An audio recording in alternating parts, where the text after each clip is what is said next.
was left in the wake of the Great Revolt. Thou shalt not make a machine in the likeness of the human mind. With that commandment, new avenues of human potential were explored. Mentats, Suk Doctors, Sword Masters, and the mystical Bene Gesserit Sisterhood. But it was the Navigators and their monopoly on space travel that set the conditions for the Imperium. But I am telling you of the universe you already know. Let me describe the one. Whew. How's everybody doing?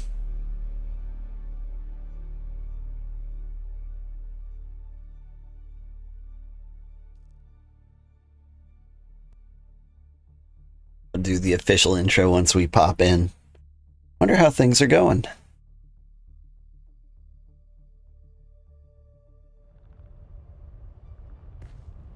A beautiful sunny day on Arrakis. Good afternoon, everybody. I'm Old Man Sugarheart. Today we're playing Dune Awakening, and I think we're gonna beat the game today. Like, we're running out of quests.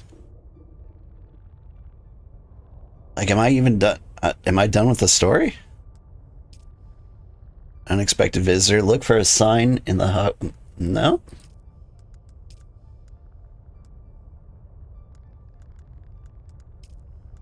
Their main story quests? I think we did them all.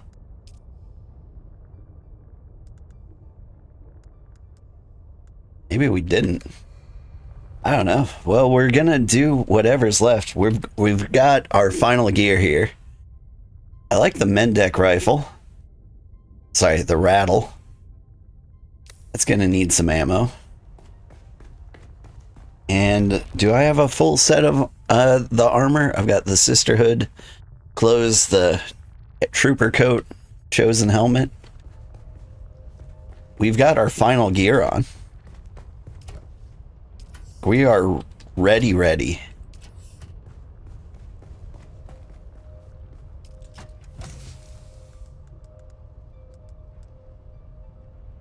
Got light darts in one of these, surely. There we go.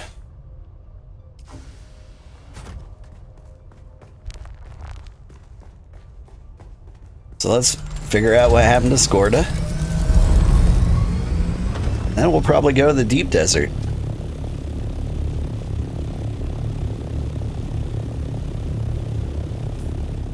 Using the Udom might be more efficient to like go around this side than try to fly over it. In terms of like consistent speed. No, we'll go through the valley.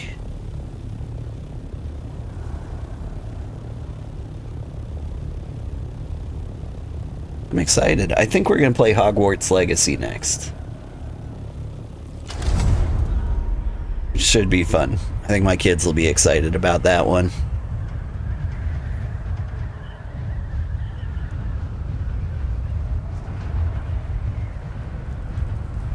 Or at least they were. A week ago they were super hyped about Harry Potter. They haven't mentioned it since. Good morning, Ada. How are you doing?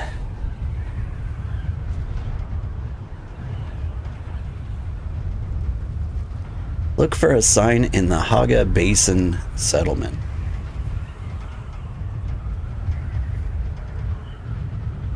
So that is like the story quest I'm on, but what is the in a Haga Basin settlement? Which one could that be? Maybe if I just go into any of them? Like, there was no waypoint on the map.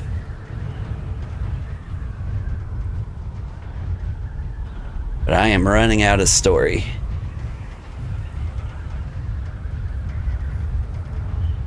Any trade post? Okay. Yeah, we'll stop by the crossroads after we do the Skorda thing.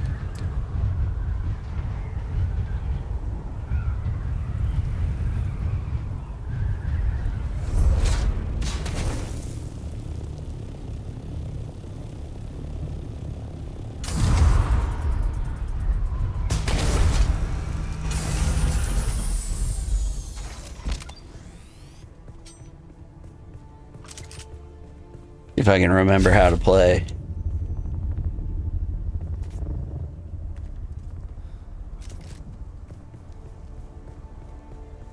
Somewhere down here.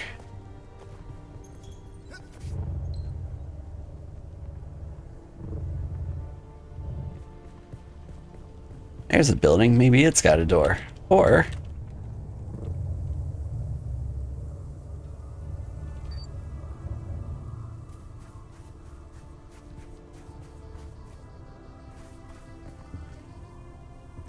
go up? Oh. This place looks familiar. I think I've been here. In fact, I think I got kicked off the cliff right here. Who said that?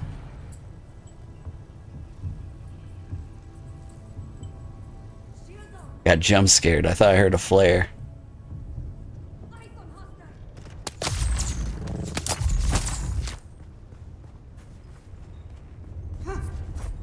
Oh, hi there.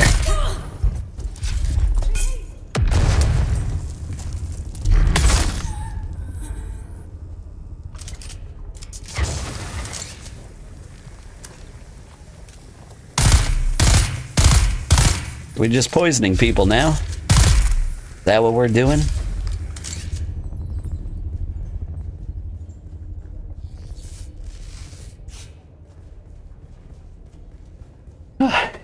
You're actually still on that story? So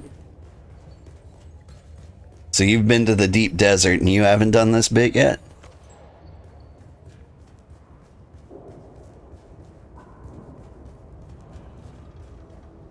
I'm still trying to decide how I actually feel about the game in general. I think you did it right, like a playthrough with your husband or significant other seems to be like the most fun you can have in this game. Like, the solo experience is okay. Is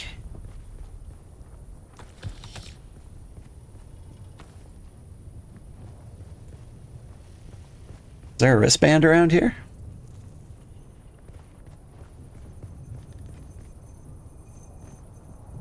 Is this where the flare came from? Or did I hear a flare at all? Yeah. Fancy seeing a familiar face all the way out here. Got any more work? You know me. Calamity's always licking at my heels. Doesn't look like the Udam's been kind to you. Aren't you the harbinger of the obvious? Sorry if my humor is a mite sour, but it's been a hell of a day. What can I do? Those masquerade cult freaks attacked me. I got away, just barely. But my sandbike is in pieces. I'm a bit stranded. Cool, I'll kill them. Give them hell. Give them something that will make the rest more timid. So I think maybe these flare missions are always available. That way, like, there's always like a quest you can pick up. It's always more fun with friends. Yeah, survival crafters usually are. Although, like, I had so much fun with Valheim, I didn't actually mind playing that solo. 1.0 is supposed to come out in 2026. I'm looking forward to playing it. But I still haven't fully decided how to go about it.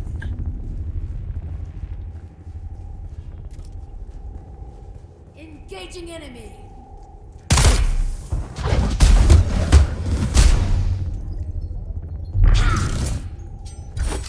Found them. Take cover. Down.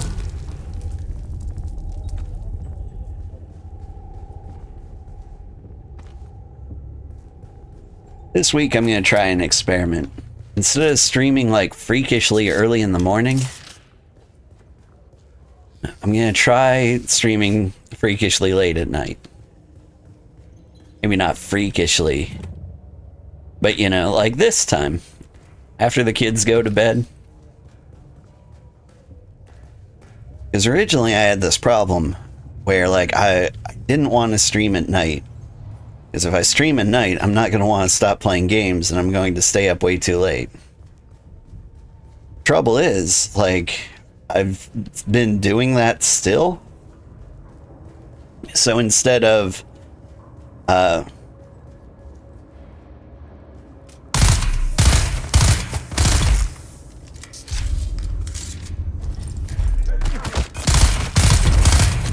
staying up late playing like this game, I'm just staying up late playing like my off-stream games.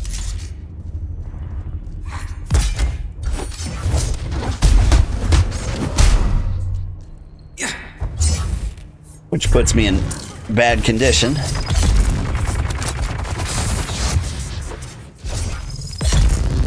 For the actual stream, because the next day I'm so exhausted I don't want to do it.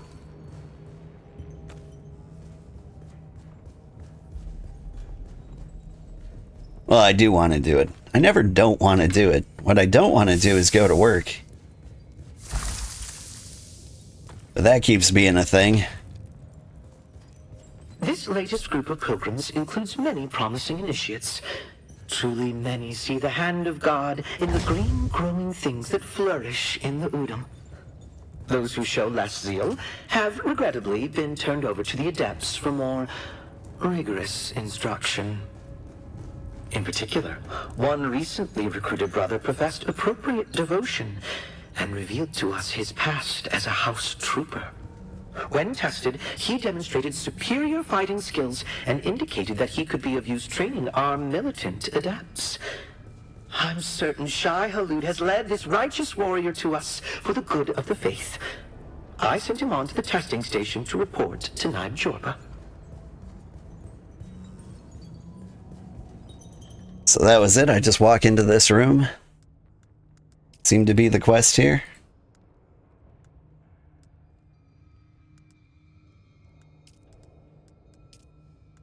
So Skorda did indeed join the Masquerade. That certainly explains the measurable uptick in their fighting ability. Said uptick was a very recent development, which means we are getting close to Skorda. Keep moving. Go to the testing station. Yeah, sounds fun.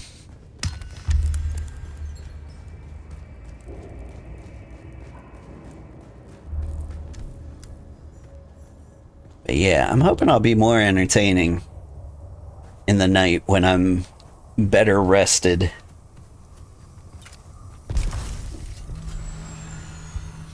Because one of the issues with my weekly stream is that, like, it's immediately when I roll out of my bed. Like, I roll out of bed and I start streaming immediately. Don't do much for vocal exercises or, you know, thought processing. And so I feel like quality could improve a little bit too. I mean, it is what it is. We do what we can. Wait, did I way overshoot the testing station?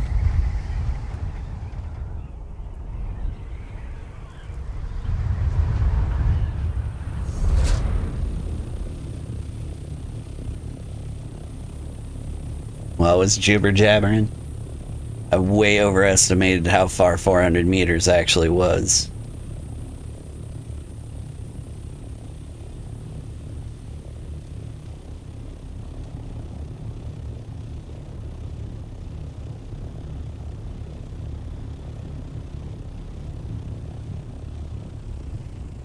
Directly beneath us. Alright, let's give that a try. Bloop.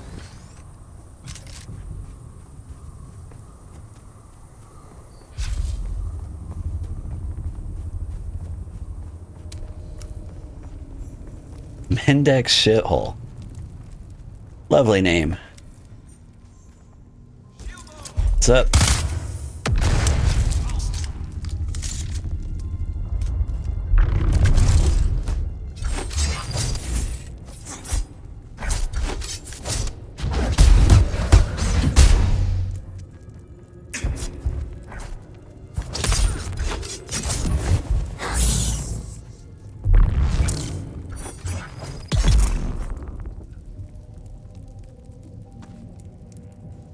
All right. Take cover.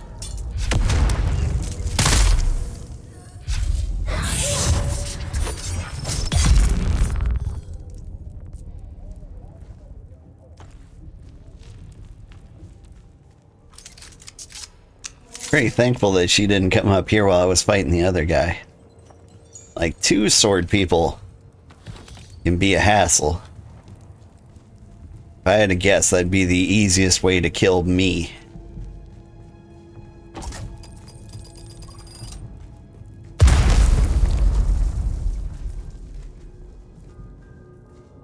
I can go up, but I should be heading down.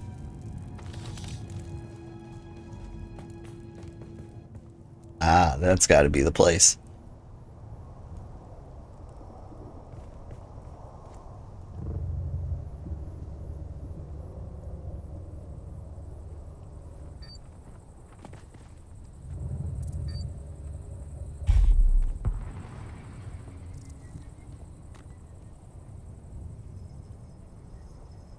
Don't see anybody, which is good.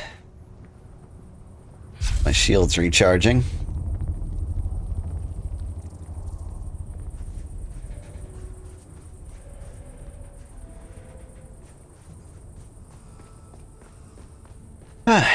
Yeah. But yeah, I'm hoping a change in schedule might liven things up around here. I feel like I'm getting worse at streaming instead of better at it. I think it's because I keep trying to mess with my life schedule. I want to reduce the amount of stuff I'm adding. Gotten into the habit of playing games for nobody. It's become a problem. Anytime you want to co-op the Star Rupture game, you're a good shot with a rifle. I know that. Yeah, Star Rupture is one of the games I think is going to slip by us, though. So, like, I've made a list of, like, games I'm super interested in 2026. You've entered Desert Botanical Testing Station number 163. I'm Dr. Wen Olmeca, Senior Plant Geneticist here at the station. In the long history of the Desert Botanical Testing Station program, there have been disappointingly few successful species introductions. But I'm proud to say we here at station number 163 can boast of several notable successes. Our efforts have produced several varieties of dew-absorbing cacti which show great promise. We have already documented in the field natural reproduction of our modified saguaros, with Cielago bats acting as pollinators. We have every reason to believe these cacti will continue to thrive and hopefully form the cornerstone of a working ecosystem. That does sound nice. But yeah, so there's 3 games in like the January area that I would like to play.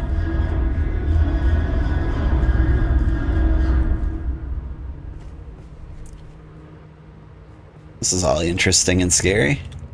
Star Rupture is one of them. But so is a Blade Song.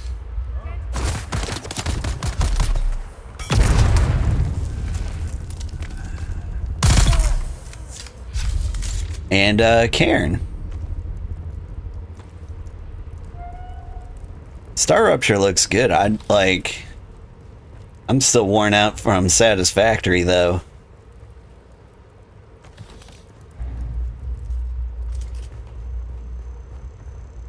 Like, I played Satisfactory very differently than I played this game. Basically, in my off time, I would play Satisfactory and, like, get farther and progress because I didn't think that mattered all that much.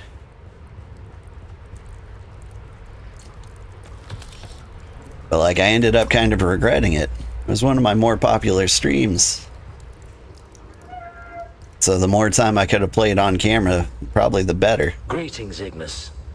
I send this note to let you know we have been fortunate in the face of worms and weather, and have found some items I'm certain will interest you. We should be arriving at your excellent oasis in a matter of 2 or 3 days.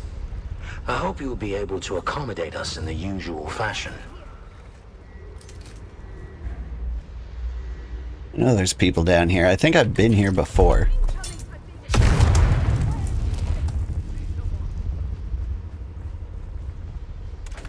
Ha.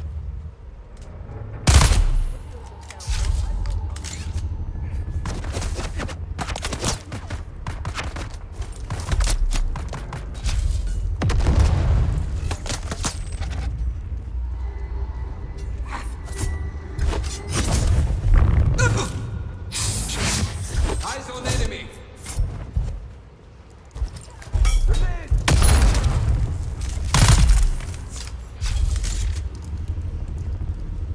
Hey, buddy. I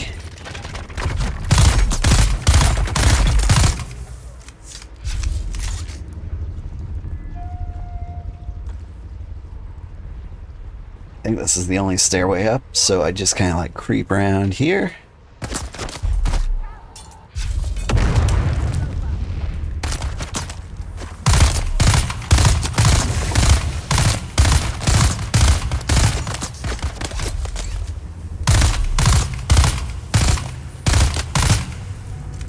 I'm hitting the wall, aren't I?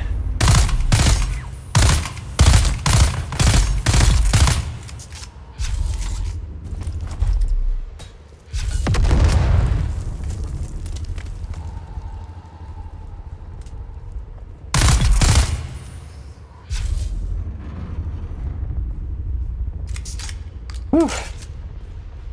You make your hubby do all the building? Yeah, well, it's one of those logic crafter games where you're making like essentially a computer program. You said your husband was like an expert in AI, so I imagine he'd be really good at it.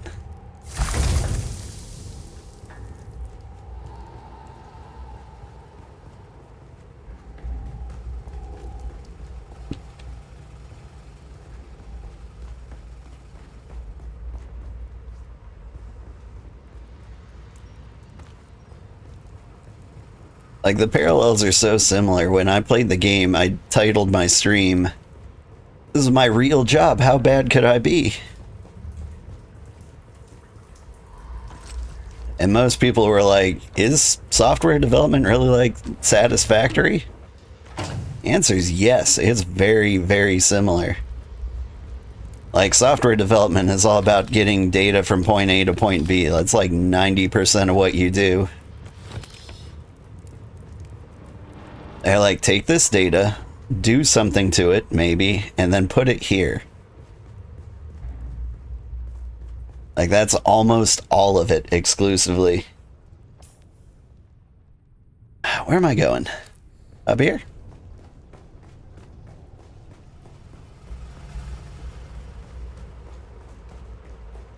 Feel like this is the way back out?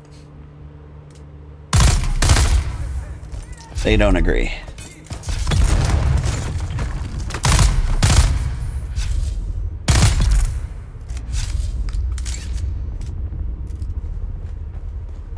And so, like, it's very, very similar to Satisfactory, where you're like, okay, take this iron ore, turn it into iron plates, and then send it over here to be worked on.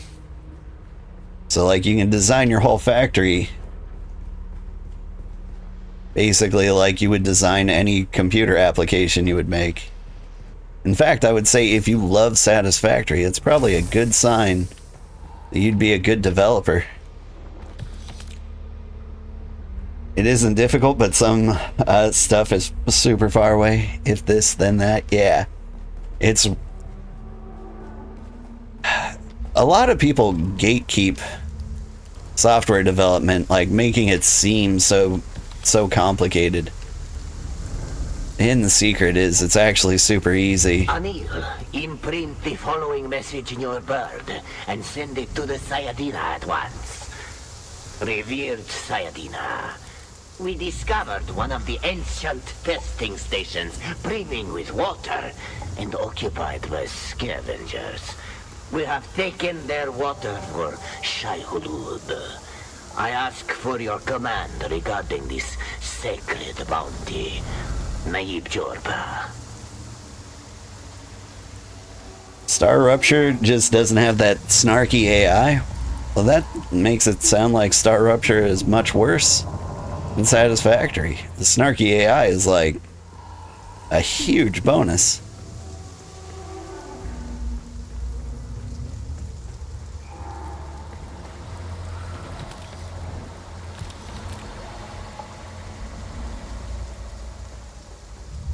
I'm being super careless, like just diving on boxes. Jorba, I received your message regarding our ailing and absent brother. You say you found the name Skorda amid his abandoned personal effects. I wonder why he chose to hide it from us. It saddens me that he has fled from his holy duty to train our militant adepts. But if he has grown as ill as you say, then he is a threat to us all. I want no sickness near my person. Is not my personal health and well-being vital to the faith? No doubt he has learned of this commandment and fled to save his life. A sad breach of faith. Take your adepts and hunt him down. One of our watchers saw him fleeing to the northwest. He cannot have gotten far in such a state. Find him, kill him, and burn the remains. Do not risk close contact.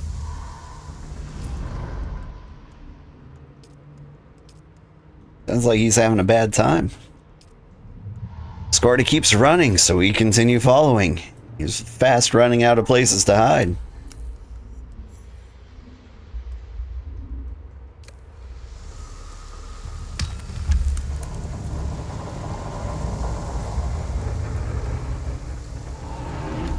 I mean, Arrakis seems like a really easy place to disappear. Because it seems just as likely that you got eaten by, Shields up, shield on.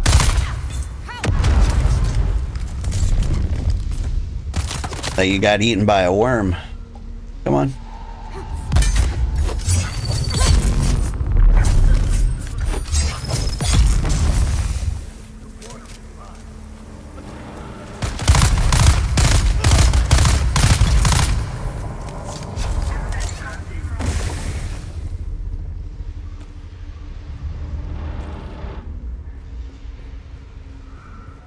That fight went about as well as it possibly could have.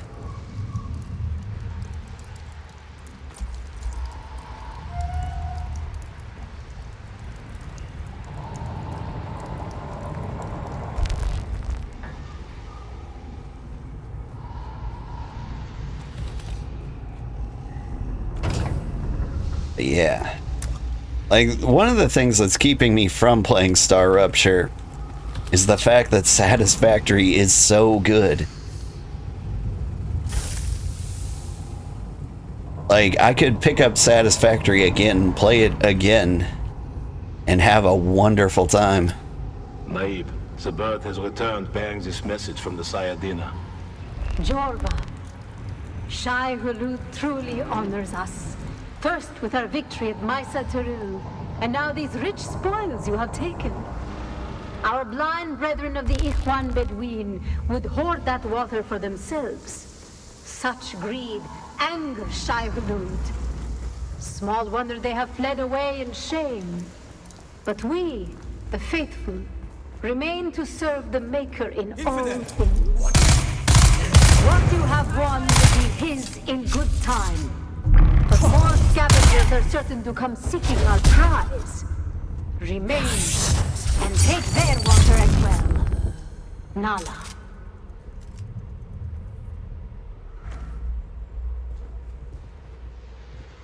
The combat is good in Star Rupture. I guess that's a plus. The combat wasn't super great, in Satisfactory. But that was kind of nice because, like, the game wasn't about the combat.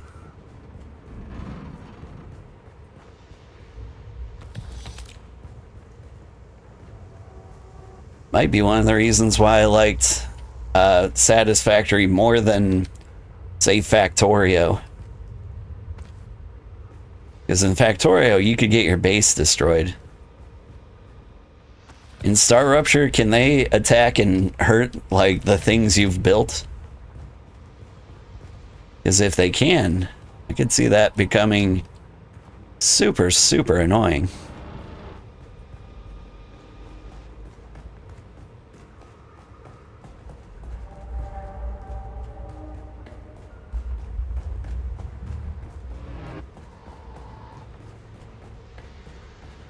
Because when you're building like a giant complex machine, I don't think you want that.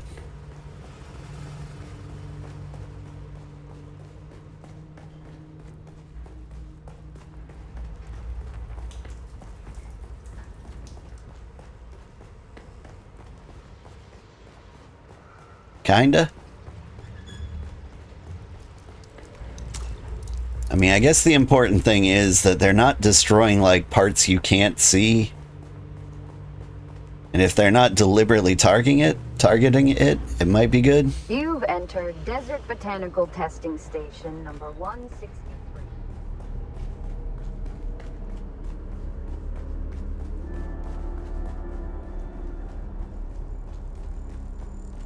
But yeah, I kind of like base raids in survival crafting games. Like, they're not too bad in, like, Valheim.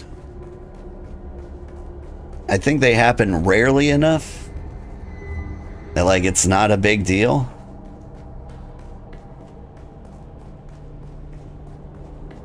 But, like, it's very easy to, like, turn the knob a little too far so that raids become, like, super annoying. There really, like, no one out here? Such a nice outdoors section, though.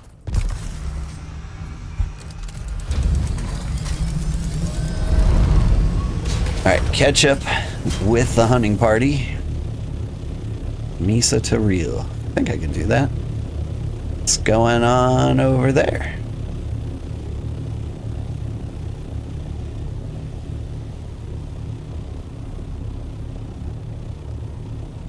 Just some visual bugs and glitches.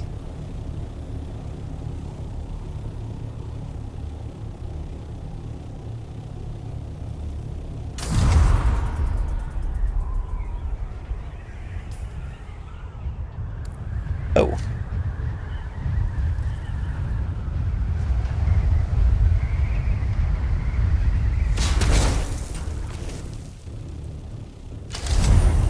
Did I find the hunting party?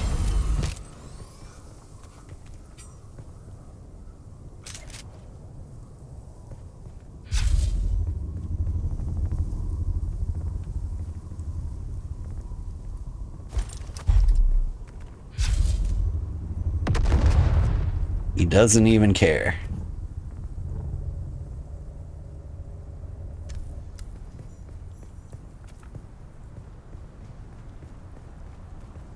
Does that mean you're Skorda? Incoming! I require assistance! Does not seem to be. Skorda. Oh.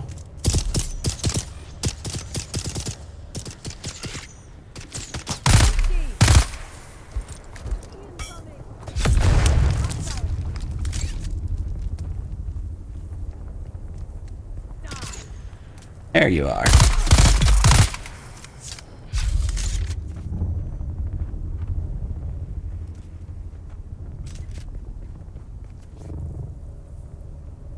Ace landing. Like, I think I landed near on top of Skorda without realizing it.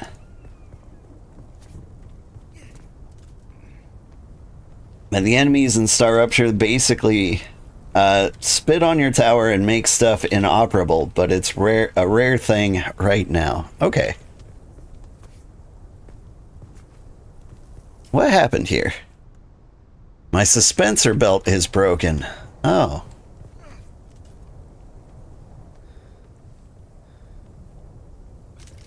I was wondering why flying suddenly got real difficult.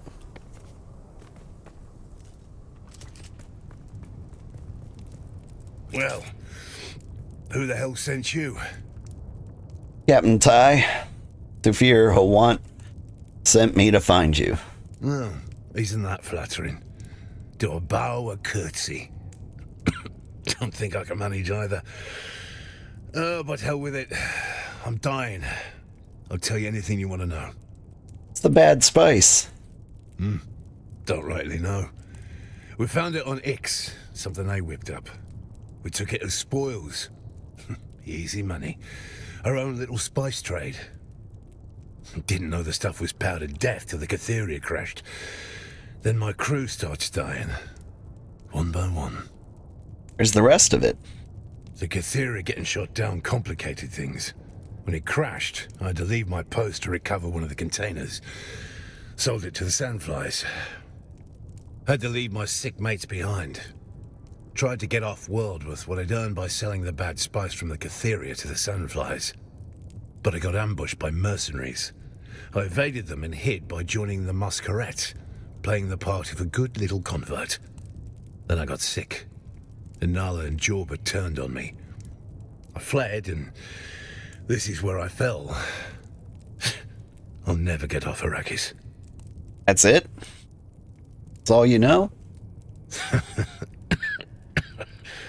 I know one or two more secrets. Real bangers. But maybe I'll just die with them while you watch me all helpless.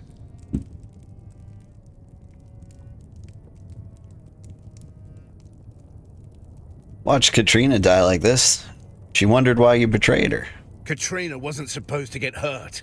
Just fly the goods to the surface. Easy. But it all got mucked up by the houses and their blasted wars. I couldn't save Katrina. In the end, though, she started to understand the real truth. Which is? It doesn't matter whether this house or that house wins. Dukes, barons, emperors. It doesn't matter who rules. The rest of us suffer. The Atreides and Harkonnen have fought for 10,000 years. Stars will burn out before these royal bastards stop their self-indulgent puppet show. Honor. Duty. Just strings to make us dance. I did my duty. I waded through a sea of guts. I'm done squeezing stones for blood. We should squeeze them. That's it? You're gonna keep your secrets despite the universe? No. I'll tell if it'll help stop this sickness. But when it's over, ask yourself if what you get from the houses is worth what they exploit from you. The Delphus and the Euphoria was shot down into the Sheol. Now you know. That's not a win. It's a curse. You'll draw their attention now. Who are they? Dunno. So far up it'd give you a nosebleed to know. Don't know who they are, but they scare the shit out of me. Now do us a favor and leave. Alright.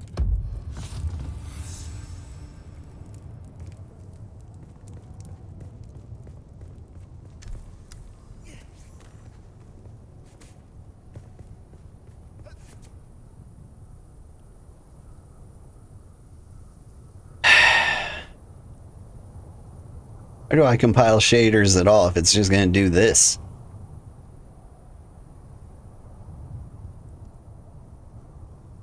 Anyway, oh,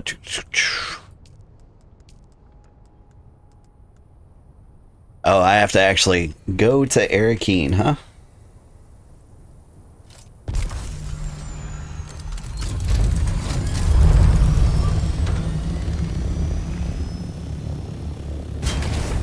Ow. I think west is the... Yep. Sure seems like the way to go.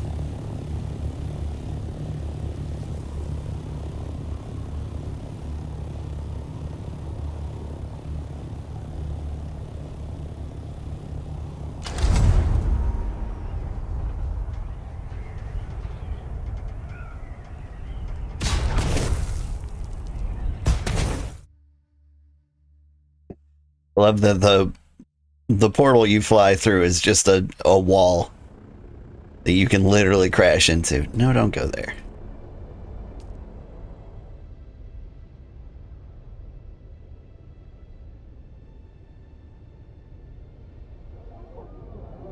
Boop.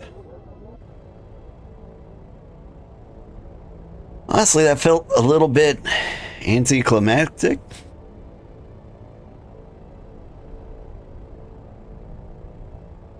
Like, maybe it's still got, like, a ways to go.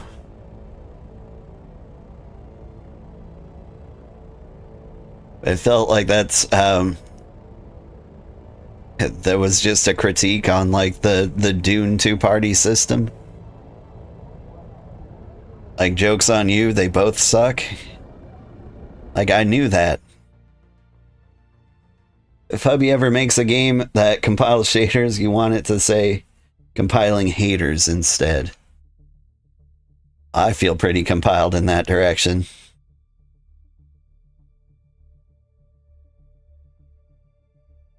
Just don't see, like, why it feels the need to recompile every time I start the game. Like, isn't that the sort of thing you only need to do once?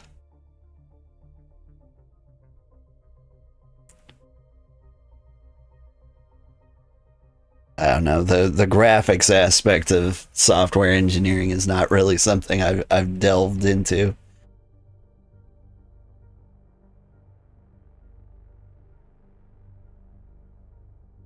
It's weird, like I did enough math that, like, it's exactly the sort of development I'd be good at. But it turns out people will pay you much more to just get data from point A to point B. And I don't have to break my brain doing it.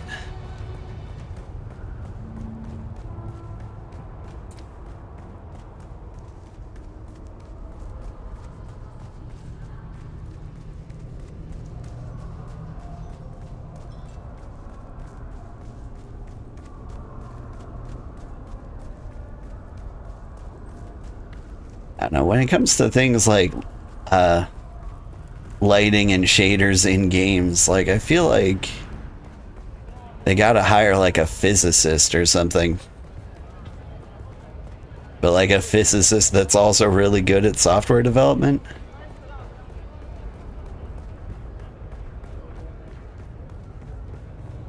Like, who keeps making these things? Who improves the Unreal Engine 5? Financial software would say compiling debtors. Oh, they're compiled, all right. I expected you. Sorry. Occupational hazard. Skorda admitted that the bad spice was in the cargo of the 2 additional ships. Your report is both fascinating and alarming. Both of those ships were shot down in the same ambushed convoy as the Catheria. And? Recovering the remaining tainted spice containers is vital. Those containers likely lie in the irradiated, wreckage-strewn wastes of the shale. The line to choose says, "Shall I fetch them?" Like, that isn't, like, the dumbest thing to offer in the universe. Be like, well, good luck with that, and then walk away is what you should say. It won't be easy. The land is a radioactive hell. Furthermore, the Harkonnen are already on the trail and have taken one of the ships. The Emperor declared the region off-limits in the War of Assassins. Neither side can risk a direct confrontation. That's where you come in. Find and infiltrate the Harkonnen-held ship. Recover the bad spice. Consider it done. There's another element at play. No, it's too early for such wild speculation. Too many potential third parties. Never mind. Good luck. Your husband is the kind of person who could do that kind of software development. He was building an engine that would put the Unreal 5 engine to shame. Like, I would say, like, that sounds like a crazy statement to make. Like, it's one of those things people would assume is like one of the best dominant things out there, but like, I really think it can be done. I believe in your hubby. I think you could do it. I think Unreal 5 is a total train wreck.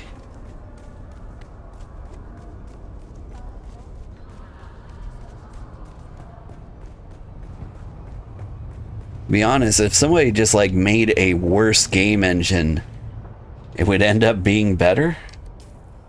I think one of the troubles with Unreal 5 or game engines in general is like everyone tries to make them into these super machines that like game developers simply like don't know how to utilize. Like AAA companies should be messing around with that. Like the average developer doesn't know how to optimize something like that properly. And even then, AAA developers aren't paying their developers enough money to to actually guarantee success in that area anyway. They're like, everybody loves game development, so like we can pay our employees as little as possible. Because there's so many developers to choose from. Instead of being like, oh, there's so many developers who want to do this, we need to like make sure we get the best ones.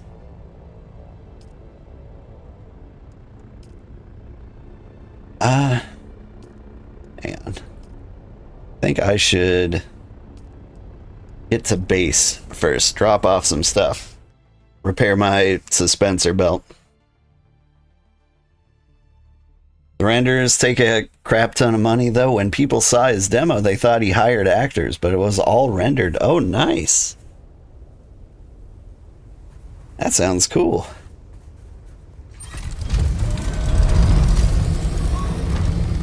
Does he have like a demo on like YouTube or something somewhere? I would like to see. Am I flying right into a sandstorm? I'm flying right into a sandstorm. Look out!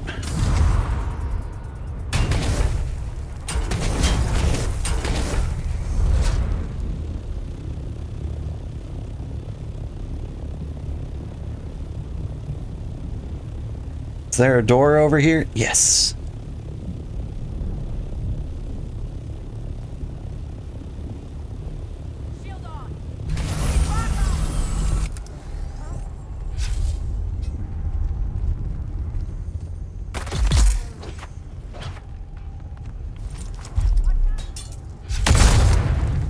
Listen, we all know most of these marks haven't got a Solari to their name, but some of them, well, they might have family who could scrape up a decent ransom payment. Enough to make a nice bonus for us anyway. None of the teams are coming close to making their quotas out here. We all know the region's pretty cold. So, who's going to notice if we turn in a few less mola, huh? Just make sure everyone keeps their mouth shut and there'll be some extra money coming their way.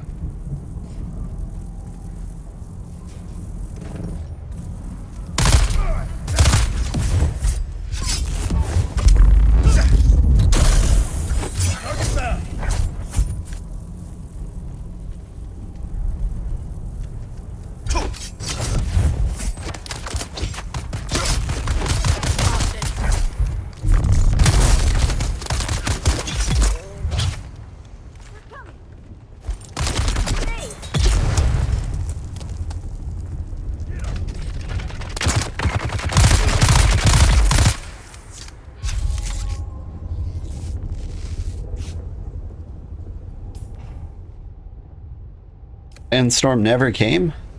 Was I like out of it by like an inch? Who's there?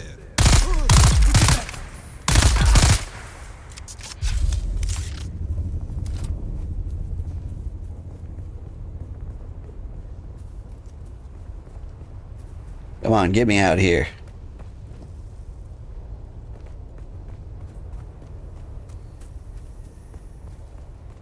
He was worried people would use the footage to lie about their stuff, which one company attempted. That Should be surprising, but it isn't. That makes a lot of sense.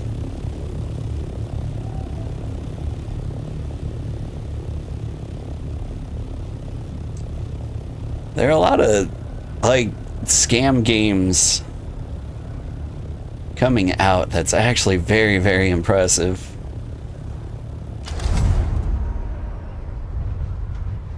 Like, there was one in particular that I saw recently,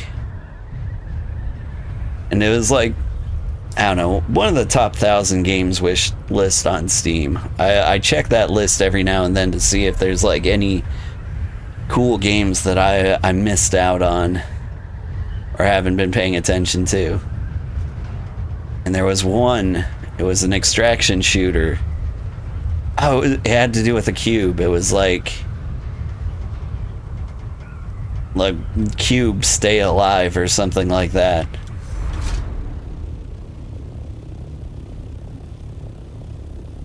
And like, it's very cinematic. It looked almost like a movie. Like, it was a very impressively done trailer. But like, zero gameplay footage. No voice acting in the entire trailer. Like, you can just absolutely tell that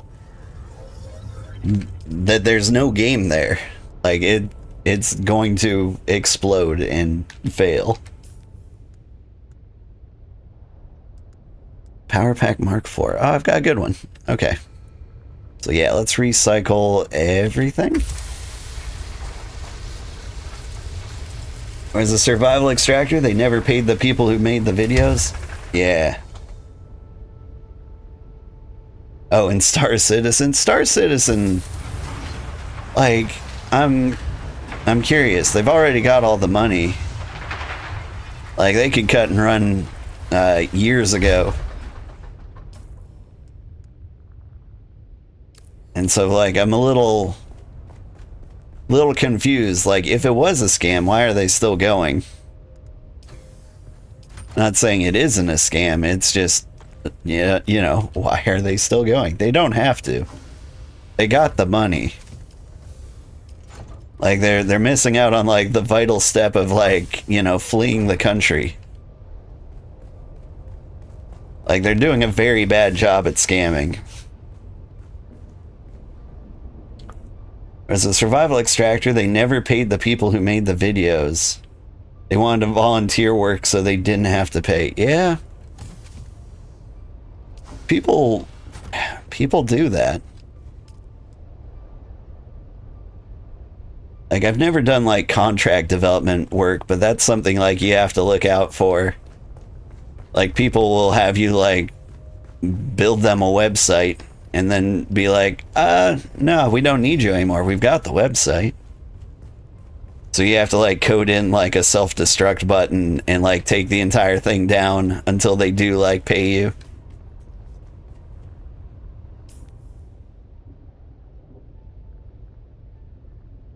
They pay pretty quickly in that case.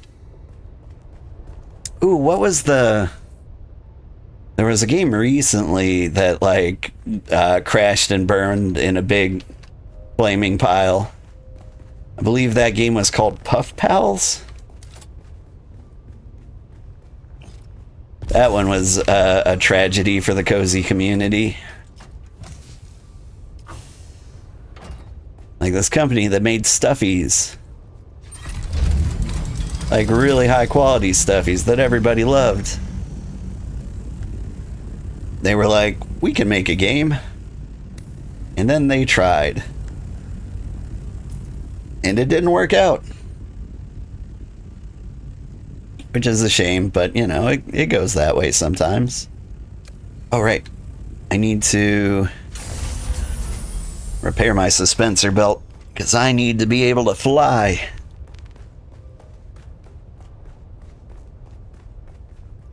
Firefly almost had a game, but it folded. Ah, it's a shame.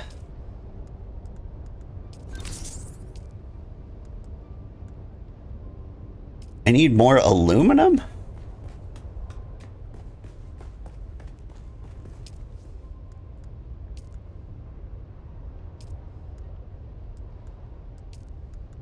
which I can have. Oh, I used it all to make duraluminum. That makes sense. Hang on, is there a better suspensor belt that I can build? Maybe I shouldn't be making this. Do I have anything special? I make a scorch bolt.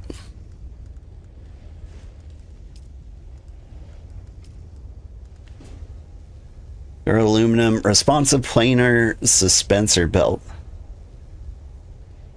Which I can make at a survival fabricator. You mean such as this?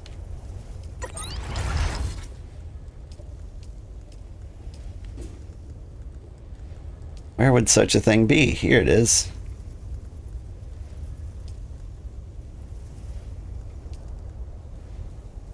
A Holtzman Shield Mark V. Do I already have one?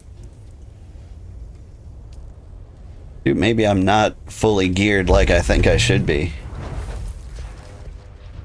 Shield Mark V, Power Pack Mark IV.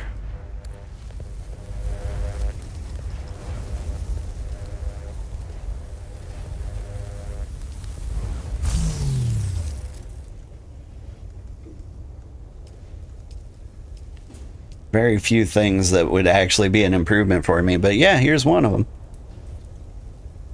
And I got the stuff for it. Neat.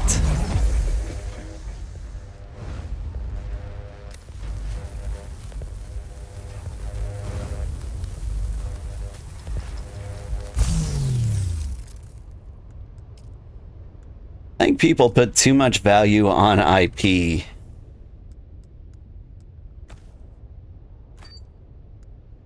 Because, like, a Firefly game would be rad. But, like, people throw away their idea if... What can I get rid of, man? All I got is super nice stuff.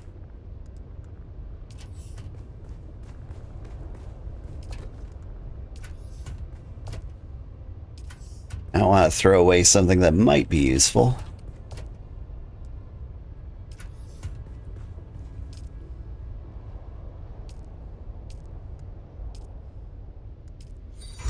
Phew. Alright. Now we're ready to go to the wreck of the Delphus.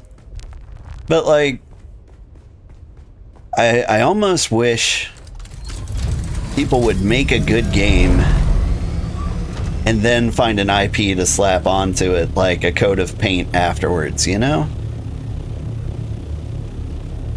Like, too many people, like, secure the IP first before, like, they have the game. Like, the game's the hard part. Like, look at what I'm playing right now.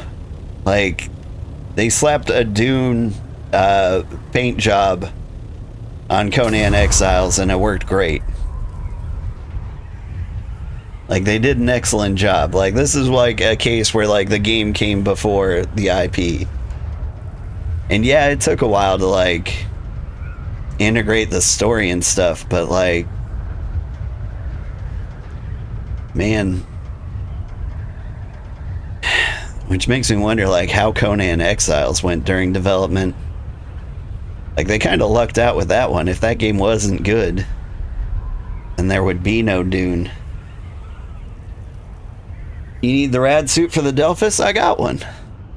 Here, let's slap it in. It looks great. Look, I've got so much durability. We're gonna be in and out. Got some iodine pills. Like, we're built.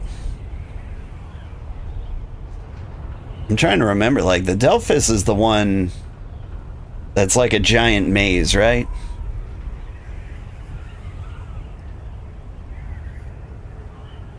Super dark, easy to get lost in.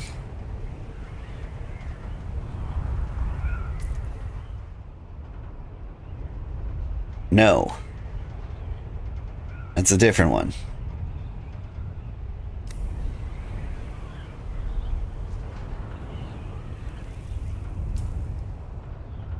Okay, well, maybe if this is the Delphus, then That's the Aurora. The Delphis is the easy one. Yep, yep, yep, yep.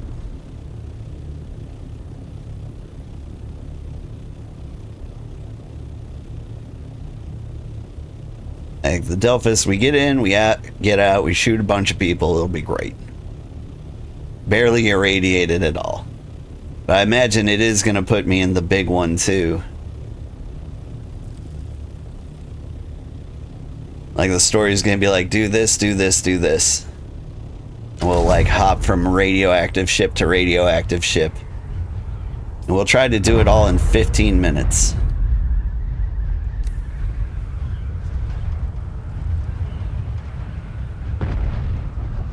Delphis can still be amazed? What, like this little guy?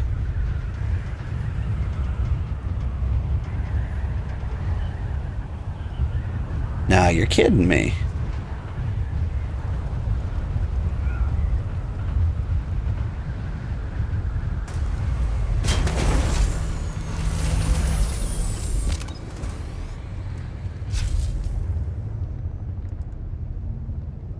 Boop. Take my iodine. Be in and out in no time. Hey, nerd. Oh, you got a sword?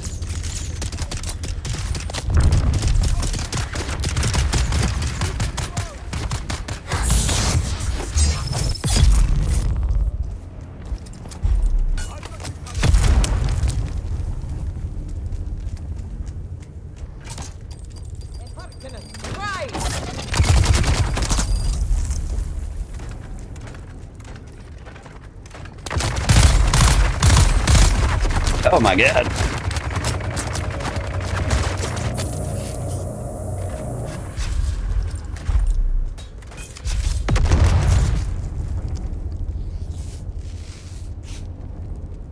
He cut through me like toothpaste.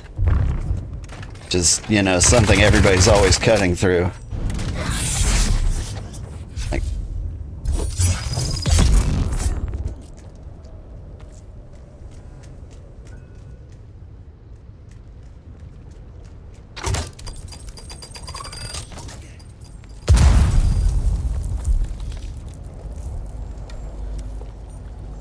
alright, what am I doing? Report back. Okay.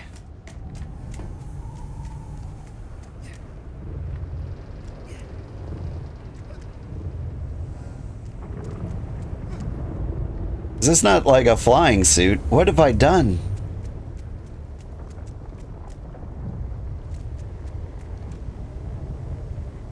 Well, I didn't park the plane up there anyway, did I?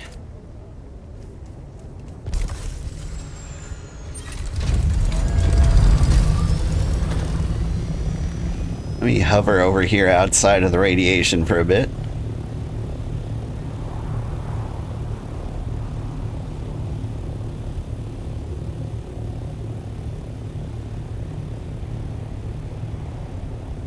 We get above it all. Call our boy. What, are you kidding me?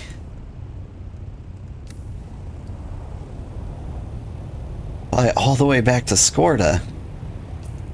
You know how long it took to get here? He's just gonna send me right back out.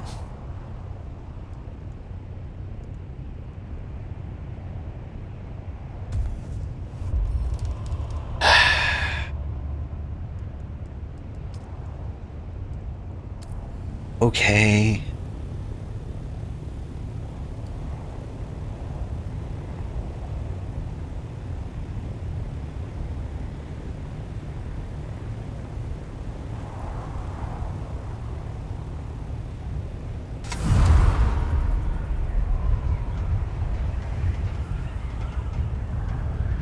Welcome to modern questing, right? Pray return to the waking sands, I guess.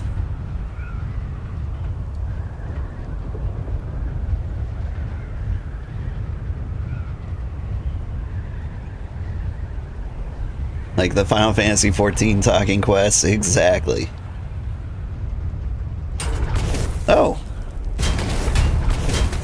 I thought the overland map was a lot farther away. It's still hilarious to like crash into a wall like that.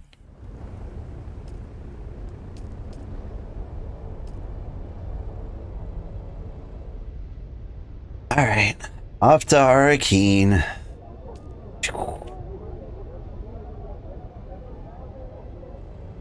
Like, I've got a cell phone. We live in the future.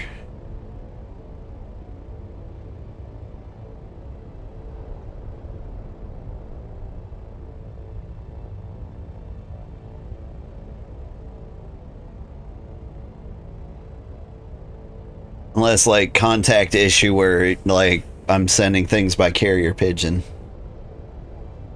Carrier bat? Oh, there's animals on Arrakis.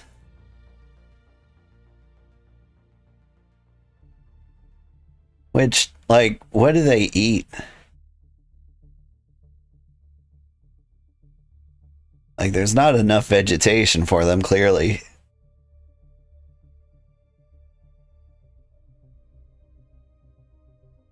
Like, the what is it, Muad'Dib? The little, kangaroo rats? What do they eat?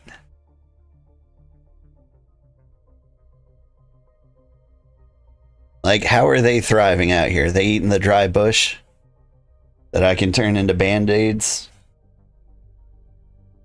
Other bats, desert mouse?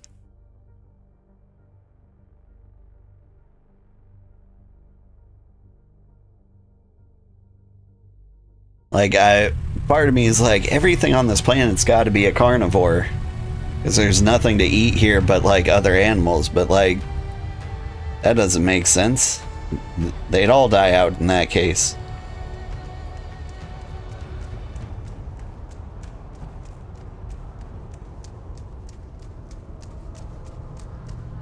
Worm poop.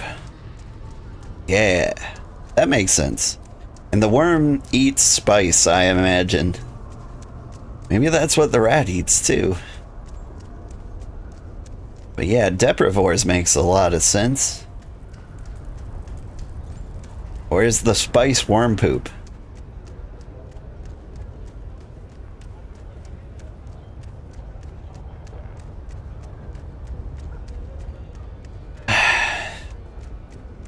Wish my office looked like that.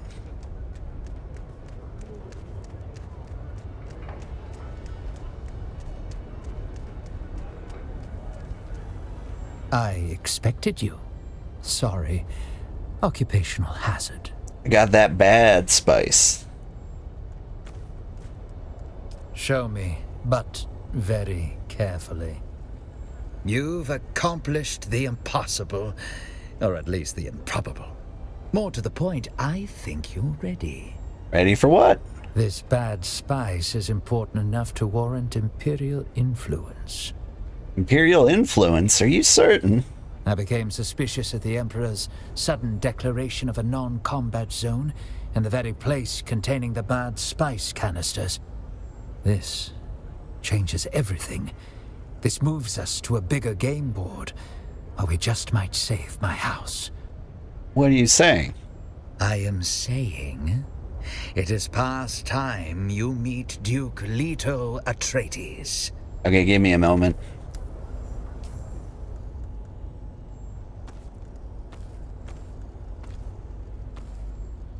There we go. Pants on. Now I'm ready. I expected you. Sorry. Occupational hazard. I'm ready.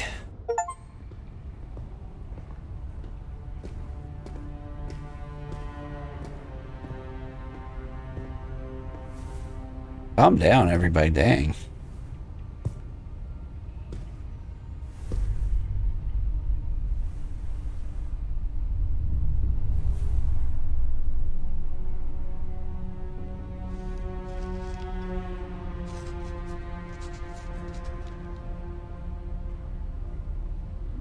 There we go. Gave you my autograph.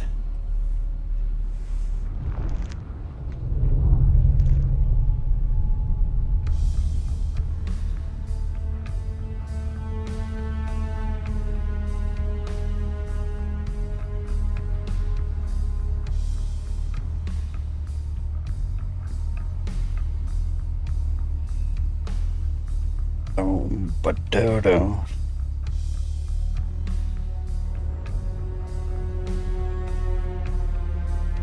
Okay, later.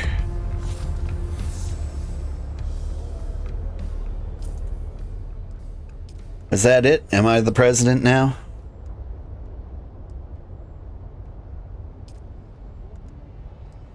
Complete the centerpiece. I don't see that quest anywhere. I don't know. I feel like we're done. Have we done everything in the universe? I killed some people. That was great. I think it's time to go to the deep desert. Or no. Look for a sign in the Haga Basin settlement. We do that. Go to like any place in the world. Which, do I have the cash monies for that? I believe I do. Oh, but I need...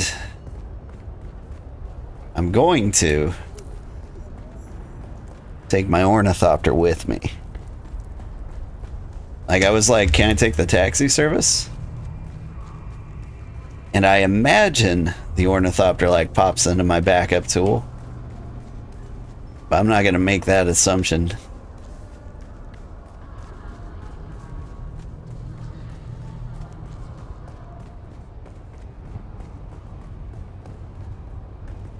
So like, I have it set so that like my helmet disappears in conversation. If I would have gone to like talk to Captain Leo, King of all Atreides, in the radiation suit, would I have popped the head off? Or since it's a full body suit, would it have taken the whole thing off and made me talk to him in my underwear? Maybe I shouldn't have gotten dressed for that meeting.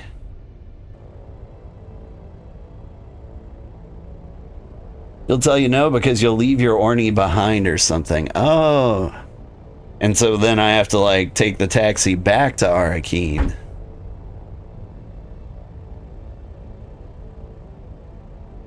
To get it back. Well, that makes some kind of sense.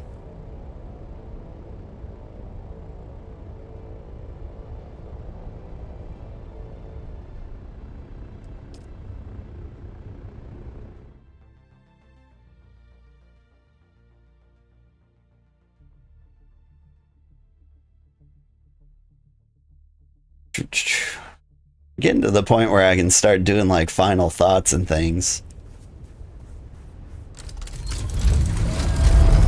And this game was a good game. I had fun.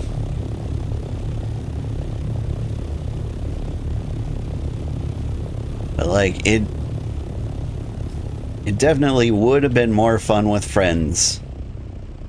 Ugh, I'm about as far away from places as you can be. Guess let's go to the Pinnacle. It's close to home.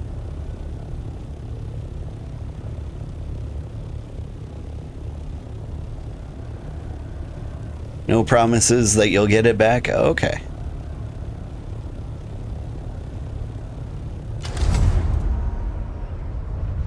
I don't know. I think if it was permanently lost, I think the internet would have like lost their minds over that. So I'm going to assume you get it back. Otherwise I would have heard something. Somebody would have complained about that. Sorry, you work when I'm streaming? Ah, it's fine. I mean, like, you were in the end game anyway. It would have been cool if we could play through the game together.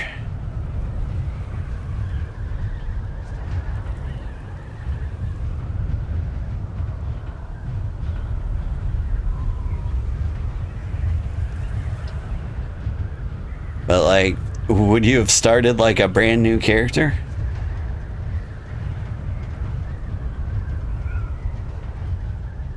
Like, one of the great things about the grind is you never have to do it again. Where's the Pinnacle? Ah, there it is.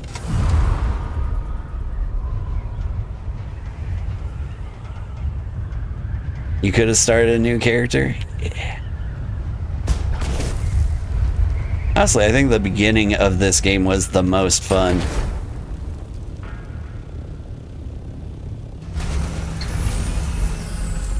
When there was a little more thrill in the survival aspect.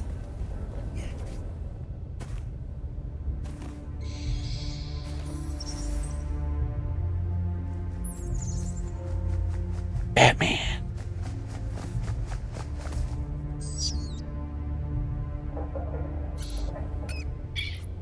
Noctua lands on your arm and looks at you expectingly. Noctua, sorry about Zantara. I couldn't control myself. Noctua chirps at you, but seems frustrated at your lack of understanding. Yeah, I'm sorry, I don't understand you.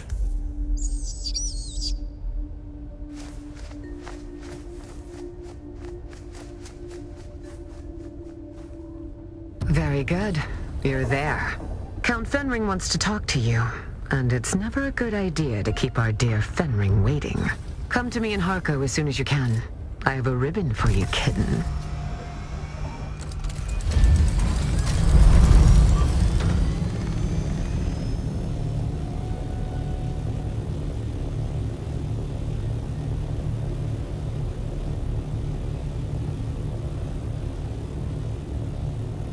Like, I came here to talk to a bat that tells me to go to Harko Village. Couldn't I have just gone to Harko Village and had the bat appear there? Did I have to come here? No, it was a fun cutscene. But I have criticisms.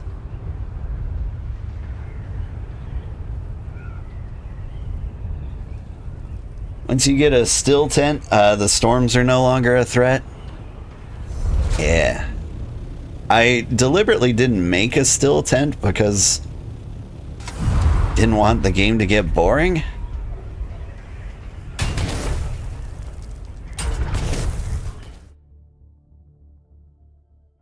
And I'm pretty happy with that decision. Like, when I see a sandstorm coming, it's still kind of fun to, like, run and hide.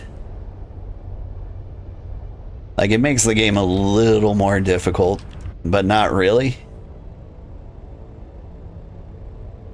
Like, it's only affected me once where I was like, I can't get to safety, so I hid inside the ornithopter. The DLC is basically 30 minutes of story content. I did look at the DLC, and at first I was planning on buying it, but I've since decided against it. Like, sometime last week after the stream, I looked into it a little more, and it really sounds like more quests exactly like this. Like, and not a lot of them.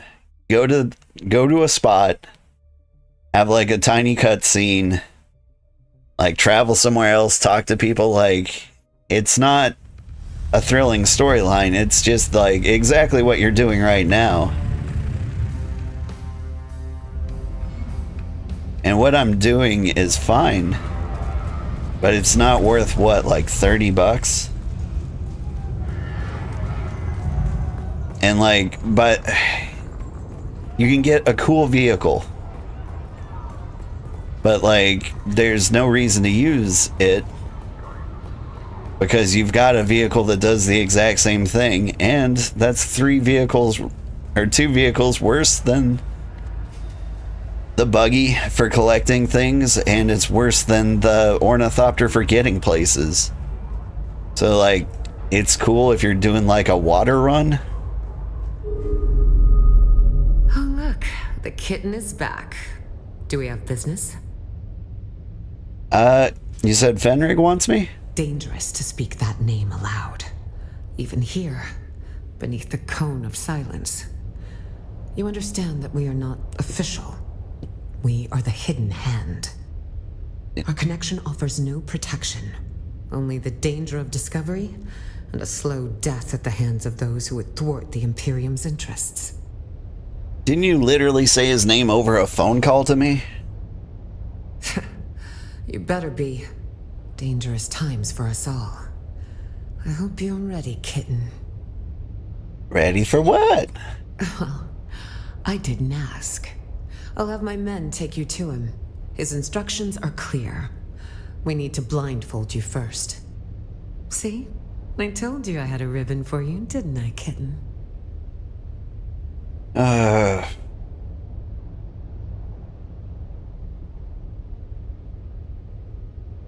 Yeah, go ahead. Blindfold me. Such trust. I promise not to take advantage of it. Ah, my favorite assassin. I must confess that reading Alara's reports is a rare pleasure. Except this last report. You entered the ruins of Old Carthag, accompanied by the outlaw Zantara, and you returned alone. Tell me, what happened down there? I have slain Zantara, but not of my own volition. Analysis of my mental state confirms external compulsion. As a mentat, your mind is a fortress built on logic and reason. Yet even the most impregnable fortress conceals hidden gates. Tell me what transpired. Spare no detail. Alright, this is the Benny Tleelax lab and all the things that transpired. The Benny Tleelax, a nest of spiders that burned with Old Carthag. Or so I thought. And you, a Gola, the flesh of the fallen, reborn. Fascinating. Your service has earned you answers. Ask. Why'd you have me kill the other Golas? They were the first sign that the Benny Tleelax were not done with Arrakis. My agents began reporting stir-ups among the minor power players. We quickly discovered that these were Tleelax agents, but that they were Gola was unexpected. Nevertheless, I could not allow them to destabilize the region.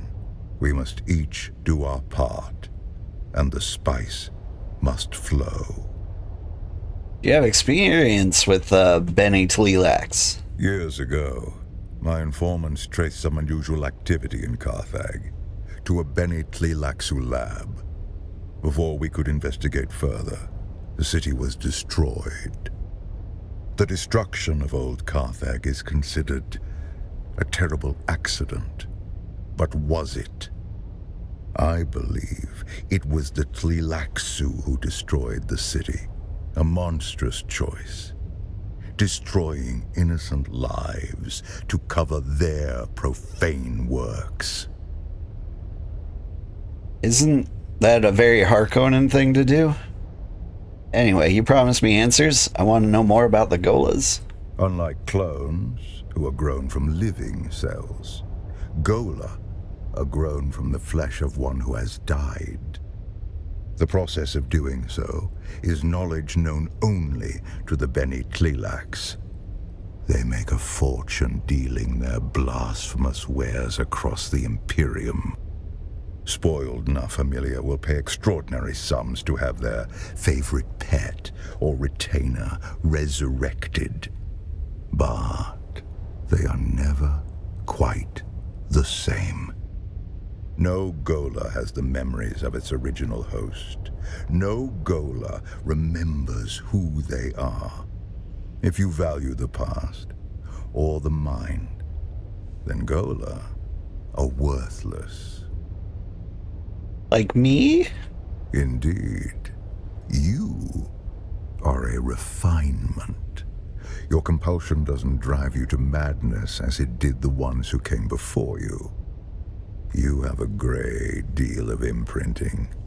You can learn skills that take decades to develop in a short amount of time.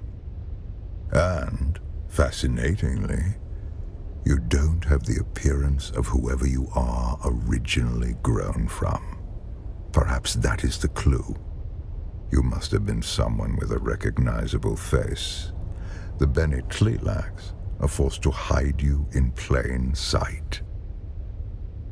Do you think I was Travis Kelsey? It's plausible. You seem designed to be anonymous. Maybe I'm 7 people. It seems highly unlikely. Such experiments would be psychologically unstable. Well, in that case, it seems likely. What do you think they want? Perhaps we can discover the answer together. Recently, there has been a string of murders in Arakeen. The victims have all been my agents at one time or another. A Tleelak's retaliation for your efforts on my behalf. My chief inspector believes so. Travel to Arakeen. Find my investigator in the Imperial Consulate. He'll be thrilled to have the help.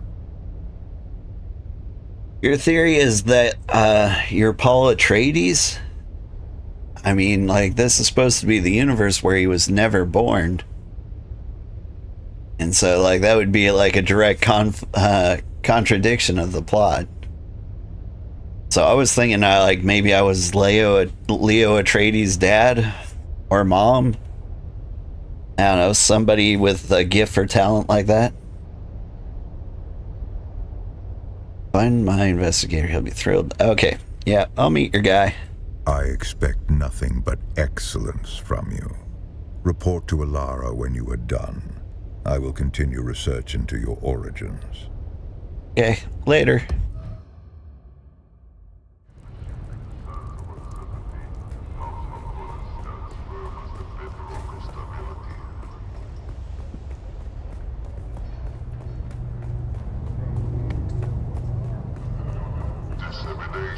I'm heading the wrong way, aren't I? No, I'm heading the right way.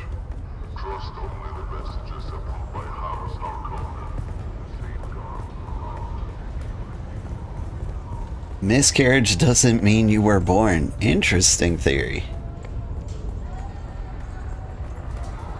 Also, gross. Just throwing out wild conspiracies, that's a good one.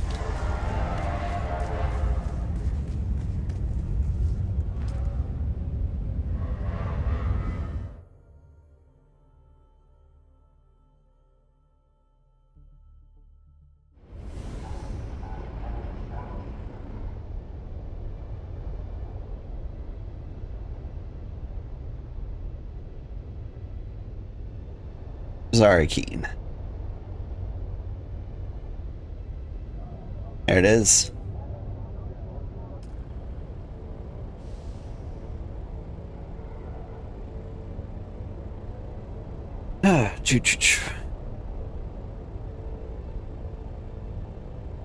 Don't know enough lore to see where the plot is going. Me neither. Never read the Dune books. It's kind of a shame.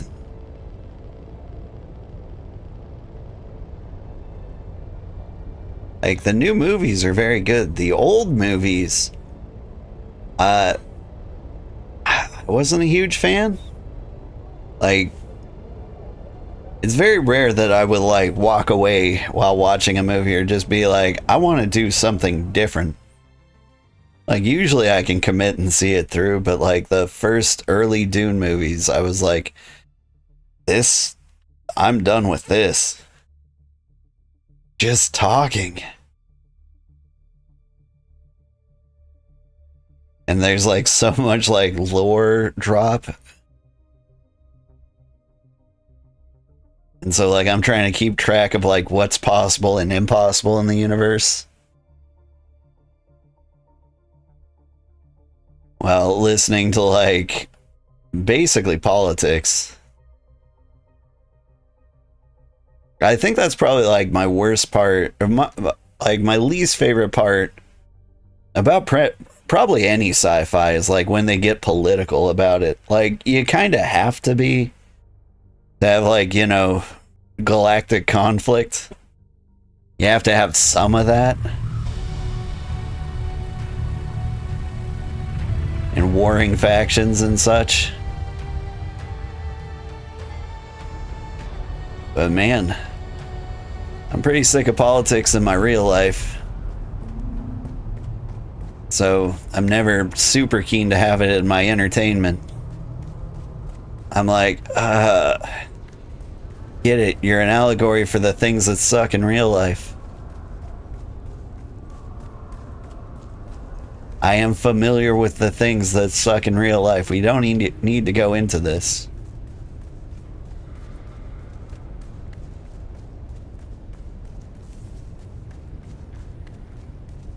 It's your boy. Well, if it isn't Fenring's pet puzzle box. Last we met, there was a Sadaka blade against your throat, and I was debating how best to make you scream. Would have been a big mistake, Tors. Good thing your boss had better instincts. Careful, prisoner. I might start thinking you're trying to scare me. How about we get the job done and then we can get back to threats and promises? Threats and promises? Sounds about right. Let's get this going before the killer makes a third option. We need to move fast. We don't have time for guesswork. But rushing breeds mistakes, and mistakes mean more blood on the streets. This killer is methodical, precise, and they won't stop until the job's done. There's a pattern to the victims. Find it, and you might catch them in the act. If the killer's still here, and we believe they are, then this is our best, and maybe only, chance to stop them. And make no mistake, if the Bene Tleilaxu are involved, this isn't just a string of murders. It's a purge, carefully planned and devastating. A threat not only to Arrakeen, but to the stability of the entire Imperium. Alright, where do we start with that? There is no we. You go out and dig. I stay here and wait for the results. Don't come back empty-handed. You just gonna sit around? I am doing that very thing, am I not? Yeah. The Sheriff of Arrakeen has many opinions. One of them is that I should stay out of his way. For now, it's sufficient that I remain in the shadows. What can you tell me about the dead agents? They were competent, trained, and experienced. But skill only gets you so far when someone's watching your every move. They ran into something or someone they didn't expect. That's why they're dead now. No one's been able to stop whatever's behind this yet. Any idea who that may be? You want suspects? Count Fenring has enemies stacked like sandbags. Some want him dead, some want him ruined, and the rest are just waiting to see which comes first. Where do you want me to start? You're not Fenring's only pet. He's got a whole shelf of broken things he likes to wind up and watch. Start with the engineer, Austin Lath, on the upper level of the Seleucid Bull. The last two victims were known associates. He must be mixed up in this somehow. The Seleucid Bull is a large place? No, it isn't. He's not out on the floor with the common drinkers, if that's what you're thinking. Lath sticks to the back rooms. Quiet, curated, and expensive enough to keep the rabble out. Oh no, I didn't know there were back rooms. Of course not. They are restricted to patrons of higher standing than prisoner. You'll have to speak with the barman on the upper level of the Seleucid Bull, Alistair Chin. Either he or their security man, Ugo Firenze, can provide access.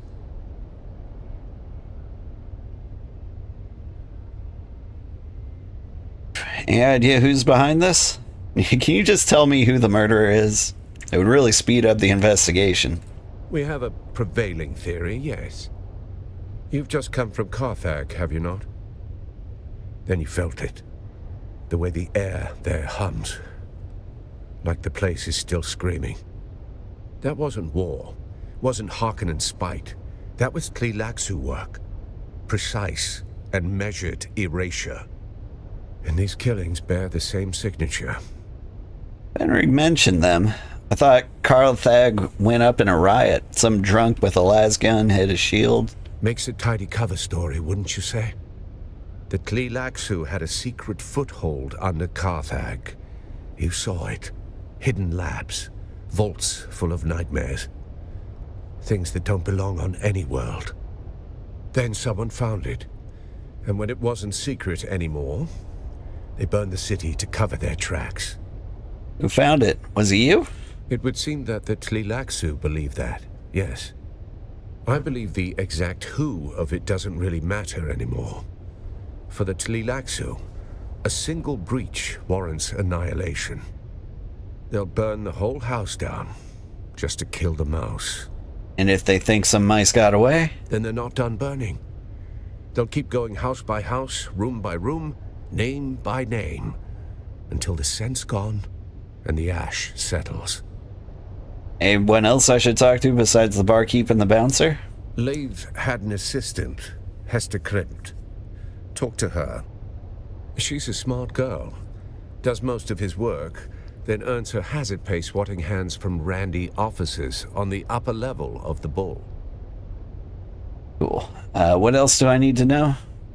If only I had a dossier and a drink menu. Find the man. You'll learn more in 5 minutes than I could tell you in 10. Understood. Should you require further guidance, return to me. Yeah, I won't be doing that. Nyom.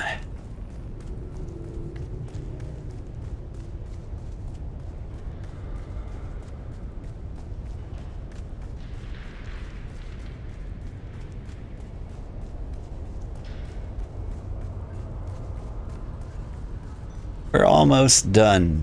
Or at least I think so. Some cool backrooms cutscenes might be fun.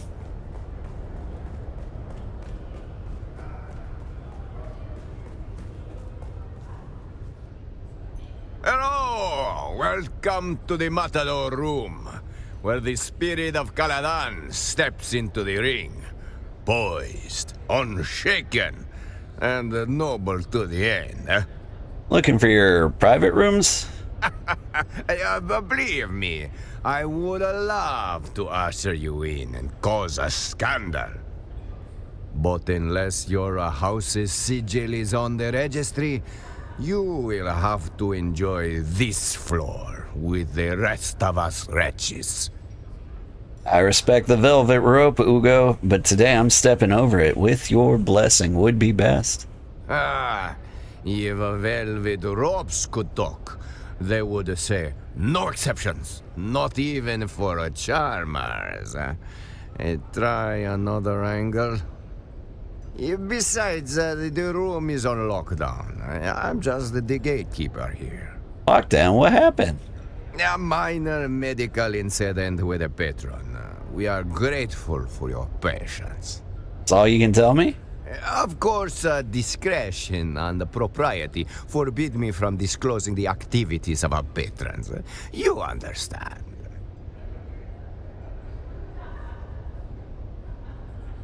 Sub-Prefect Torres sent me. He believes the one I seek is in imminent danger. Hey, Torres sent you. Looking for an engineer named Austin? Yes, we know Master Leith well. Alas, he is the subject of the unfortunate medical incident I spoke of. Minor medical incident, you said? Yes, but that was before you identify yourself as the sub-prefect's agent. And now? I regret to inform you that the engineer has suffered the most conclusive of health setbacks. He's dead? Let's just say he won't be ordering more drinks anytime soon. Can I have the body? Very well. But may I ask what is it you are looking for? Not sure this was accidental or suicide, Ugo. It might have been conspiracy. What a conspiracy! The man was cooked on Vanta draft, and he liked to play revolutionary between relapses. Very well. I grant you access to the lounge, but I make it quick. Have I run a quick scan in there? Please, wave your little wand around. You will see what I saw. The trail of a man who burned from the inside out. Sounds hot.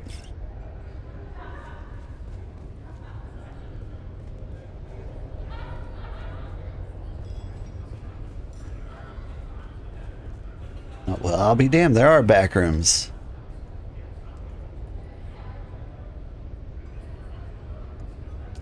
Let me make sure I have my scanner on me. I do.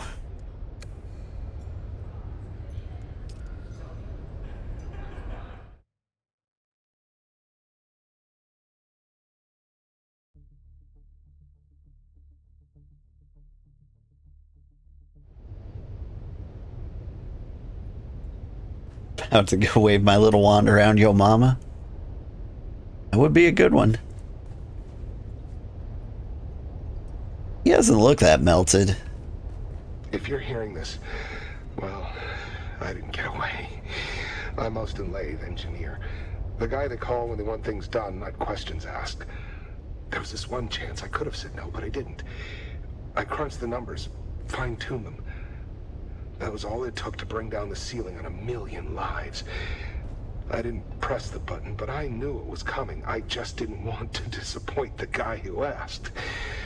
They gave me a new title, a nicer coat, called me Na Familia. But after that, they wouldn't look me in the eye.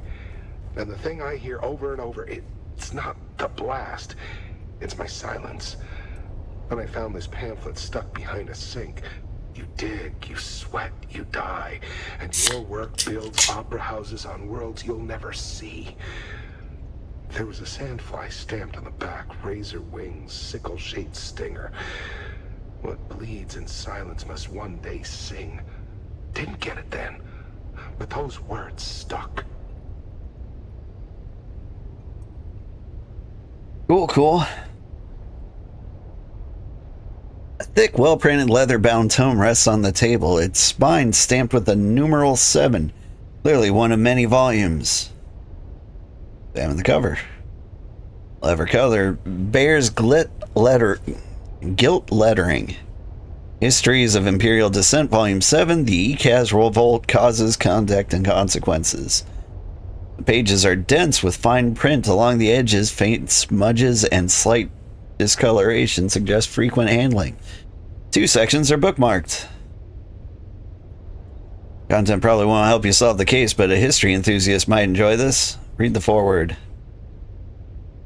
This volume reaches us under a cloud of censure. Tiras Mendego completed it while confined in the Carthage Gate prison in Catain.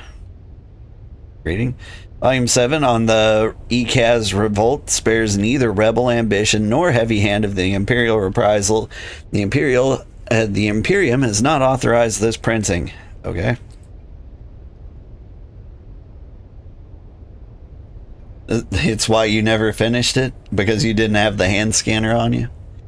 Yeah, I'm going to read this whole book because somebody might care. And I think most people listen to me for the sound of my voice.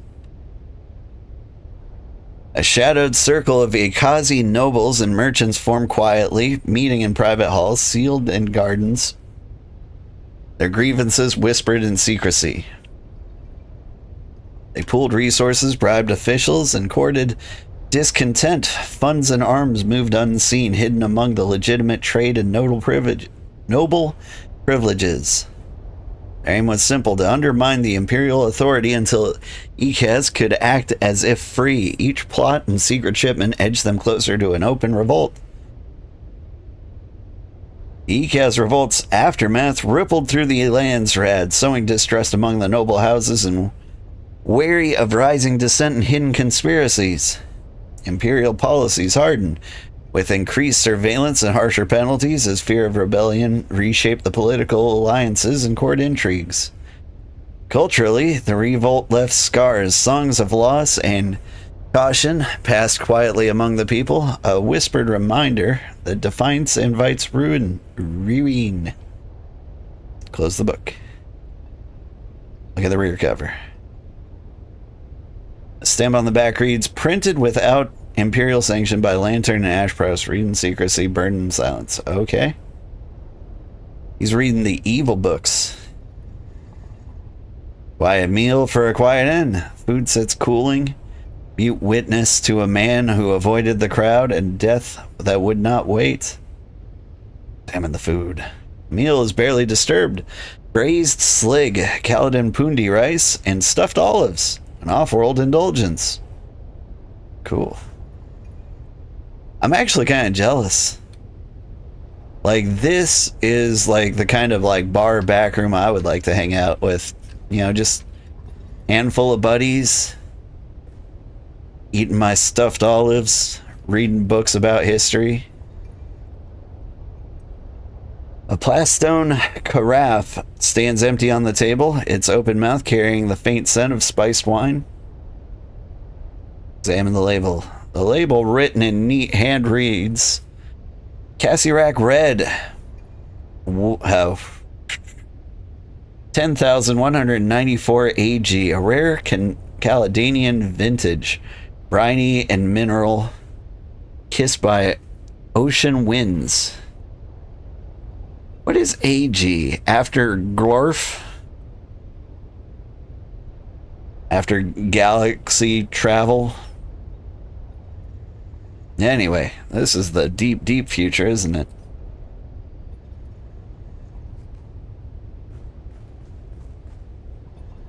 Alright. Get scanned on. Clues everywhere. Oh, right, his body. Probably should investigate that. Austin Lath's gaunt frame lies slumped on the bench, skin pallid and waxy. Salt streaks mark where his final sweat dried hours ago. Let's examine the upper body. No signs of obvious trauma. Assess cause of death from posture and state. A limp collapse, mouth slightly open, suggests sudden systemic failure rather than violence or prolonged agony. Let's examine the head. Eyes with heavy bags, cheeks hollow and sallow. Faint capillaries on his nose hint at long years of drink. Not exactly the picture of health. Let's look this gift horse in the mouth. Broth clings to the corners of his mouth, dried to a faint crust. Without medical expertise, what this indicates eludes you. Examine the eyes. His eyes remain open, lids sunken with heavy bags, corneas faintly clouded, the mark of sudden systemic failure. Examine something else. About his clothes. Well-made garments, finely tailored, but worn and unchanged for days. Pockets are empty, showing no recent use. Infer behavioral pattern from dress and state. Extended isolation, no recent change in clothes. Suggests focus on study or secrecy over personal upkeep. Dude, same. Man withdrawn, consumed by some private labor or obsession before his quiet death. Yeah, that sounds cool. Wish you could design a lounge like that in our base. It would have taken longer than you had patience to do. Yeah, I appreciate it though. I'm still very impressed by the work you did do for us. So interrogate the witnesses, huh?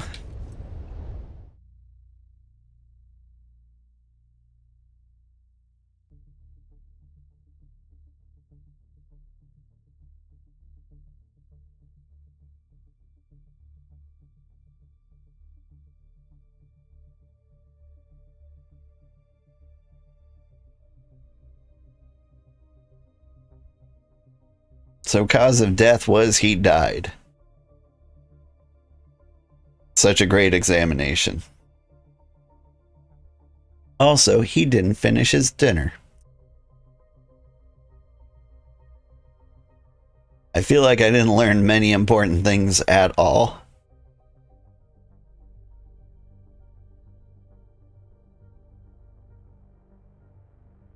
Also, I feel like Thufir Hawat could be like, yeah, he is a quiet man who keeps to himself, and That would have taken far less than 10 minutes and would have been all I learned here.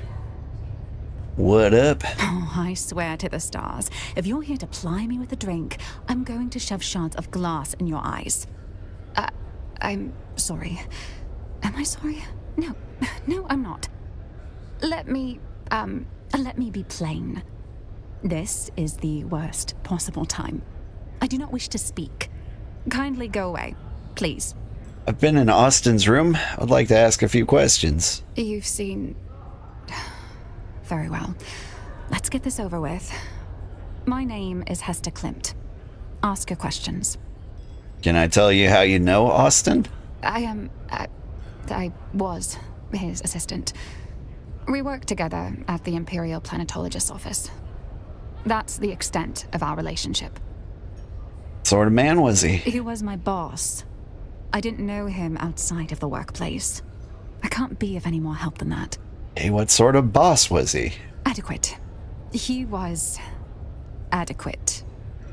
At any rate, he's dead now, leaving me sorting out a mountain of chaos. Damn him. Sorry. She's tweaking out? She really does seem to be tweaking out. Anyway, no other insights? No. And what does it matter? There's no foul play. Unless you have some compelling evidence or medical training, I have to deal with the fallout now. Now, if you'll excuse me, I have to prepare. I have to clean out his office. I have to prepare for his replacement. There's too much. I'll leave you to it.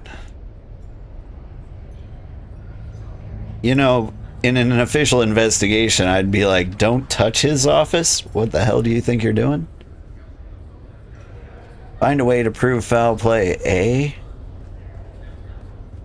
And apparently the proof is miles and miles away. You know, like wander into a back alley and I'm gonna find a sticky note. It says, you know, do laundry, go to the gym, kill Austin Lathe.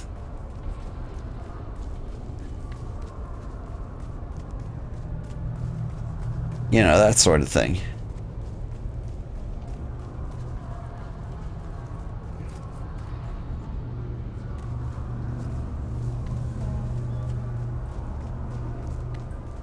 Area I'm going is high up, but not super high up. There's a back alley around here, right? Yeah. The old suit doctor office? Doctor, give me the news. We meet again. Aloha, old man. What you up to? You know, investigating a murder? I can't say I know the name, but I'm afraid my head has been buried in matters concerning my clinic of late. What's this to do with me? What are you up to, Ray Samoa? I suspect foul play. I'd like to test the veracity of that with your expertise. A possible murder, then. I see. That is interesting. At least morbidly so. Today has taken an interesting turn. I'll do the best I can without a body to directly examine. What can you tell me about the state of the cadaver? Found froth at his mouth. That makes me suspect poison. However, without bodily samples to test, I cannot confirm. How can I confirm a poison theory? A poison snooper would be the most expedient method. You got one of those? I'm afraid I don't have any snoopers at all. My supplies are lacking in general at the moment. How can I get you one? If I knew that, I'd have one already. But I'm not exactly familiar with the more illicit sources of goods in Arakeen. Gotcha. Okay. Acquire a poison snooper through Alistair Chim or Tiji Ogari. It's interesting. Like, the game keeps giving me, like, different options of people to speak to in this murder mystery. Which makes me think, like, maybe there's the potential to talk to, like, the wrong person. It's a very clever idea. Like, maybe one of these people is the murderer. Alright.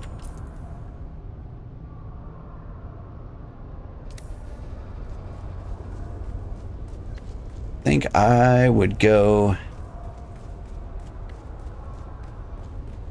Let me refresh my memory on what this guy looks like.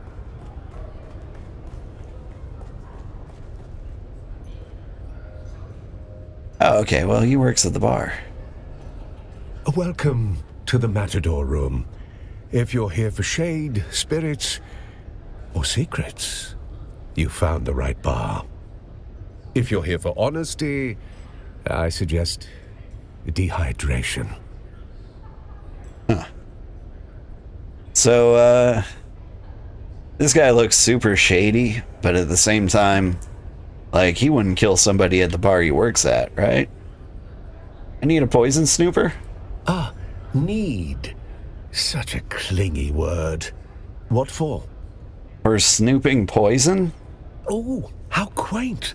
Next, you'll want goggles to spot betrayal. Nah, just the snooper, please. You know, the thing that exists? Oh, pity. Pity. I was rather looking forward to fitting you with a full betrayal ensemble. Hat, gloves, moral clarity. Just the snoop, dog. Damn. Yes, yes, you may have the snooper. But only if you perform a small public service for me. How about money? Gratuity is such a civilized word for coercion. You know, you're charming when you're being transactional. Yeah, so deal? Very well. I believe an understanding has been reached. But enlightenment, my dear Inspector, always comes at a cost. My God, this is a lot of words to, you know, be a cashier. But we have a deal. You can't just change the terms. Can't be helped, I'm afraid. The snooper's calibration protocol requires a verbal cue. Don't shoot the messenger. It's old Ixian firmware. What do I need to do? Before the snooper calibrates, you must ask Justice Clagg loudly if he's finished his epic poem, Ballad of the Righteous Bootlicker. What? Forget it?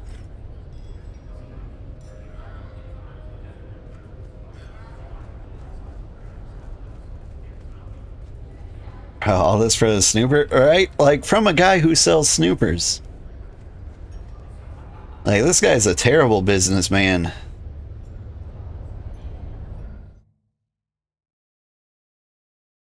Like, if it was me, somebody comes up like, hey, I want a poison snooper, I'll be like, $500. Done.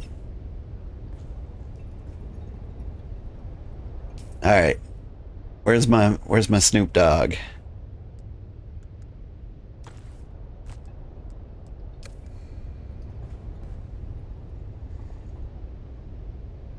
Examine the head. Use the poison snooper on the face. Poison snooper flashes red at his lips, picking up traces of poison within the dried froth. This is a really cool tool. I want a gun that licks faces. He's clearly poisoned, but given his disposition and the spiked drought he prefers, source of the poison is needed to strengthen the theory. Okay. Could it be the wine? He didn't eat the food. Poison snooper glows green over the carafe, finding no trace of toxin within the emptied vessel. Oh. That's nice. Is this poison? Is that a poison book? The snooper glows red along the page edges. Contact poison. The book itself became Lath's executioner. I read that book. I am concerned. Dude was licking the book. Maybe he was. Patient, deliberate, and lethal poisoning enhanced by his nervous habits. Whoever did this knew him well. Ah.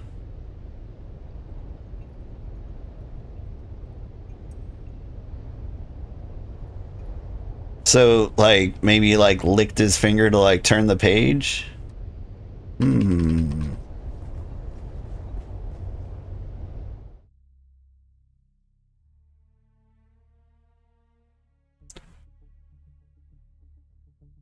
Never doing that again now? I mean, like, I've never done that on purpose. Like, pages have never been that hard to turn. And I feel like you're slowly ruining the book if you do that.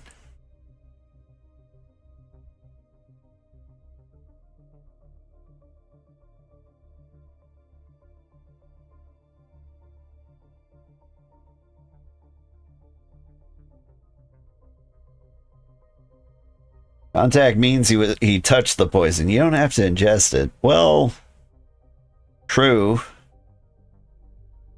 I also touched the book. Like, I read it thoroughly. But I guess I'm wearing gloves.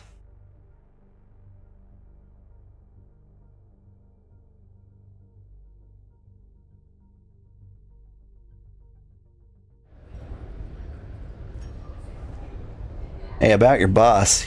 You done been murdered. You? Again? You're like a rash. I'm sorry. Was that hurtful? Not hurtful enough. How is this supposed to go? I'm in over my head. I'm not in a proper state of mind, and I promise there will be collateral damage if I have to open my mouth. Okay. Anyway, your boss was murdered. What can you tell me about him? Murder? That's impossible. I don't... How could you... How? He was poisoned. No, there's clearly been a mistake. The situation is insane enough without these wild theories. Breathing rate has changed. I suspect you're holding information back. All right, you nerve-wracking hound. Let me think. Perhaps I do know something that would help. Ask your questions. Did Austin exhibit any strange behavior leading up to his murder? Stranger than usual? He did become extra agitated. Paranoid, even. Particularly after a meeting with a strange woman. A woman, you say? A redhead. He met with her in a closed room for hours. He came out, distressed, immediately ordering a thop to transport for the following day. Aren't you a redhead? You're under arrest. I mean, who was the woman? I didn't recognize her. She looked, noble, perhaps. And where did he go after meeting with the redhead? I don't know if I should,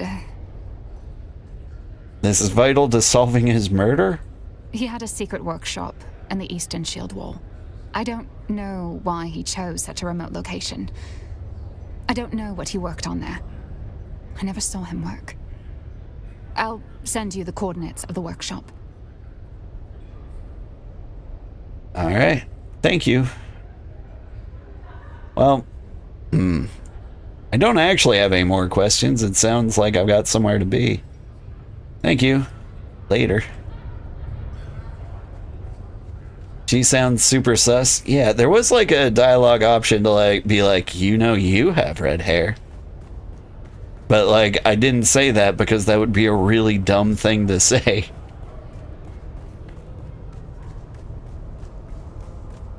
She's like, he met with a redhead woman. Was it you? It was!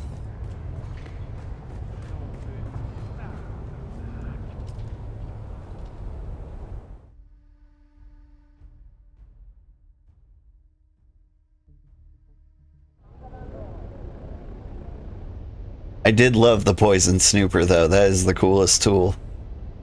Okay.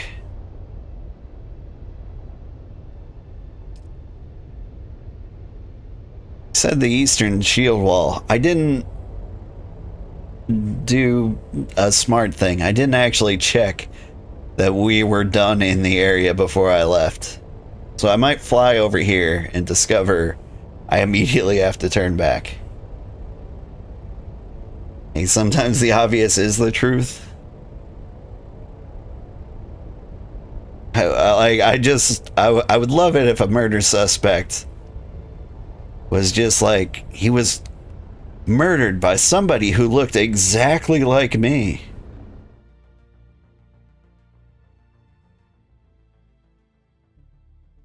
I mean, like, that would be a great wrench to throw in the works. Normally, when you're trying to, like, confirm it's not you, you're like, it was somebody who looks nothing like me. But, like, it's super clever to be like, it was somebody who looked exactly like me. Because, like, that would be a dumb thing to say if it was you. Alright, where am I going? Interrogate witnesses at the Upper Seleucid Bowl. We're going back.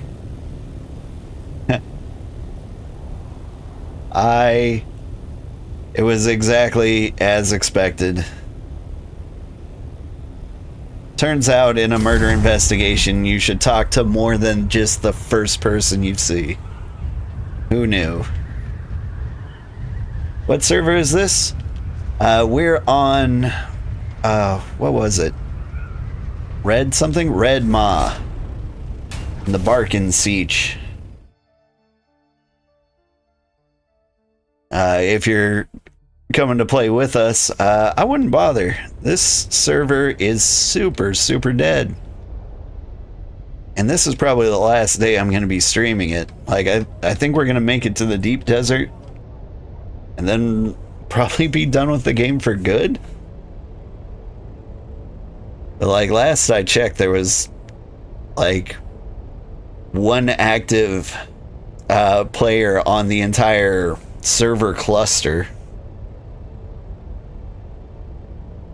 The snooper reminds me of the engineer aliens from Halo. Oh.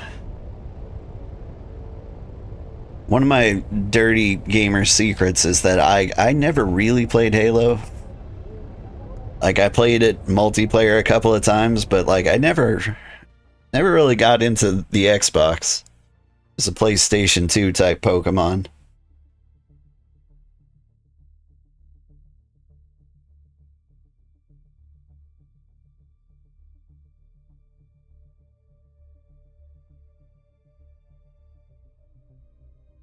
Oh, really? What's it called again? Oh, the server I'm on? Red Ma, and, like, our particular subsection is the Barkin Siege.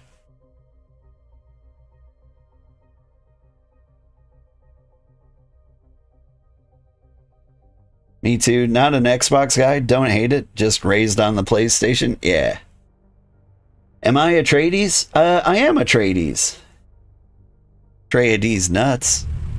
Sorry. I think next week I'm going to be playing a non-mature game, so I got to get these immature comments out before I play something child appropriate. Alright.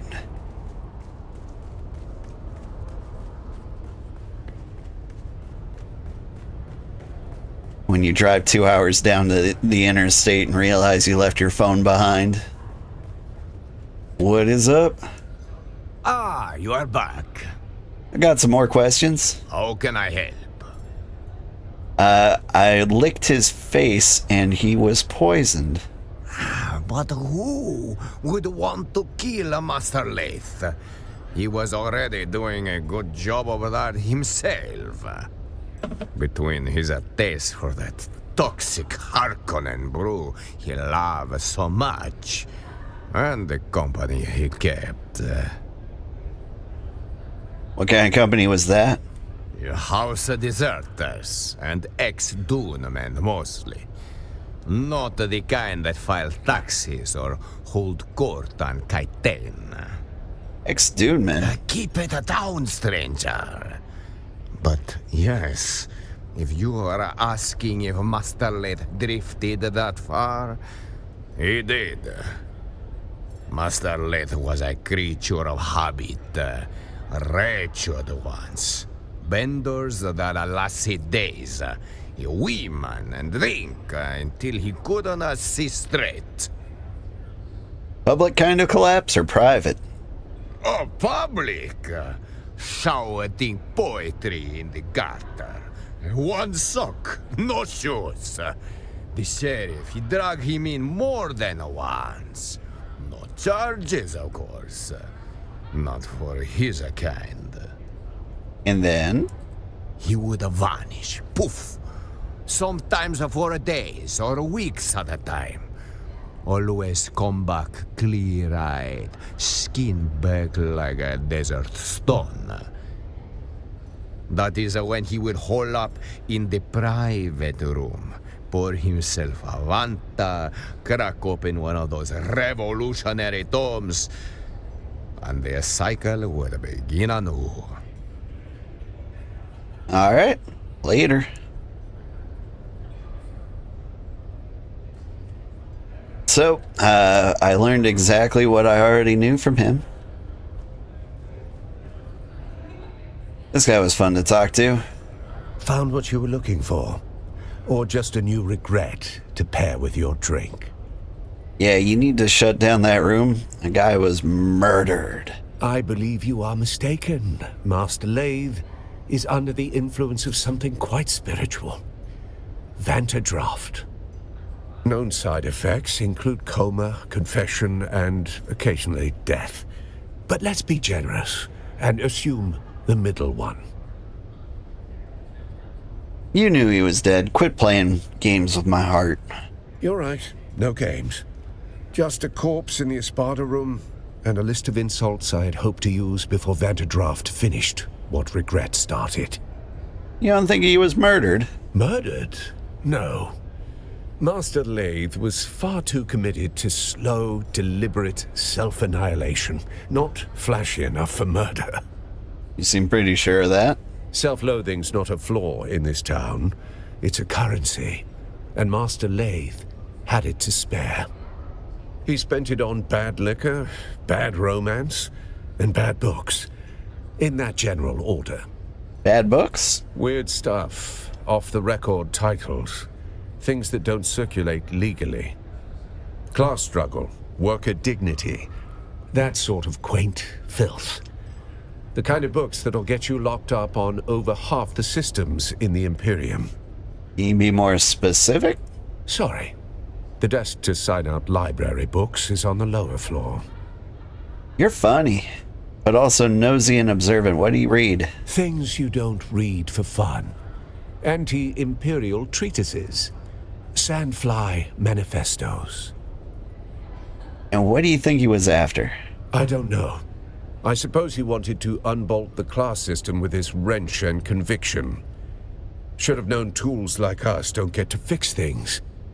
We just hold the weight until it crushes us. Bad Romance is a terrible song? I don't know. Maybe it's just overplayed. I've definitely heard a lot worse. What was... Lady Gaga was in a song recently. Who did she sing with? Was it Bruno Mars? I can't even remember the name of the song, but like... I feel like a lot of famous singers, or like big singers, have been dropping some real mediocre stuff lately. Die with a Smile? Yeah! That one. I'm not a huge fan of that one. Like, I'd take Bad Romance over that any day. Master Lathe collected bad decisions like drink tickets. And love was just another excuse to disappear for a night. Or 3. Running out of ideas? Yeah. I mean, I also don't get that. I feel like singers should... Who runs out of ideas? Everybody in the world is an idea guy.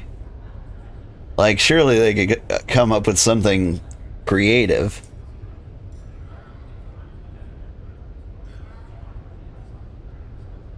Anyway, hey, what was the engineer's drink?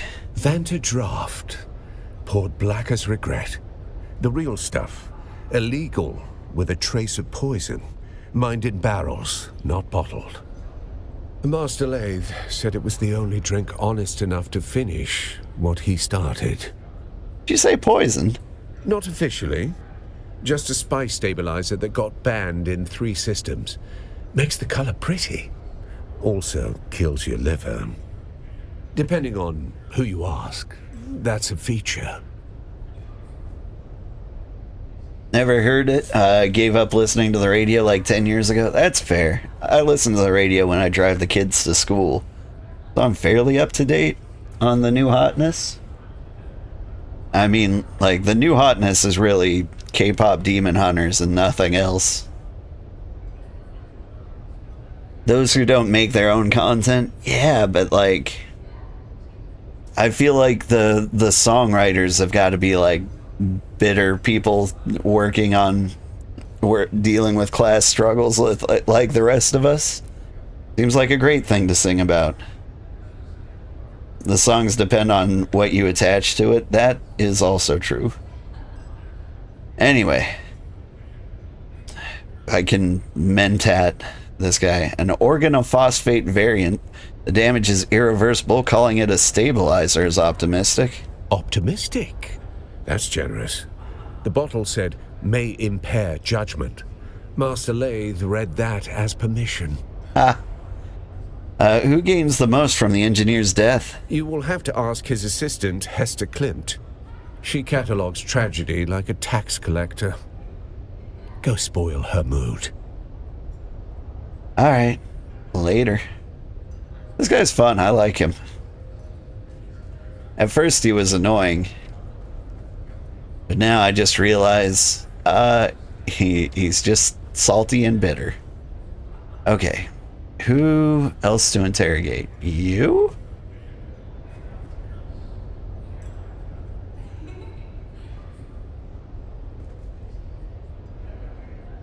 Oh, this is just a waypoint to the very center of this area. Hey, you see anybody get murdered around here? Yo, looking for a murder suspect?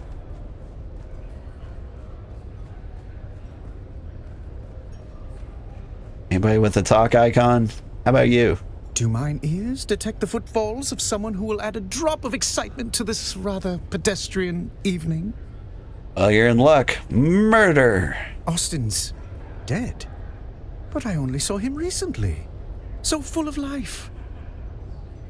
Sorry, this must have been a terrible shock. Wait. Is this a potential murder investigation? How charmingly macabre! Do you really think someone murdered poor Austin? Shh, don't spoil it. Yes, I simply must be involved. How might I facilitate your sleuthery? Are you sober enough to answer questions? Now see here, I am only midway through today's debauch, and am of sound enough mind to answer the queries of both of you. There are 2 of you, yes? Yes. I jest. Oh, do lighten up. This isn't a funeral. It's a possible murder scene. Oh, you're so clever. Anyway, he was murdered?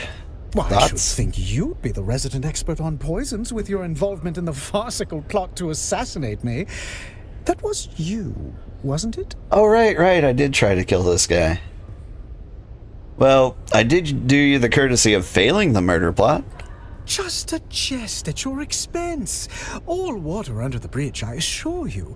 Why, some of my closest friends have tried to murder me at one time or another. Now, what were we talking about? Your thoughts on Austin being poisoned? A proper murder mystery, and I'm a suspect. How wickedly romantic. Perhaps I felt a deadly envy toward my dear friend. Envy? Over what? Nothing comes to mind. He was a sad sack of wine, whereas I am rather fabulous. Come to think of it, we weren't very close friends. Pshaw, we can hammer out a motive later. I'm just glad to be in the rogues gallery of this caper. Let's see. Can you tell me anything about anything constructive? I can say this about poisoning Austin. It would be easy to do. The man had recently developed a bottomless appetite for spiced alcohol. Not everyone can handle vice with the charm and panache that I do. People like Austin turn alcoholic dependency into something depressing. Something terrible haunted that man. 1 part guilt and 2 parts fear of discovery, shaken well and garnished with intrigue. Okay. You're not as bumbling or whimsical as you want others to believe. My, such a sharp and incisive mind. You're liable to cut yourself on it. I trust you'll keep that little deduction between us. Yeah, so what can you tell me about Austin? My occasional drinking companion has an education in engineering. If anything, he's even more of a man of leisure than I. How do you mean? He has an advisory position at the Imperial Planetologist's office, though I don't believe he's ever set foot in that office. He's here more often than even I. If you ask me, and you have, he curried the favor of someone powerful to receive such a cushy job. And what else can you tell me about him? Well, his carnal pursuits are prodigious. He worked his way through nearly all of Arakeen's eligible ladies. The man knows how to pitch woo prolifically. Oh my. Bro sounds super bored with normal life. I think I've gone drinking with this guy before. And it's always a great time. Anyway, I want to discuss some of my findings regarding the murder. Allow me to lend you an ear. Maybe 2. Do you know anything about his book? I can say that he was rather buried in that book. A recent reading obsession. He even had it open at the bar, barely registering the people around. I was mildly put off by all the finger-licking he did whilst turning the pages, but if moisture is needed on Arrakis, one must simply supply it themselves. Can you tell me anything about the subject matter of the book? Oh, yes, that was the most scandalous bit about it. A rather controversial text full of criticisms of the Empire. The title was Histories of Imperial Descent, Volume 7, The Ikaz Revolt, Causes, Conduct, and Consequences Within the Imperium. Or something thereabouts. Come to think of it, he also recently read a banned Sandflies manifesto titled Wings in the Dark, Notes Toward a Future Without Chains. I'd like to point out that I did call him out for, like, licking pages.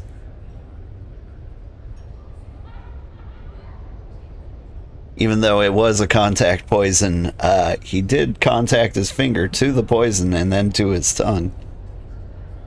Anyway, you're very perceptive for a day drinker? Yes, well, I simply must petition my house to change our motto to, for we are high functioning. I like most day drinkers I know have like the tolerance to actually be this lucid. Anyway, do you know anything about Austin and the Sandflies? I'm afraid I missed out on that bit of gossip. A pity. I did see him reading a Sandflies manifesto recently. Anyway, do you know anything about a redhead? Only that they have an improbably high propensity for slapping me, men and women. Though to be fair to them, I deserved it. Oh, do you mean Austin's tremulous little apprentice cowering at the window? Esther? Nah, not that one. In that case, no. Alright. I shall count the minutes until the next disaster. Alright, well, I think I'm done here. It's been a most unusual pleasure. Should you discover any more juicy details, I'll be here, keeping vigil for poor Austin. Alright. So now we discuss our findings with Sub-Prefect Torres. Did we solve the murder?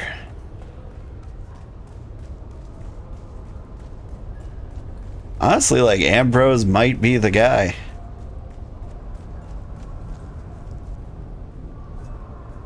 Sorry, that guy threw me off for a second. I was like, are you a player character? Because, like, Ambrose knows what he was reading, knows what he's about. He could have easily sent a redhead in there to murder him. But, like, I think the redhead was kind of like a red herring. Get it? Red herring. Anyway, like none of it really adds up. I don't think I actually have a suspect in this murder yet. Report. I spoke with Klimt, Obsten's assistant. She didn't want to believe it, but I laid it out. It was a murder. You rattled her then? Good. Did anything shake loose? Said Austin has been on edge lately, had a thopter lined up, meant to fly out to his workshop tomorrow. Did she say where? If he was running, that's the direction we look. Yeah, it's not just a workshop, it's buried in a sandfly's base deep in the eastern shield wall. Very good. You're starting to think like a Cheops player. But every cleared square reveals a trap or a truth. Okay. Go see which one Lath left behind. I'll get going then. See, now we hop in the ship and fly away. I will point out, without having all those conversations, I would have been there already. The waypoint was just set for me. And no one actually gave me precise locations about this base. And so I have learned nothing. I would have been on the right trail. Like, they frame that as like a murder investigation, but like, I just heard the same details I kind of figured out just by like examining the room. Like, don't get me wrong, the conversations were fun, but they felt kind of pointless. There we go. To Hogatown.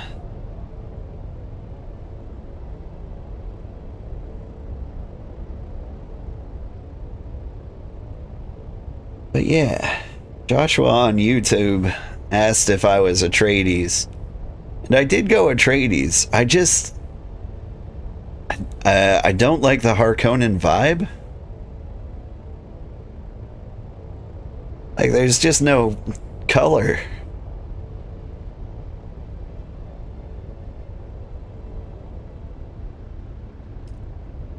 I don't know, like, it's just a little too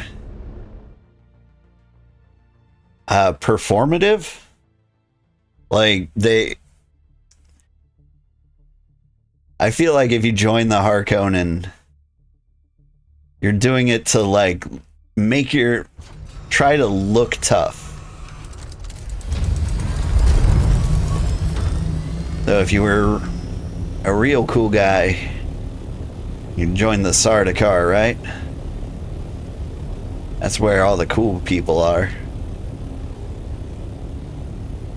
Those are the stone cold killers.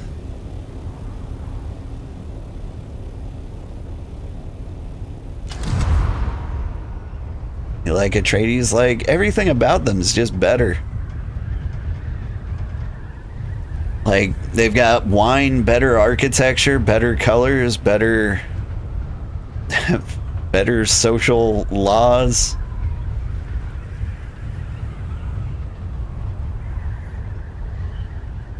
Like, better government.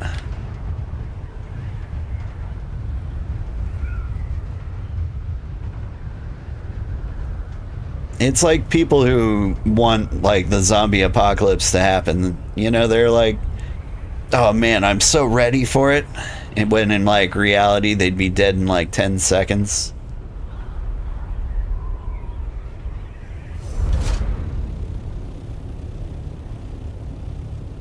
They'd be like the seventh person dead. And then all the beans they hoarded in their basement will go to waste.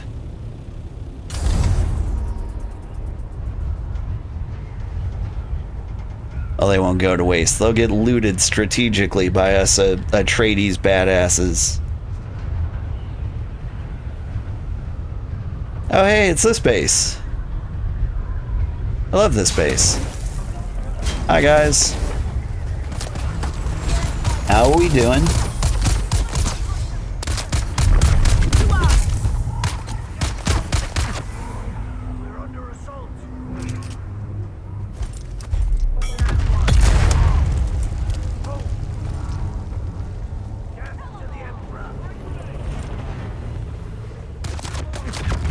Woo. shot from a lot of angles.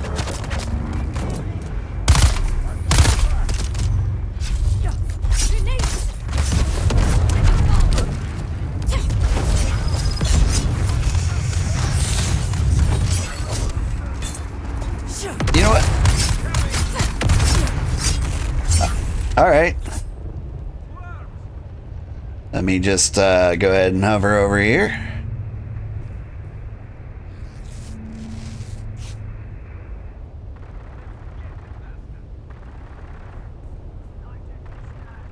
They say they're ready for the apocalypse, but cry when the power's out. Now, hang on a second. I do that too. I don't have, like, the flying suspensor belt.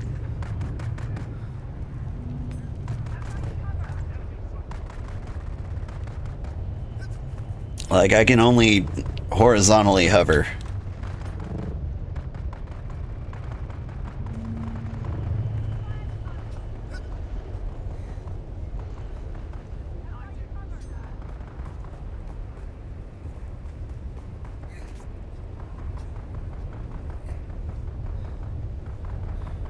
My power's usually pretty good about turning back on when there's a power outage, but I did have a big one recently. A large sandstorm is approaching.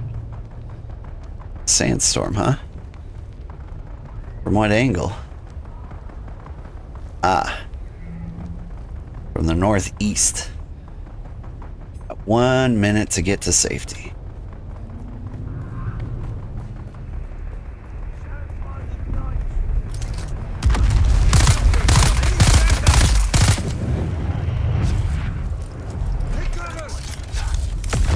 This guy thinks he's got range on that.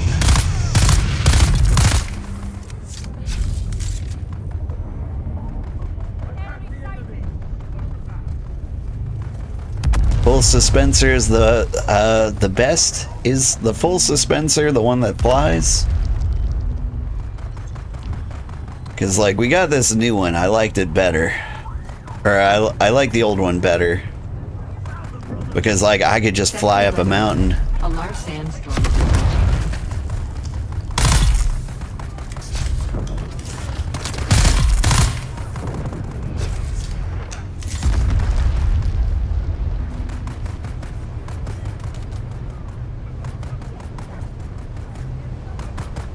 Whoop, that looks like a sandstorm.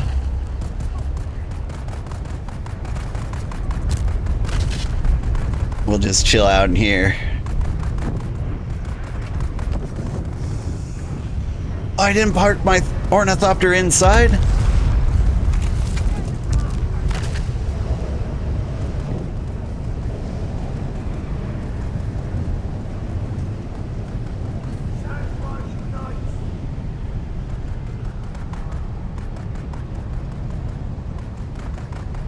I fell down the mountain, didn't it?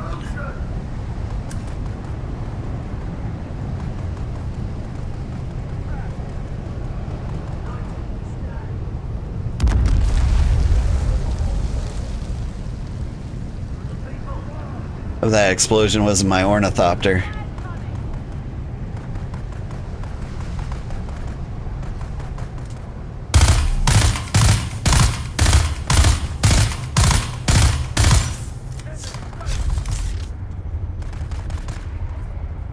Oh, hey, it's okay. But is it? Oh, the wings are a little battered, but it came out all right. Please let me exit the vehicle. There we go.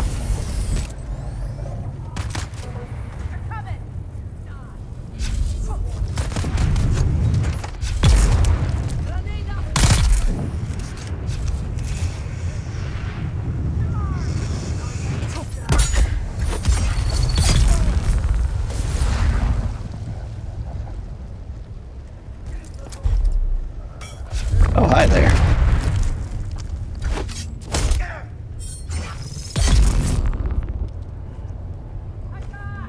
That guy, like, stepped in, set a body on fire, and then, like, called it a day. He was like, I've done my part.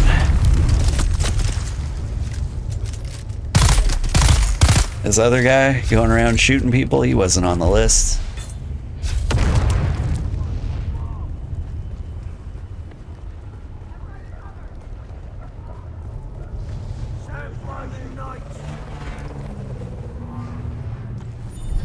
Nice. A medium-sized vehicle fuel cell. Gotta make note of that one.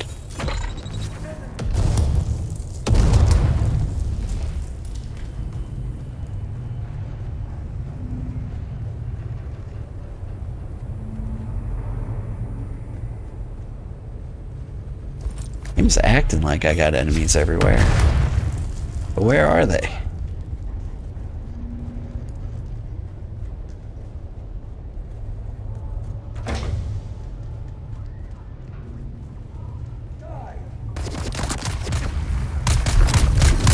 Like, where did you come from?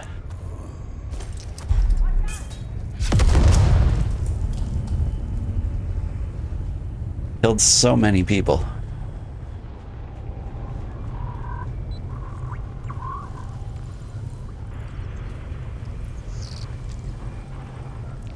Where did you go? Cotton Eye Joe, is that you?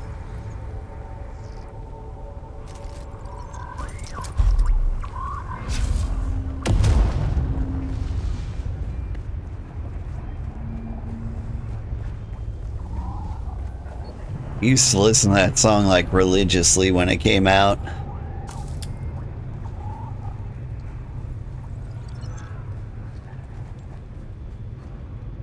Back when I was young man Sugarheart. Like, one of the genres of music I was obsessed with was like old 90s club dance mixes. That was my jam. Listening to things like The Real McCoy.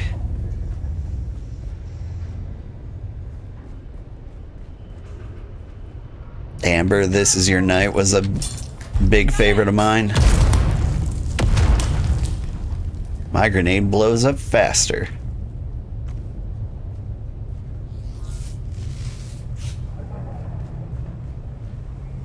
All the same. Nice. Kindred spirits. One song that's been in my head recently from the olden times was from a band called B-Rock and the Biz. The song is like a parody of like Jerry Springer or something. And the song's called That's Just My Baby's Mama. Or, no, That's Not My Baby Daddy. Something that? Like that? What is that song called? It was so good. I think it might be called My Baby Daddy. After the pamphlet, I started asking questions like, who does this serve? And the answer kept coming back. It serves them, the nobility. And nobody burned brighter on that pyre than Phaedra Vi. Old money, old grudges. She wore ruin like perfume. We drank, talked, pretended we weren't just ghosts. One night, I told her my worst secret. The one I can't say here. She didn't flinch. I asked her what that made me. A man, she said. A man with blood on his hands like the rest of us. You just don't wear gloves. Then one morning she showed up with real gloves, silk, elbow length. I knew she was hiding something. I gave her my worst sin like it was a love letter. She smiled, kissed me, then she asked for a confession. Not for her, for the Harkonnens. Said she needed money to buy back her family's heirloom. I laughed and asked if she was serious.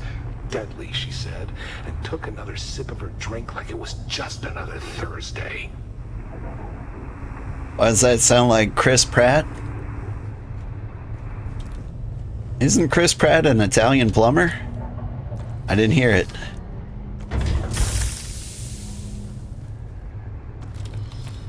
I like his workshop.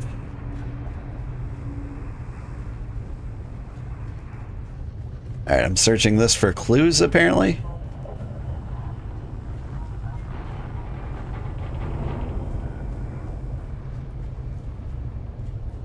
Ah, here we go. Old Carthage schematics. Oh, are we gonna go back there?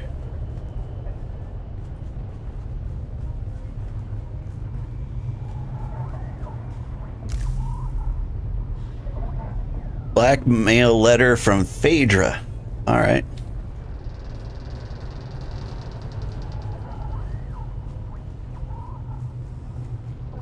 Lamau, it's Star-Lord from Marvel? Yeah, that makes sense. Well, to be fair, like, I think Chris Pratt did a really good Star-Lord.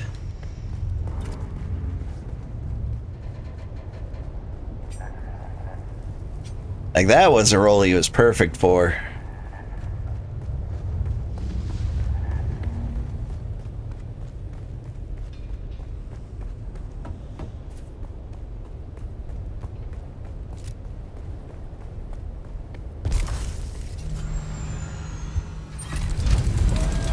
But yeah, I was actually, I don't know why or how this came up in any conversation or anything I was doing. But there was I read somewhere recently that somebody thought Willem Dafoe would make the perfect Waluigi for like the next Mario Bros. Movie. And I gotta say, I think I agree. I think Willem Dafoe would be great.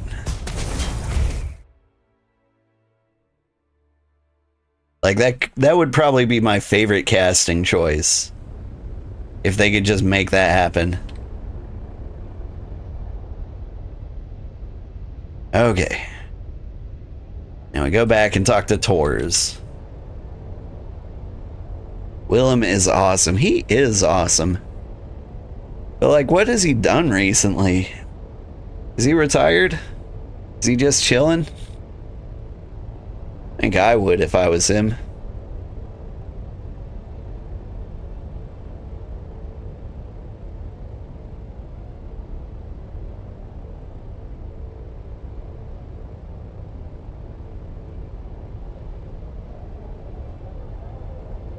He's retired and gives to charity in New York City. What an awesome guy.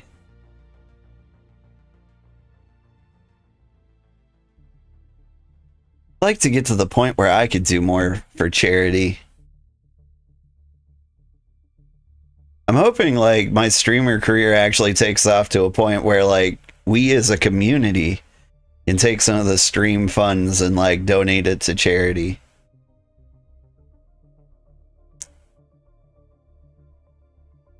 He's a normal dude. He is a normal dude.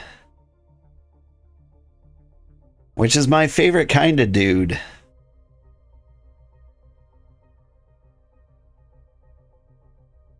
There's a lot of pessimism in the world right now. Everyone, like, if you're chronically online, it's really easy to believe that, like, everyone in the world is a psychopath. But, like, if you meet and talk to real human beings, like, you learn that, like, no, most people are pretty chill. He was in 6 movies last year. Whoa. Is he doing cameos? Or, like, were they, like, starring roles? I've got kids now. The only movies I see are animated. Although the kids are, like, inching closer and closer to, like, wanting to see real people. I watched Paul Blart Mall Cop with them and they loved it. He's kind of like Patrick Stewart. Doesn't have to work, but does stuff because he kind of wants to. Yeah. That's the life, isn't it? You've been to the workshop. Did our engineer leave anything behind besides regrets? Been there. Killed a lot of people.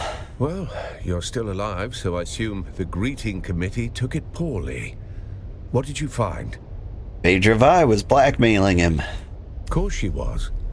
Phaedra always knew how to pull a thread, until the whole man came undone. Laith confessed something to her, something big. She used it to tighten the screws. You want answers? Go see Phaedra Vi. You'll find her apartment in the Upper Central Plaza. Watch your step. Alright, I'll get going then.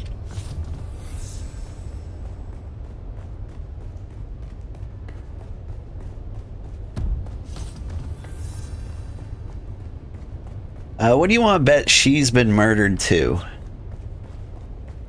I feel like that is the twist around the corner. Wow, wow, wow. Hey, thank you so much for the Prime subscription. I really appreciate that, Ray Samoa.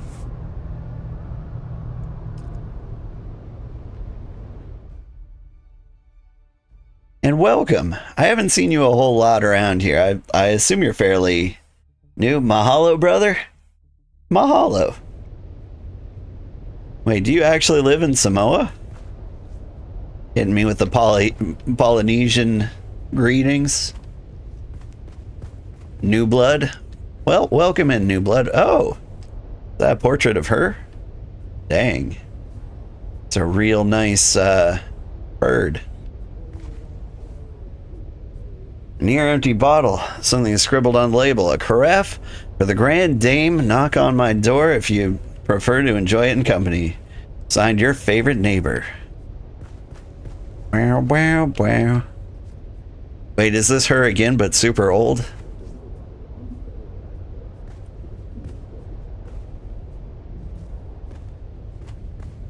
I mean, if you're gonna make a stamp of me, use the young version. He was so much cuter.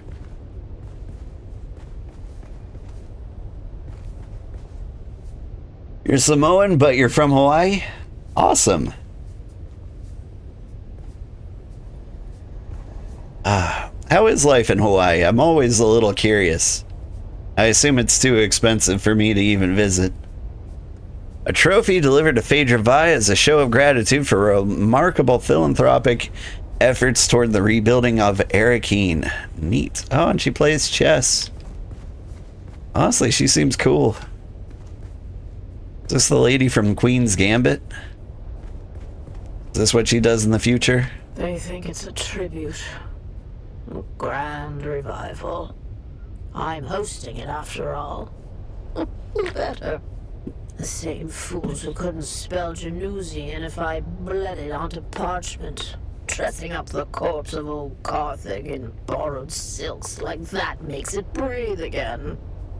But that night, it wasn't a party. It was the last time the world bent around me. I ruled it for a single night, and nothing that came after ever mattered. Now they wear the masks. They mouth the toasts. They pretend they remember. It's not nostalgia. It's taxidermy. Still, if the ghosts are coming, I'll be waiting at the door. Funny story, you live in Hawaii, or in Florida now because it's too expensive in Hawaii, but your ohana is from Kehi, Maui. Nice. I mean, like, nice that you're not living somewhere expensive. And Florida gets a bad reputation because it's easy to go crazy there. But like, some of Florida is actually beautiful. Like, I've been a big fan of like Sarasota. I went to visit there. Fun white sandy beaches. It was nice. It's actually the farthest south I had ever been. I also completely relate to your struggles because I'm from Montana and it's now too expensive for me to go back home because everyone is retired up in that direction. Empty frame. There's no painting in this frame. Looks like it was removed recently. Pull out the scanner. Zarp. Alright, we saw that. Oh, what we have here? Black market trade receipt. That was black mail trade receipt. That's some professional blackmail if you get receipts for it. Search for clues. Where could she be? Footprints leading towards a bookshelf. That's not super suspicious. I just mean she like She went to, like, pick up a book. This is her apartment. I imagine her footprints are everywhere, and to see them facing a bookshelf should be, like, the least surprising thing in the universe. But I'll find the secret button. Secret button.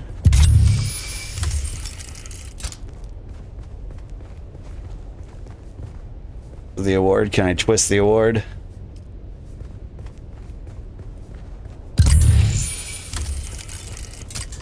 Ah.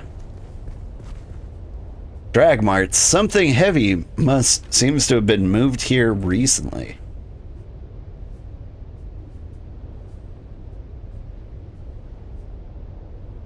Something heavy, huh?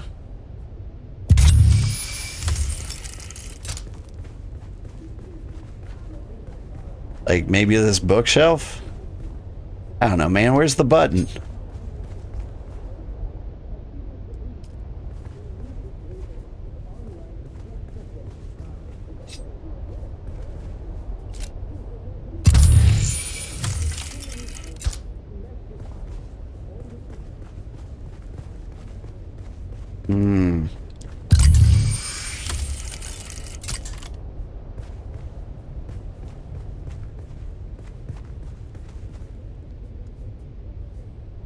Your favorite neighbor.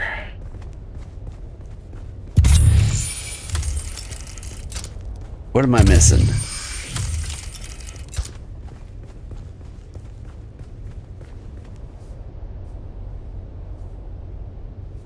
You don't think people keep receipts for blackmail? Well, they should. Else they keep their business intact.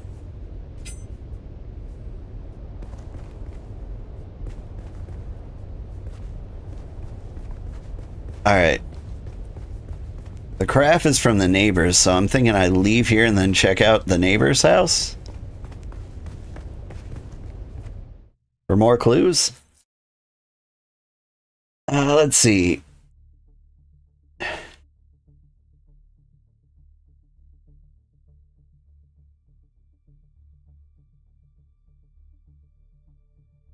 Ada is in South Carolina. Was in Pennsylvania for a while. But it got expensive to be there too, right? We're all getting slowly driven to Tulsa, Oklahoma.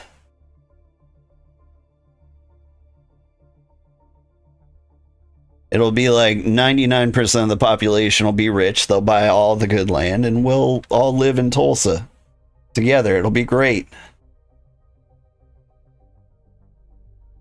Hey, 10 Days. Welcome in. The murderer is in the Epstein files. Confirmed? I mean, I just kind of assume every single politician in existence is in the Epstein files, so... yeah, if Phaedra's the murderer, she should be in there too.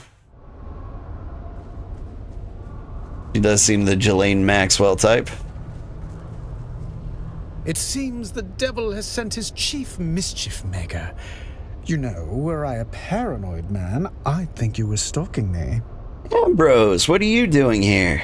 Well, clever clogs, I live here.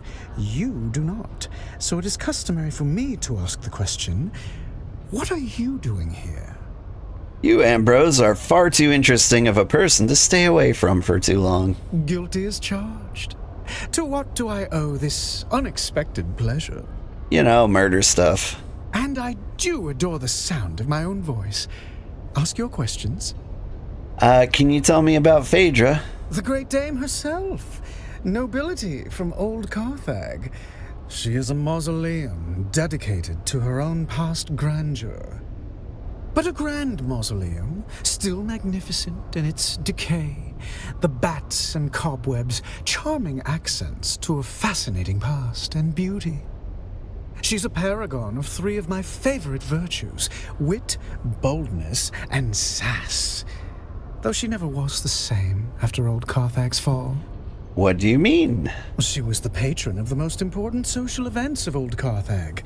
I think she's a bit lost without her old retinue of sycophantic libertines. She used to host the Genusian Ball, I think she's lost in a past she can no longer occupy.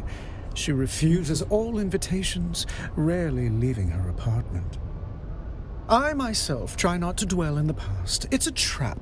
I exist in the now. In fact, I'll go make myself a drink. Right now. Speaking of drinks, what about Phaedra's drinks? She imbibes copiously, which I would normally applaud, but she does so alone, locked away, guzzling carafes of spiced martinis. As for myself, I prefer to drink in society. Inebriation loves company. A bacchanal of one is a sad thing indeed. That's fair enough. How long have you lived here? Not long. Merely a series of rooms I occupy when on Arrakis, though business and revelry keep me away most of the time. Notice anything interesting? I don't pay it much attention. Though, now that you mention it, I did see Austin flit in and out a few times. No doubt he was plying his amorous extracurricular activities, the poor dearly departed rake. I'm done here.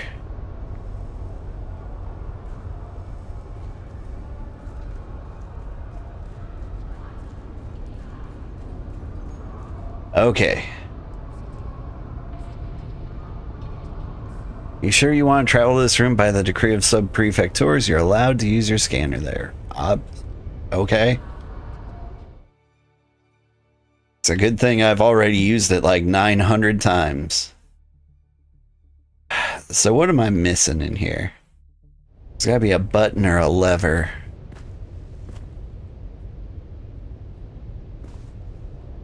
Or a garage door opener. Scan the room. Maybe one of these books.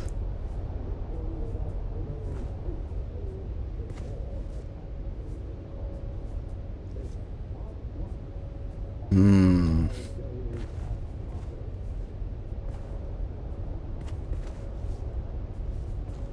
gonna lose my mind.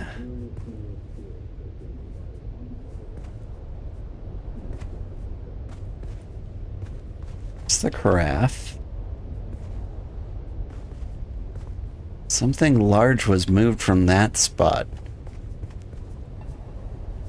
But what could it be?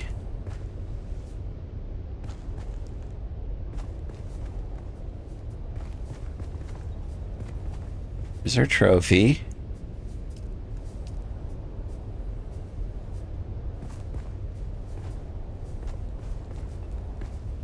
I mean, I don't see anything else very large around here.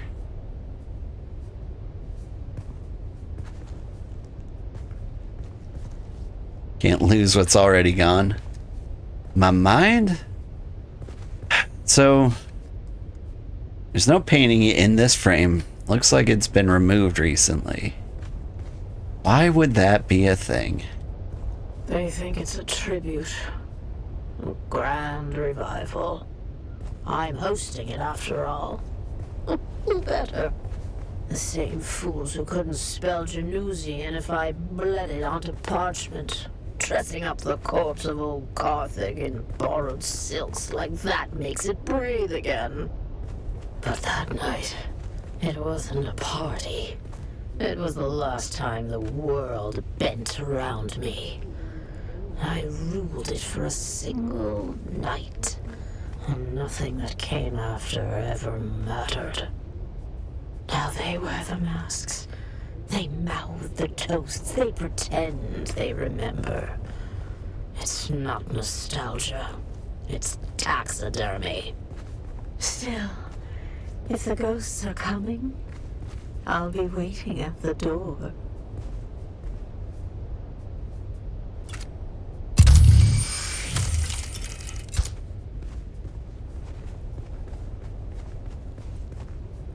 What do we have here?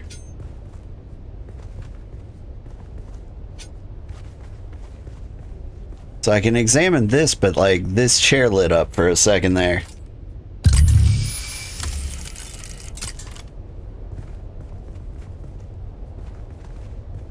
Why can't I touch it?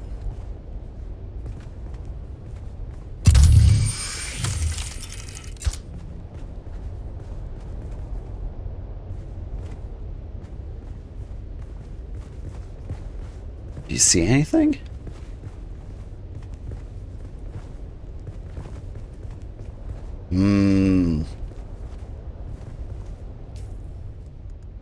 Tell me I can deconstruct it. That would be cool.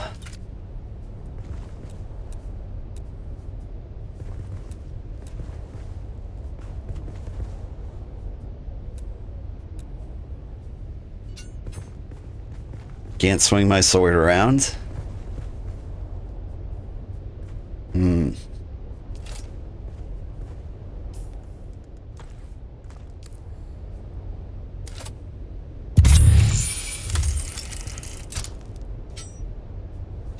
This table?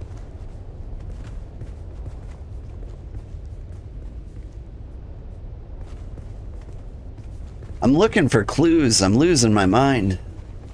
Ada, did you say you haven't done this bit? Like, I want to stop and Google. Because I feel like I'm doing everything right.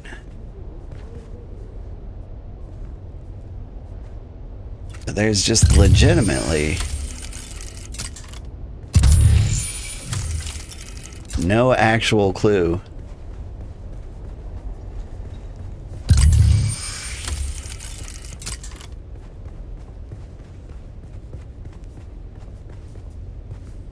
At least not in the apartment.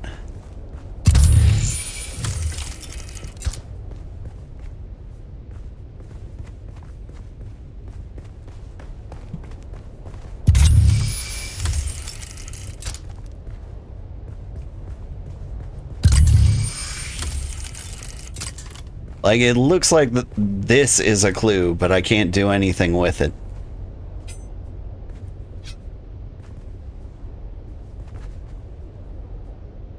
Is it the rug?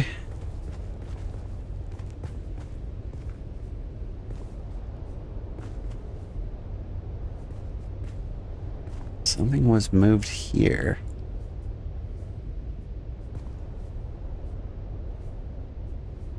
You've not yet. I might have to Google this one.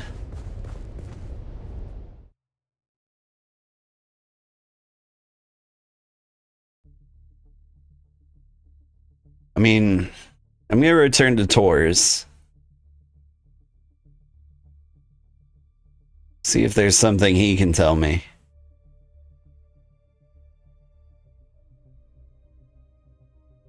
Because there's very few interactables in there. And we found like one point where I just can't touch. Like, I don't have the ability to shove anything. Crouching didn't work. I could jump up and down on it, I suppose.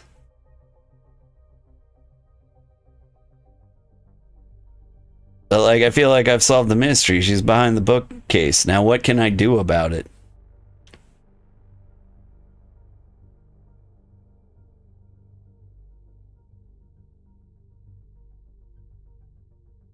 Is it really taking this long to load the city?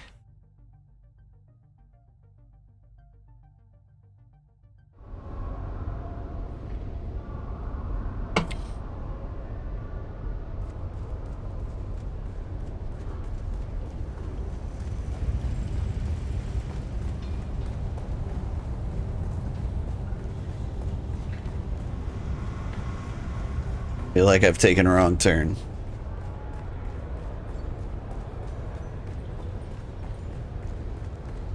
It was compiling shaders? Not again.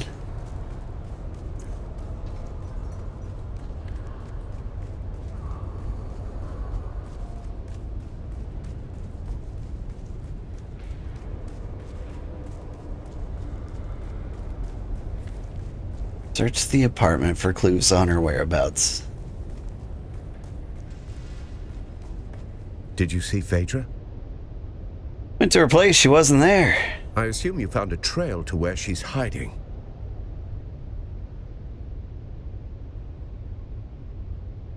There's a lot of options here that aren't like that she's behind the bookshelf. Found a transaction receipt from Tiji Ogari. Could be something. Could be nothing. It could be a waste of time. Either way, see her. Found her drink stash. She favors spiced martinis. Yes. The missing piece of the puzzle. I'll be sure to include it in her obituary. Guess I'll get back to it then.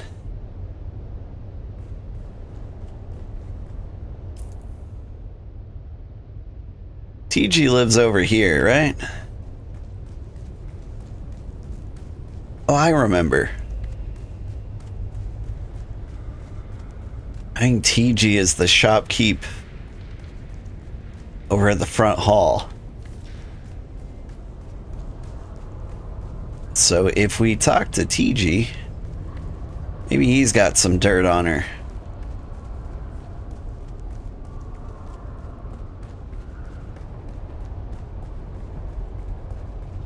Who's TG? Are you TG?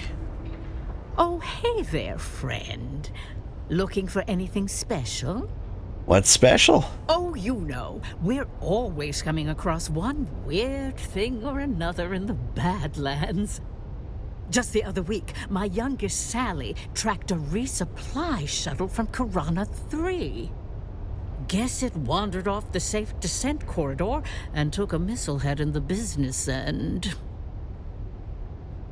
The safe descent corridor? Oh, Arakeen Spaceport maintains a patrolled safe corridor for passenger shuttles and transports to reach the ground safely. Both the Harkonnen and Atreides respect the corridor, but outlaws, not so much. I guess that's why they're called outlaws. I can't help but feel like this is incredibly unrelated. Anything left to salvage? Oh, you know, the usual wreckage bric-a-brac. Engine parts, a bunch of spacecraft-grade flex panels. Oh, and an intact 12 series Ixion control switch. The 12 series is very desirable because it was the last series manufactured before that unfortunate business with the invasion of Ix and all that. Alright. Excellent. How's business? As always, the war is a blessing and a curse. A blessing because all the fighting provides my family with fodder to salvage. But also a curse because so many dead. So many gone before their time, and all because of a noble squabble. Must have been rough when you first arrived. No tombs to rob? You'd be surprised. Turns out Arrakis has quite a few buried secrets of its own. Of course, you've heard tale of the old testing stations. I've killed all of them. There's a good few nearby that are already popped open, but that's nothing compared to what's out there in the deep desert. Finn's got a secret map. You can ask him about it, if you dare. Alright. Excellent. Bye. What about you? Do you know any secrets? Hello again. He doesn't. Okay. I've learned nothing.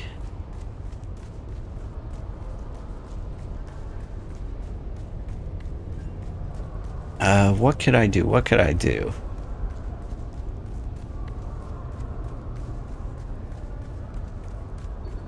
We are gonna get to the point where I have to Google this mess, I think.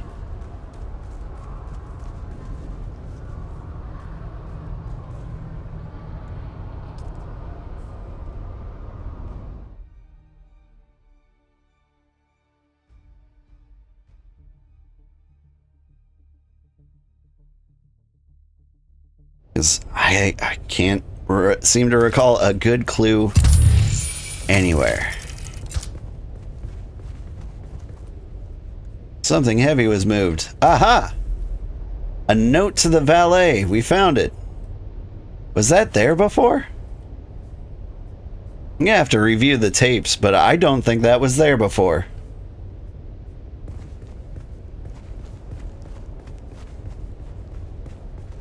And now we have to go to tours. You Googled it? Thanks. Did it tell me to pick up that note that was clearly there that wasn't there before? I'm gonna check the replay. I'm not gonna let this game gaslit me. It was not there before.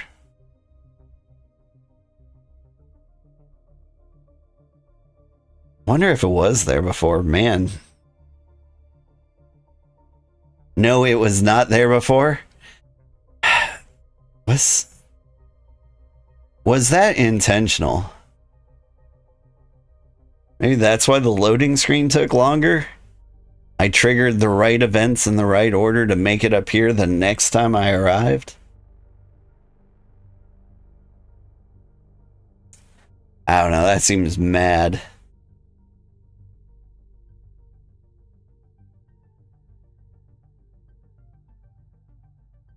You think so? Yeah.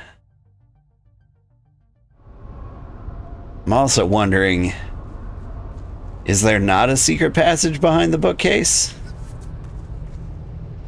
Because if there's not, then the footsteps leading to the bookcase were what? She got a book to read? Maybe it was the book she gave to, what's his face? Austin. And so she's just supplying evil books? Did you see Phaedra? She wasn't there. I assume you found a trail to where she's hiding. She left instructions for her valet. He was tasked with transporting something valuable into the deep desert. Interesting. Then I hope your Thopter's gassed and waiting, because you're headed into the deep desert. Okay. Secret tunnel? A secret tunnel to the deep desert? That's a long tunnel.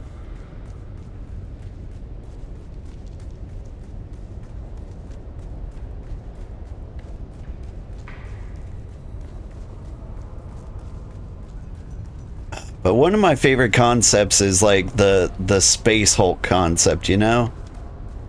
Like some big building or construct that is so large that like it's the size of like a country on its own. That's why you stop doing the story quests. They make no sense. Yeah, but the story. I should have checked the objective before I popped out here. The deep desert. Just up and to the left a little bit.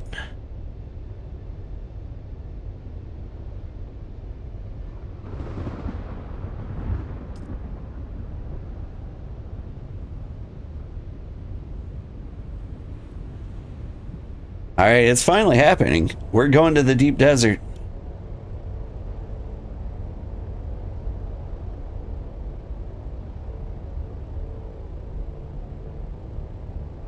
That's the DD. It is the DD. I mean, like, he said you're going to the deep desert, and I immediately hopped in my Thopter, and I was like, let's go.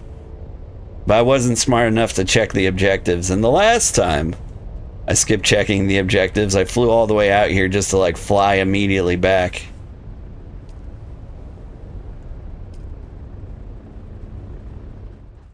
Good luck. Well, thank you. Like, I don't think there are other human beings here, so I'm not super concerned. The deep desert. The Coriolis storms will destroy everything in the deep desert and reshape it. Make sure you get all the valuables out of the deep desert before the Coriolis storm comes. You can only exit the deep desert from the shield well to the south. Okay. Thank you. Find the entrance to the location marked on the note. Oh no. Oh no. Where's that quest?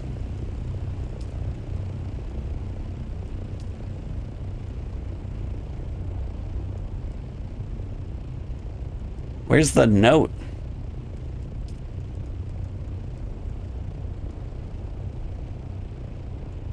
Yeah, this. Instructions from Phaedra to her valet to transport some boxes to section B5 in the deep desert. Okay, so I am in the right spot. Deep desert building costs are reduced by 50%. Demolishing buildings returns 100% of the resources used. Okay. Can't see shit.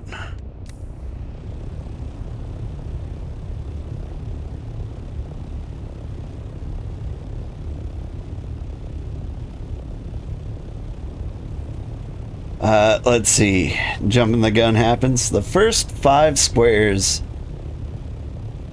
up are PvE thereabouts. Base to your right. So there's active players. Well, I mean, there are bases.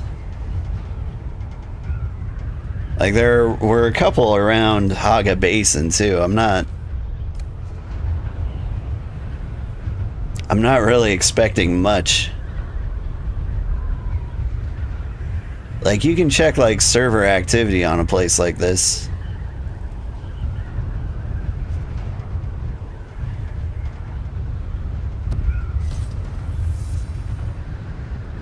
Entering hidden sector.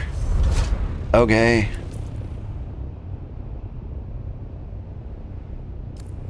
Would be great to see, like, some kind of grid. Ah, hey. There it is.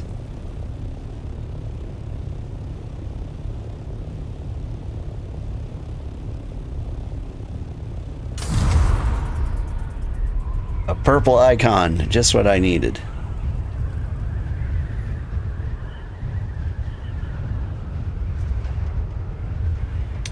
Deep desert bases get destroyed every week from the storm.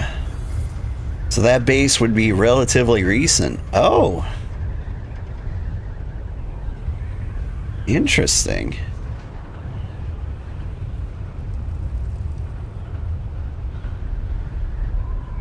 Fog returns every Coriolis storm. Mm-hmm.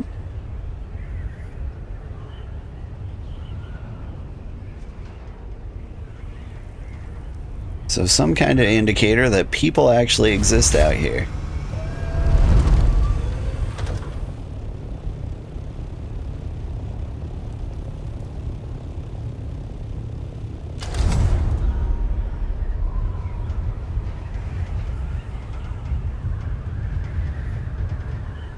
I think the odds of running into a person are still rather slim.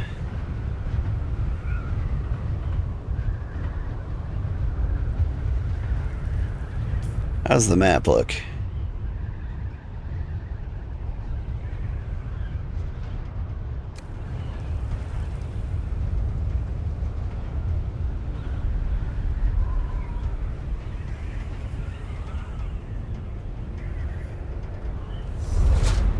Yeah, we slowed down quite a bit there. My angle wasn't quite right.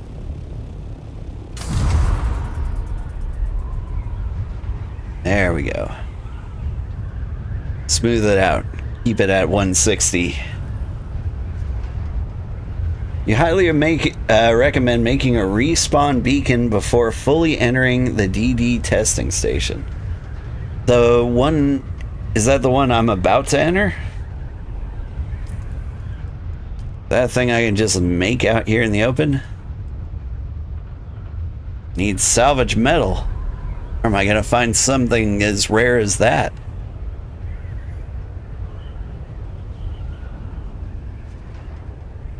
I don't know. Like, does that exist out here in the deep desert?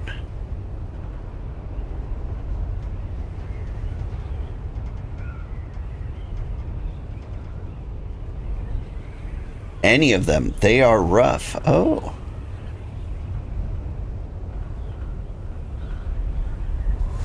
So I can't play like the idiot I normally play like, huh?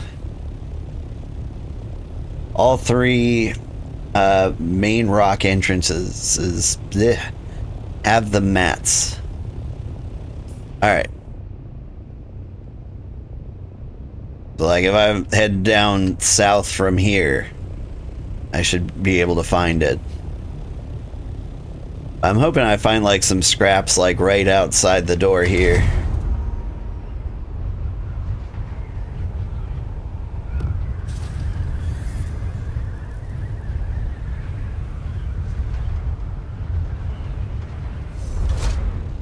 Like what do I have here?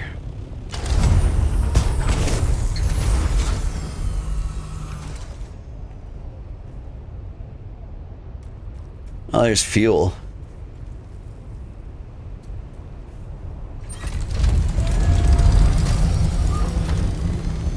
That's not scrap metal. Whoop.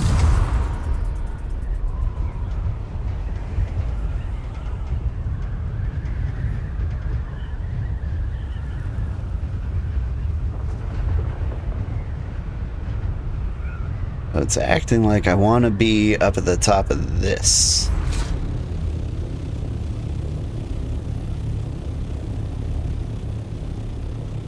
You're gonna die. How many times depend on how well you can last a mob.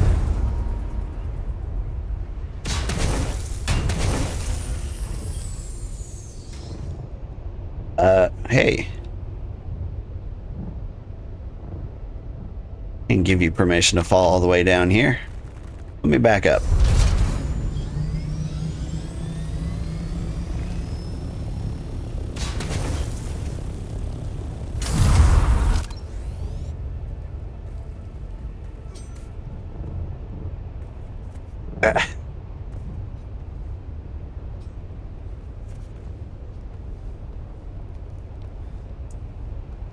It's not scrap metal, but the idea is the same. Materials are all over the ground. I do need the scrap metal for a respawn beacon.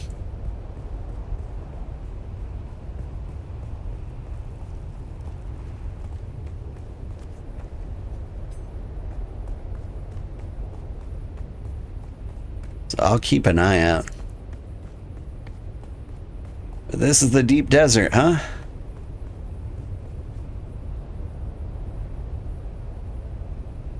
Take a little screenshot.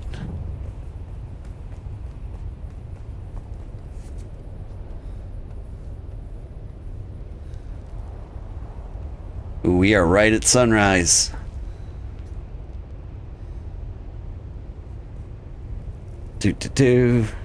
Strike a pose. All right.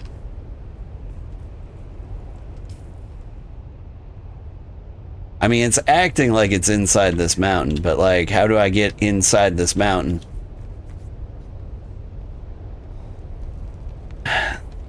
There's just a lot more sand out there past the shield wall. That makes sense.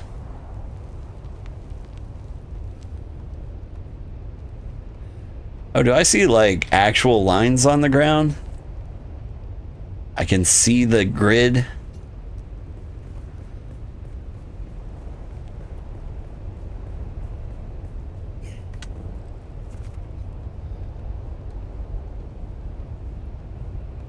I'm curious, if we actually do see a human being here, you think I could hunt them down and jump scare them to death? Because they will have been here without seeing another human being for like ages.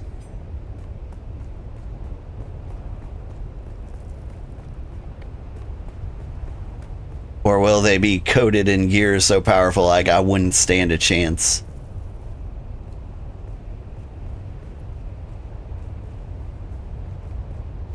Alright, it says it's directly below me.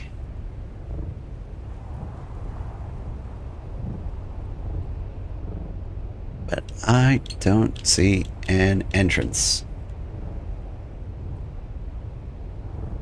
I'm still in the PvE area? Yeah, but like, if I saw a thopter like crawling out to the deep desert, would I go in and hunt them down? Maybe.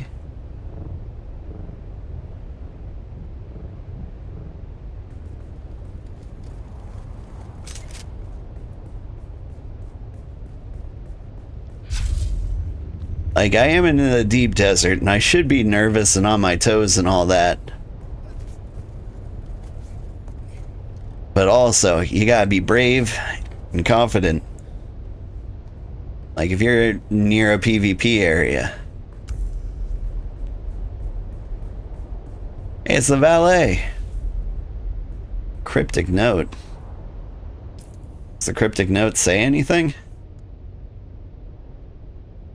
Picture me in my glory days before the downfall of their once great city. Okay.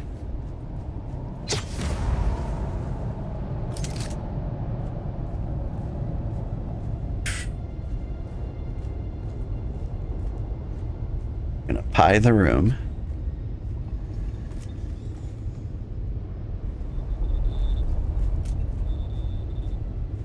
Don't see any mines.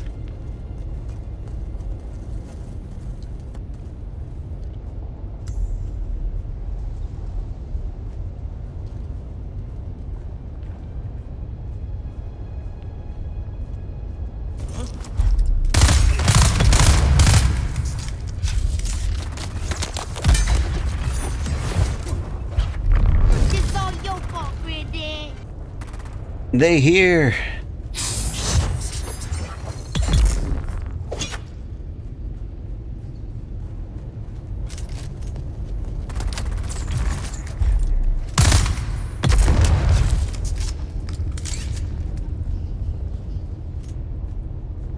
Alright, we're being cautious. I was told to be cautious, and even though this is like a little story area, which I imagine is some degree safer, we're gonna be at peak tactical combat about this.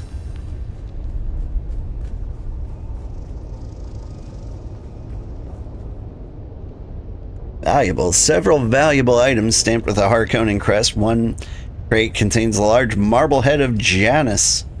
Sorry, Janus? Janus. Because that's the painting. She was leaning on the head of that statue in her old age. Torn page of a manifest. Sure, I am picking a lot of paper garbage. Sheet with a list of names, each stating a shared stock volume and total value. Some names have been struck through and the total value adjusted on the remaining names. The sheet seems to be the second part of a longer document. Okay.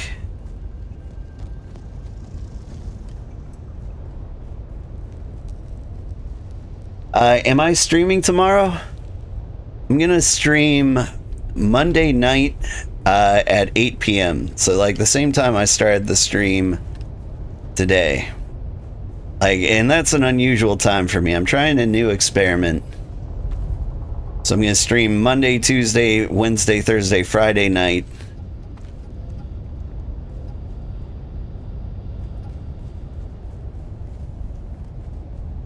And we'll see how that works. Poor Austin. He thought I wanted justice. He thought I cared. What I wanted was my grandmother's necklace. The Star of Wisova. 6 generations of Vais wore it. Smuggled from Ikaz in a corset lined with blood. Gone when Carthag went up in flame. Austin saw the tears. He thought they meant something, so he gave me his truth like it was a gift. I didn't betray him, not in the end. I kept his secret and lost the necklace anyway. Even if I'd held it again, it wouldn't bring back the ballroom, or the music, or the dancers. You can't ransom ghosts. And gods be damned, the dead never write thank you notes. Torn to Taurus on Arakeen. So that was it? I killed 5 people and then I'm out of here?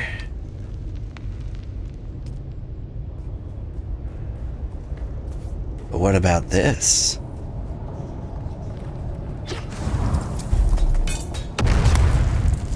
Just in case. Rolled up painting depicting 17 masked nobles at a banquet. 10194 Janusian balls scribbled on its backside. Can I grab that painting?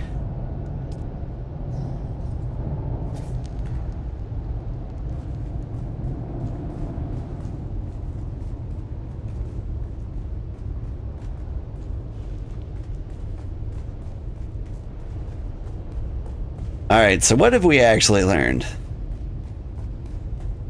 Like, this lady's crazy. She just wants her old stuff back. She's very emotional about that. And so, Austin just, like, rats himself out for no reason. Gets blackmailed. And, then dies.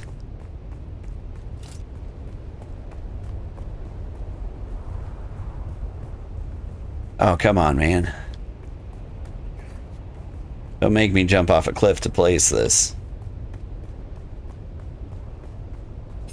Oh, I almost had it.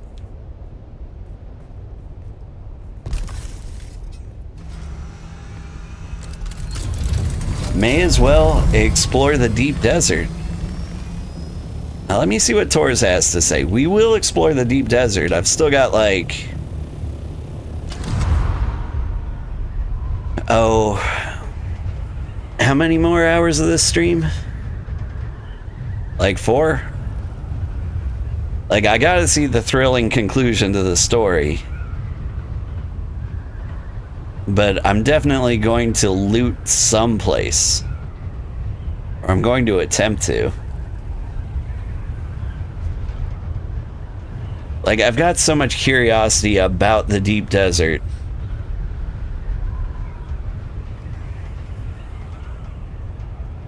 Like,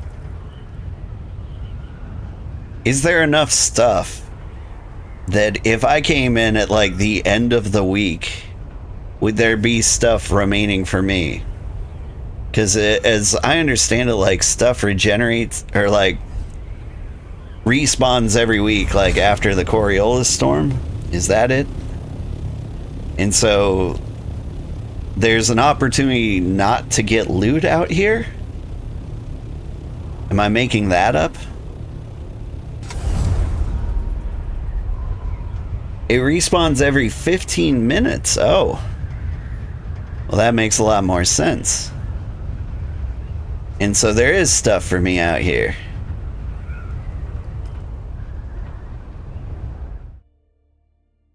So, like, even though we saw, like, a base, which implies an active player...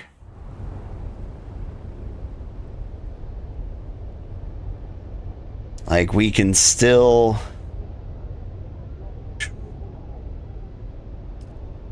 We can still get our fair share. The map changes every week. That I'm a little curious about. When you say the map changes... Like, all the rock formations get shuffled around and things like that?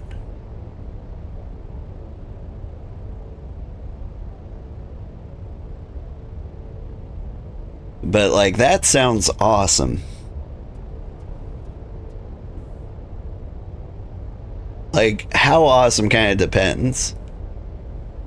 Like, new testing stations pop up? Are they all modeled the exact same, I wonder?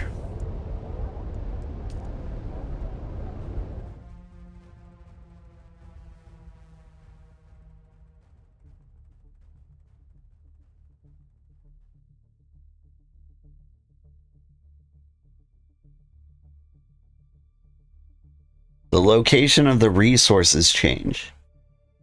So, like, the buildings and the rocks and, like, the landscape is static, but the way places things appear changes. So, like, chests move around or something like that.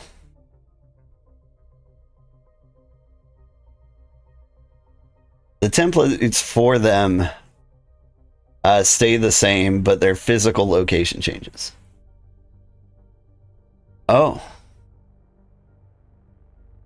The physical location of the testing station or the stuff inside of them? Stuff inside of them, right? If I understand correctly.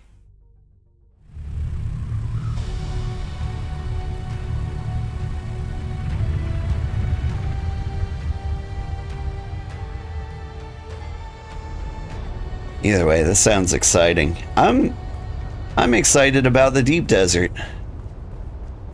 It's been a while since I've felt excitement about, like, the next big thing in the game.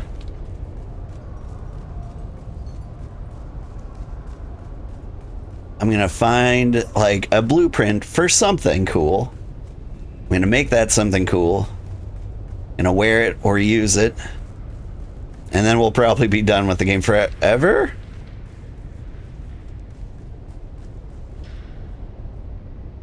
Hi, Frida.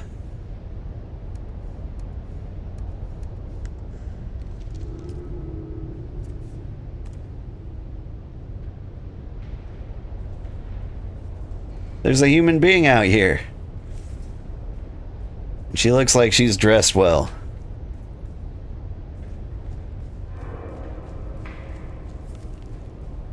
Maybe we're getting stream sniped. Maybe we're being hunted.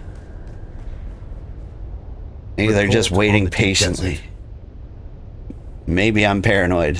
Anyway, found the valet, what's left of him, and a vault stocked with high-value cargo. She wasn't traveling light. Murder's noise. Cargo is signal. What kind of high value? Here's part of the manifest. Let me see it. Huh. Yes, I recognize some of these names. Tell me what you see. I believe the vault holds riches of Carthag's nobility taken before the city died. Interesting. What makes you say that? I looked at some of the items. It seemed they belonged to nobility from that time. I see. She rambled about a necklace. My guess, she used stolen goods to bargain for it. You met with her? Somehow I missed that in your cheerful updates. A necklace, is it? It sounds like a sentiment wrapped around leverage.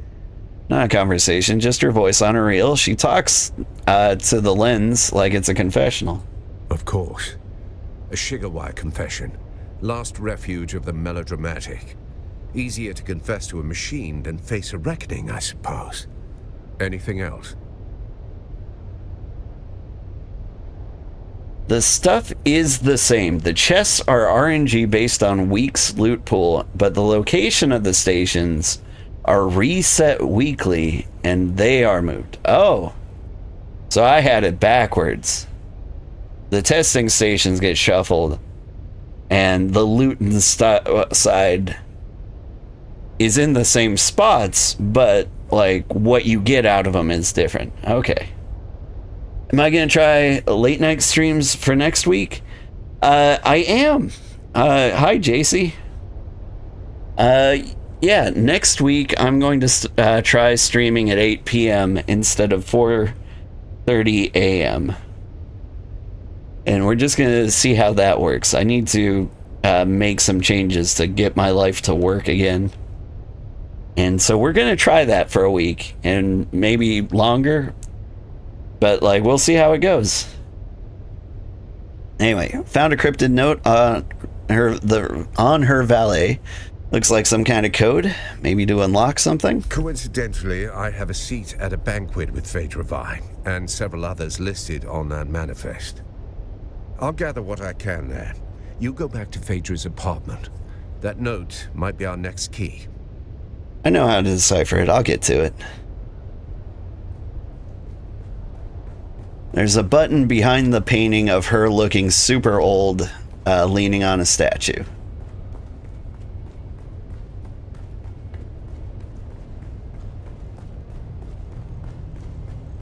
You got gloves covered in sugar trying to finish donuts? Had no time to type? Yeah, that's fair. You're excited to join more streams in that case? I think it's going to be a much more convenient time for a lot of people. I do feel bad for my viewers on the other side of the world. Like, I had a decent viewership from like Australia, New Zealand, the Philippines, Malaysia, Korea. But at the same time, since all the videos go up on YouTube, and that's where most people find me, I think I've got a larger American audience who's never been able to see me live. So I am excited about that prospect. Yeah, you're the painting, right? A painting of Phaedra and the marble head of Janus. There's nothing behind it. Ah, man. So here's the painting. Oh no. Buttons. Alright, hang on. Foreign page from Manifest cryptic note. Picture me in my glorious days before the downfall of a once great city. Hang on, hang on. They think it's a tribute. A grand revival. I'm hosting it after all. Who better? The same fools who couldn't spell Genusian if I bled it onto parchment. Dressing up the corpse of old Carthage in borrowed silks like that makes it breathe again. But that night, it wasn't a party. It was the last time the world bent around me. Oh, there we go. I for a single night, and nothing that came after ever mattered. Now they wear the masks. They mouth the toasts. They pretend they remember. It's not nostalgia. It's taxidermy. Still, if the ghosts are coming, I'll be waiting at the door. The password is Bob's Peanut Butter.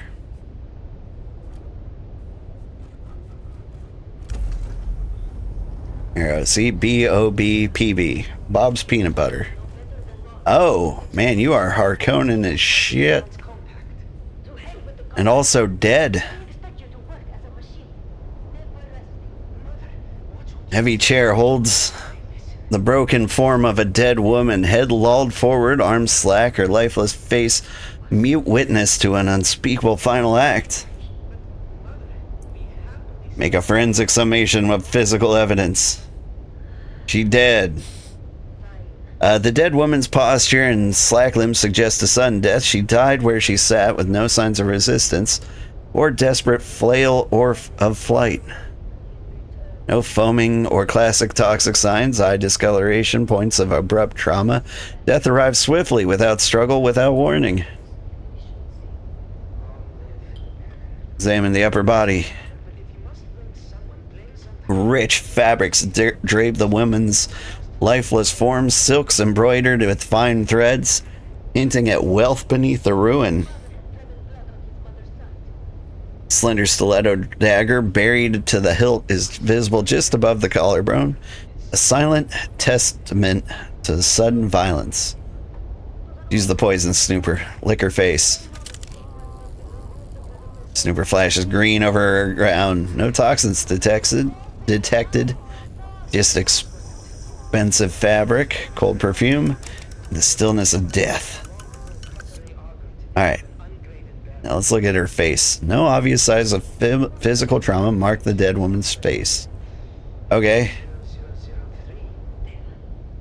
Lick her again. Snooper glides past her clouded eyes. Flashes green, no airborne or residue toxin detected. Just the still haze of death. But what could have caused it? Let's examine her mouth. Her lips are painted perfect red. No foaming, no residue. Whatever ended her life left no trace of poison on her still mouth. Examine the eyes. Her eyes are glassy and discolored, clouded in the same dull, bruised tones you remember from Austin's lifeless stare. Okay. Conclusion, she dead. Oh, that's a mask. The top part of the torn manifest. Sheet with names. A name scribbled on the top. Overseer Mon Torsival. Torsival? It's Tors. I think we might be murdered.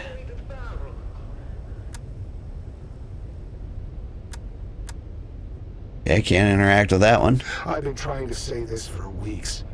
Carthag, You want the truth? I was hired to fix a problem, quietly. A man, high voice, long shadow, wanted something buried. No noise, no survivors. I helped him, mapped fault lines, tuned resonance, knew exactly what would happen. They paid me, gave me a new collar, a title I never earned. Carthag fell. You've seen the ash. But I laid the tracks. When the train came, I looked away.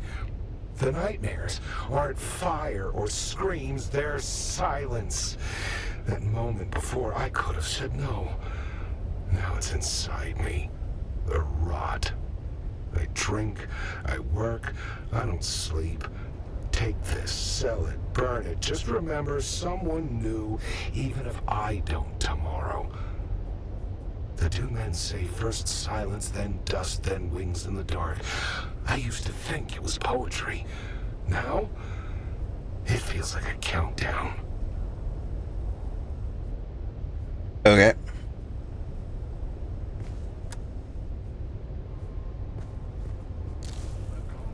Banquet guest list.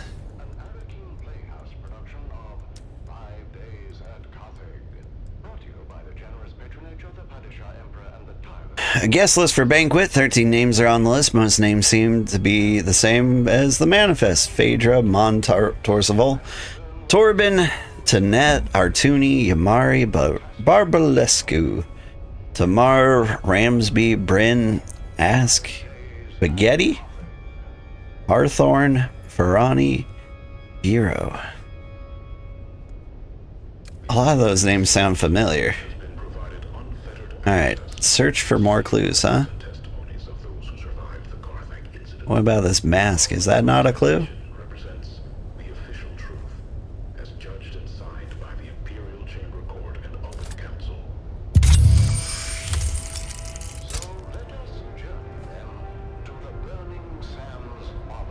Scanning the mask reveals a tiny, almost invisible, retractable needle hidden right next to the mouth.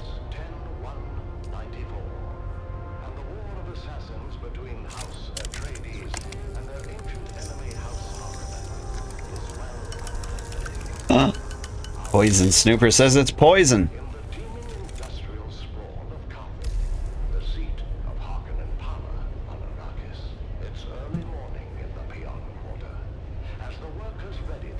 We need to ask Tiji what she knows. Which I think makes sense. We gotta avoid tours, right?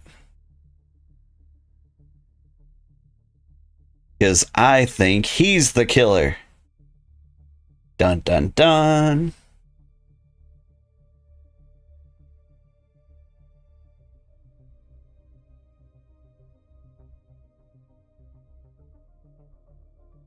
Like, she used his full name.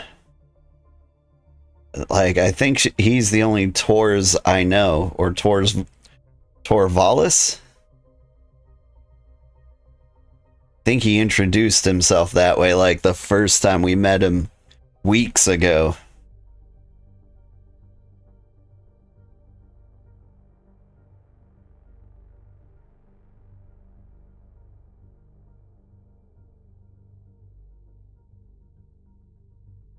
But, like, if it is him, like, wasn't he kind of helpful in a lot of regards? Oh, hi there. Hi, Frida. We are being stalked.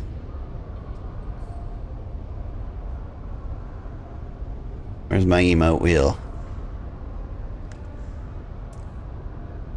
F, R, T.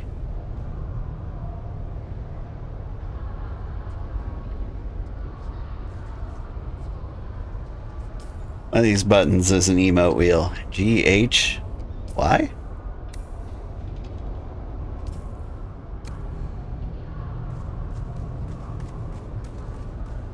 But Frida's here, following us.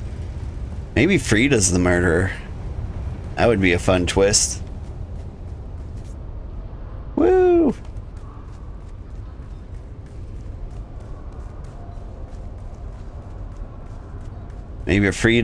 Maybe Frida's been watching us this entire time.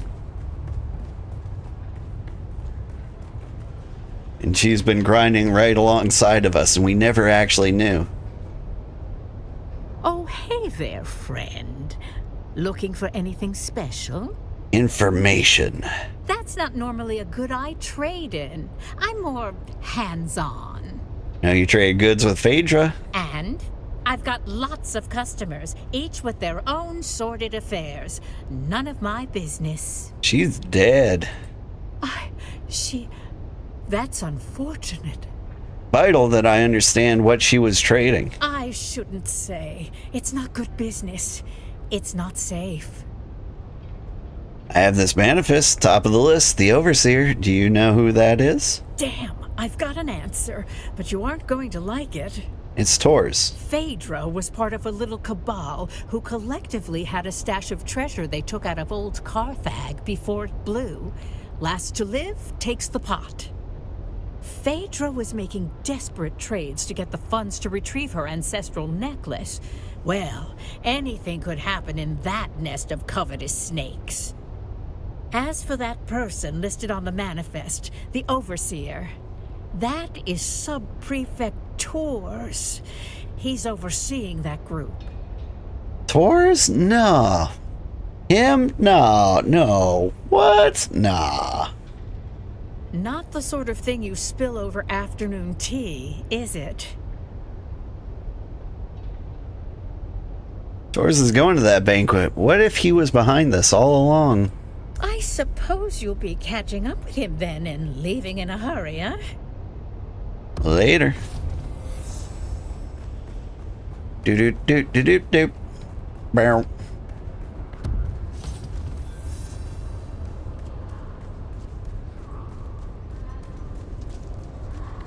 We've got to get into that banquet and stop Tor's before he kills more people who are probably just flat out evil.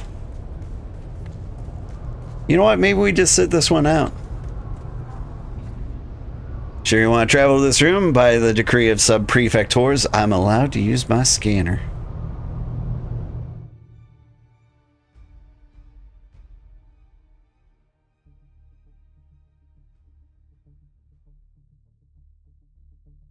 Is everybody dead? Well, that guy isn't. That's not your door to open, stranger. Push it, and you'll find I'm harder to move than most. No, it's a private gathering, but I need to speak with someone inside. And by order of the Emperor, I'm telling you to slow your gallop. There's nothing for you inside.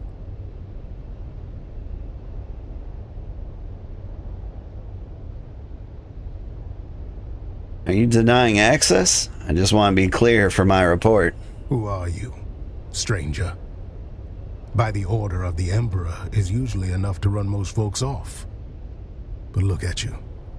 You got the gait of someone walking on borrowed authority. This guy's name is Dude Shaz.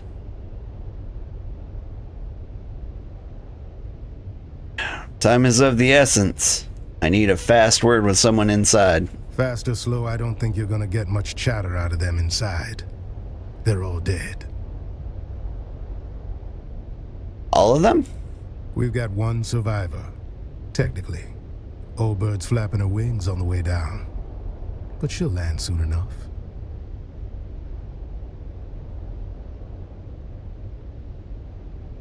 I need access. There's a reason to believe Sub-Prefect Tor's is involved.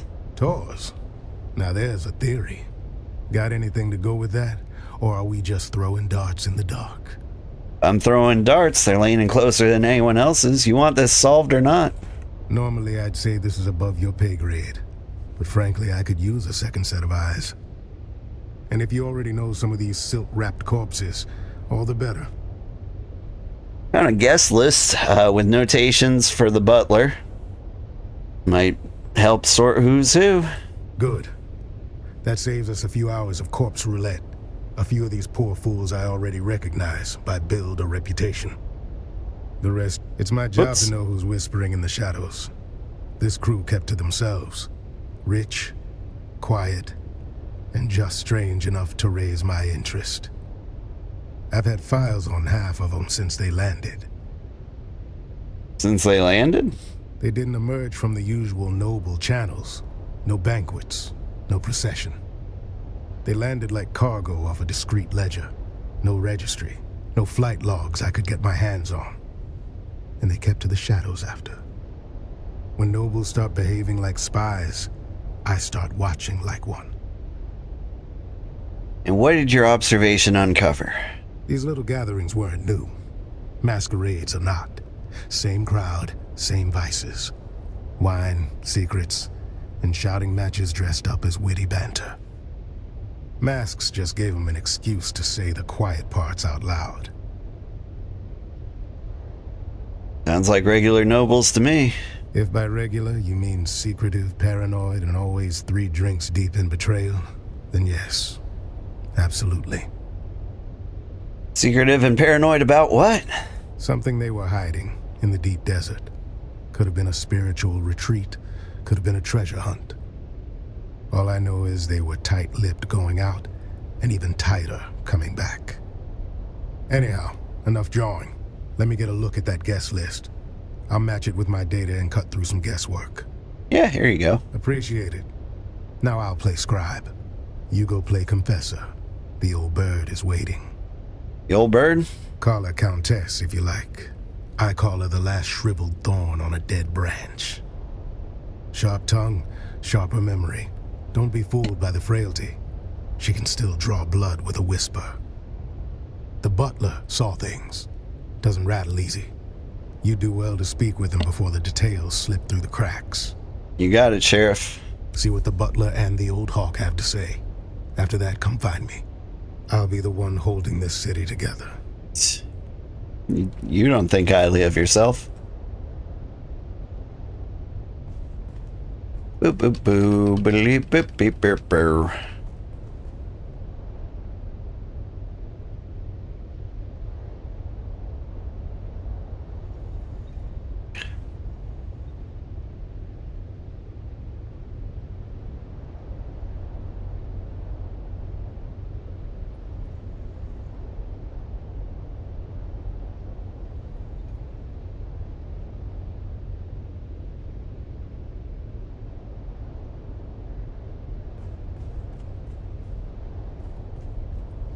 You must be the butler.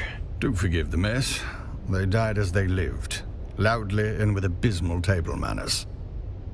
And you are? Butler to the late lordlings of this doomed affair. My talents include wine pairing, corpse counting, and feigning deference. What happened here? It began as a toast, ended as a cautionary tale. You may pick whichever part offends you the least. I need a little more than that. It's simple. Wine was poured, conversation flowed. Then, so did the convulsions. I need to ask you some questions. You will forgive my impertinence for pointing out there is a noble here who still draws breath, and her breaths are more important than my breaths. It would behoove you to speak with her while you can. I shall remain here, utterly loyal and inconsequential. Yeah, thanks for cooperating. I'll be going. Don't you dare die with all that eyewitness testimony in the next 5 seconds. Alright, are you the live countess? A dead woman sprawled on the ground, her face obscured by thick dark hair. Goblets spilled nearby.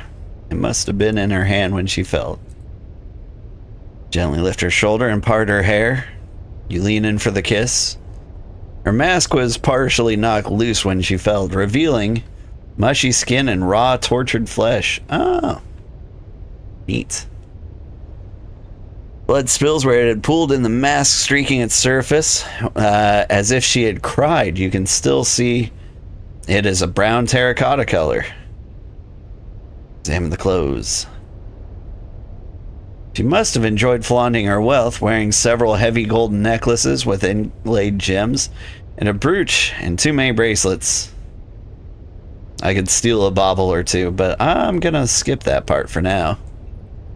Alright. Anybody alive?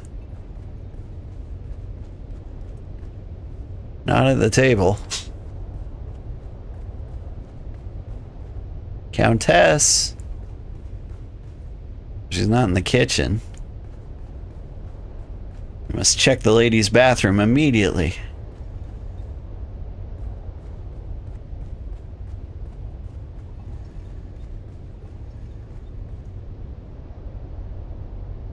Am I blind?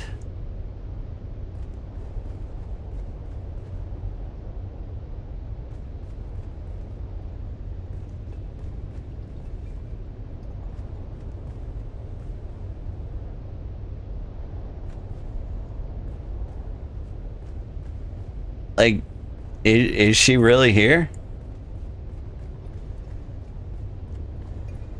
Is there an upstairs? Talk to the dying noble. So maybe she is here. Is that you? A stout woman slumped gracefully against her chair. Her coif came loose when she died, leaving her hair looking unkempt. Okay.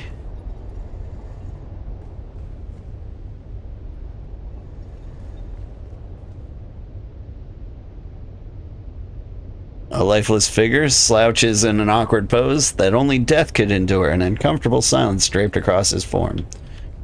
Cool, cool. Man lies contorted in his chair, holding a little unopened vial. Maybe some generic antidote that the poor man did not have time to consume. Neat.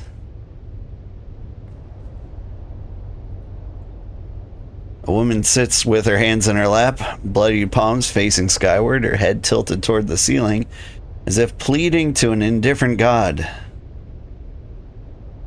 mask sits askew, blood smearing where her fingers clawed to tear it free, realizing too late the terrible mistake. Oh. Blood streaks her jaw and neck, dripping into her collar. Torn flesh gapes where the mask shifted. Raw skin glistening in the dim light. I almost forget to check the color of the mask. It's terracotta. Okay.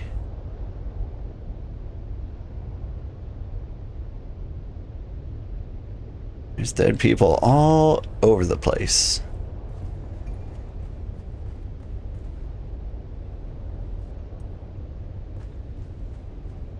Oh, hey there. Oh, splendid. An audience. I was beginning to worry I'd die without one. That diamond tattoo on my forehead? It sure is. It's a little sugar cube. Except it's red. So, a heart cube, I guess. Sorry to bother you, Countess. Countess? Did you just address me as Countess? The sheriff told me I might speak to you if you're comfortable enough to talk. Did he now? How sweet. That sun-scalded half-breed always did mean well, even if he has the conversational grace of a bricked-up cellar. So you're not a countess? Do I look like some lace-draped provincial with a grain tithe and a hobby kennel? I'm a marchioness, you ignorant little envelope. Pleased to meet you, Marchioness. Alert the criers. We have discovered a pleb who can take instruction. What's your name, Marchioness? I was Eulalia Hawthorne, Marchioness, Patroness. And now I'm just the ghost of better parties and worse decisions. Was Sub-Prefect Tors here? Tors? No, thank the stars. Another bureaucrat sniffing around. Precisely the kind of dull company I avoid. Do you know who did this? No. But whoever it was deserves a medal for culling the herd of those pretentious fools.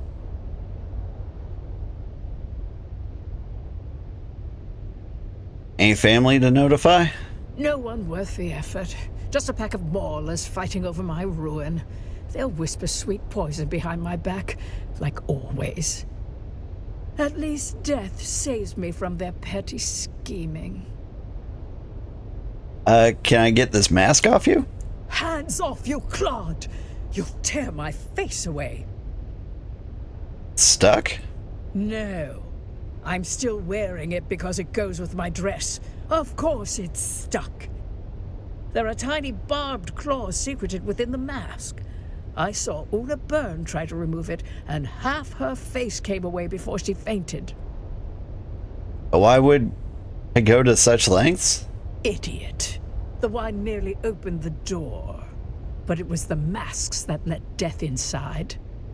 Poison in the wine, poison in the mask. One to loosen the soul, one to pierce it. A double dose for double crossers. Leave the mask alone. Yeah, sound cool. Why do you call them double crossers? Because betrayal is their native tongue, dear. I watched them turn coats faster than courtiers shed morals. First for survival, then for sport. Let's just say, when money and memory are tied to the same grave, the living tend to grow fangs. Alright, a few more questions. By all means, prolong my suffering with your endless prattle. Oh, thanks, I will. What happened here? What happened? Fashion suicide, mainly. Graf Vero died smiling, the fool. Spilled his wine and his wit in equal measure. I do admire a man who keeps his mask on while choking. How'd it start? With one of those ghastly little speeches nobles make when they think they're clever. Then came the toast. Then came the horror. Who was the speaker? Our dear hostess Phaedra. And I do mean dear, given what it cost her. Oh. Phaedra Vi, that's impossible. She's dead. Dead, did you say? But the Toastmaster strutted around with her voice and mask like she owned the place. Typical Phaedra. Can't even die without making herself the center of attention. Bitch. She does sound like a bitch. What was the speech about? I wasn't really listening. Phaedra has a habit of mistaking volume for substance. And I've spent decades letting that woman drone on about guilt and ghosts. I didn't think this time would be different. And, Graf Vero? Graf Ansel Vero. A bloated tick in a borrowed title. He died as he lived. Loud, ridiculous, and surrounded by people pretending to like him. What color was his mask? Blue. A coward's color. Fitting, really. He always did flee when anything required a spine. Or pants. How are you still alive? Turns out my precious toxin modulator works. Slows the venom, preserves the drama. I'll die last, bloated with envy and resentment. Just how they'd want me. Hold on, I'll summon aid. Oh, do not ruin this for me. I want to die with some shred of mystery, not flanked by bumbling concern. One last kindness, dear. My Morla. Kill them all. They'll spend my death pawing through jewelry and gossiping in the kitchen if you don't. Kill your Mala? Love to. And she kind of sounds like my grandma. It's a tradition, you know. The servants die with the mistress. Mostly forgotten now. Like manners and decency. But I rather like it. Please, kill the little wretches. Choke the life out of them before they sell my underthings for drink. Oh, I can piss her off great here. Grievances involving slave misconduct requires authorization from the Disciplinary Liaison Office. Yes, cite your edicts while they rob me blind. Perhaps you'll get a commendation for your inaction. I hope so. The process requires peer review and a 3-cycle backlog, my lady. However, I appreciate the thought.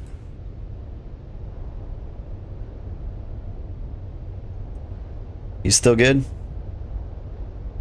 Later. Alright. Report back to the dude Shaz. What if I'm not ready?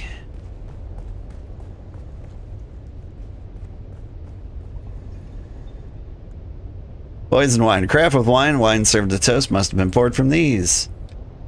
Should I use the poison snooper on what was just referred to as poison wine? Gasp. It's poison wine. I would have thought from the label, poison wine, they would have noticed. Alright, and like, I can examine each of these bodies, but I imagine they're going to tell me the same thing. Pointy masks, and if you tear them off, they tear your face off, and then you just die faster. Right? Let's have it. Spoke with the Countess. No blood or teeth marks. Good. Consider yourself formally initiated into the losing end of noble etiquette. You didn't have to set me up like that. She talked to you, didn't she? That's more than most get. No thanks to you. See, that's where you got it twisted. That woman's got venom for blood and a title where her heart should be. She talked because you annoyed her. Snapped her right out of that death spiral by reminding her just how much she hates lizard-browed provincials like us. Call it a success. You woke up the part of her brain still capable of sneering. The question is, did you learn anything?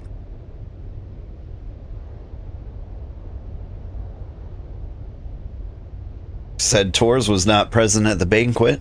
Well then, guess it was a party after all. Anything else? She disliked the guest next to her, Graf. So that was a board dumped a full goblet of wine. Well, that's a wrinkle. Did the old bird say what color mask he was wearing? Said it was where blue. I'm from, yellow marks a coward. But nobility tends to mistake fear for wisdom and wear it like gold.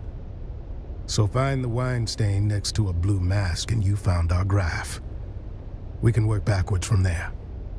Fortunately, the butler cleaned the spill, and rather thoroughly at that. Of course he did. Might want to run that scanner of yours. Find out where the wine hit the floor. Then we'll have our starting point.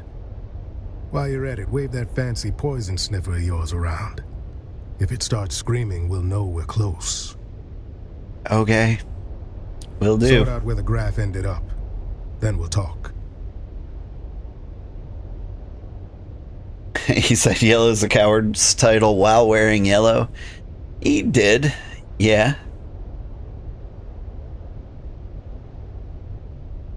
I'll get on it. I mean, he's the only one in the room still alive. This guy's as good as dead. Identify Ansel Vero among the nobles. Alright.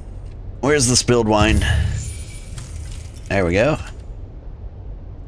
Substance was washed off near the body recently where the wine was spilled. So you are Ansel and you suck. Let's check your pockets. One pocket you find a silver locket. Its interior lined with a stiff dark patch of something organic. Finally, you recognize the patch as a sliver of human scalp, hair still attached, pressed flat and worn as a keepsake of some private cruelty. Alright, let's leave that. Like it does not seem pertinent. Examine the mask. His mask is a darker shade of blue entangled in a pattern of concentric circles surrounding beady eyes glazed over, captured in a moment of terror. Matches the Countess' description. Yeah. And his clothes? His elegant coat is ill-fitting, a few sizes too short, a pink stain streaks his right sleeve, wet and diffuse, and a wet towel sitting on his lap. Oh, he peed himself, did he? Alright. do seem like Ansel.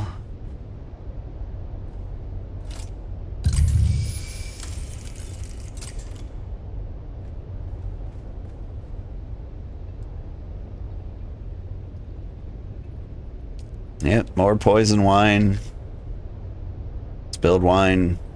So, like, you're Ansel.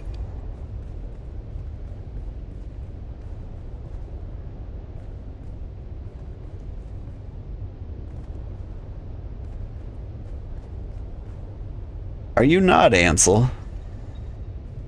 The wine's there, everything matches.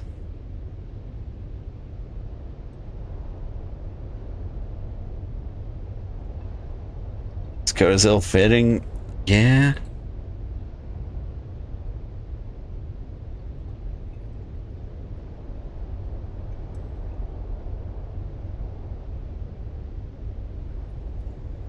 I don't know what to do with this information. Alright, you're terracotta. What about you? What's your deal? You've got a blue mask. An open vial. Check your pockets. Pocket, you find a shriveled finger joint wrapped in silk like a charm and a small vial of blood. However intriguing, these bodily items do not seem pertinent to the current investigation. Examine a mask. Dark blue, circular pattern. Hint of beard curls up over the edge. Eyes are glazed over. Matches the Countess description of Graf Ansel. Okay. May have considerable wealth, judging by his extravagant display of luxurious fabric, but nothing to identify him. So do I have to check out all of these guys? Lifeless figure, slouches in an awkward pose. Only death could endure. An uncomfortable silence draped across his form. Examine his clothes. As you move his arm to inspect his blood-stained satin gloves, you see something glinting between his clutched fingers. You pry them open. Tiny object falls into your palm. A pendant earring clasping a vibrant azure teardrop gemstone and a delicate gold mounting. Neat. I'll leave it. Doesn't seem pertinent to the investigation. And the mask. Died with his eyes open, sky blue, like the color of his mask, adorned in complex shapes and forms. Yeah.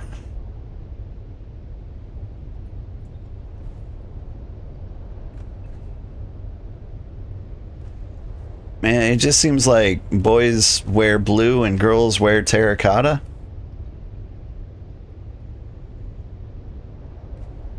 As colors.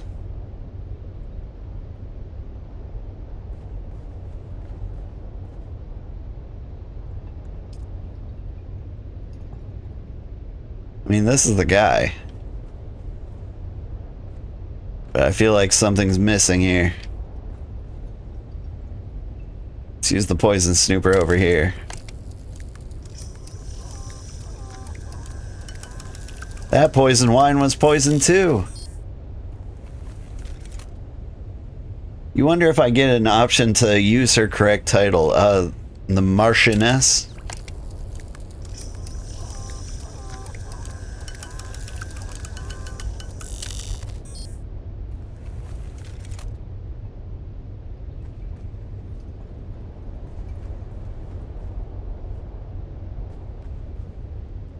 And we can't examine that guy?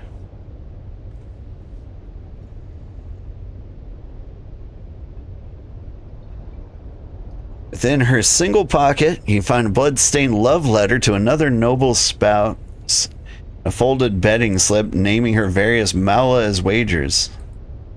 Okay.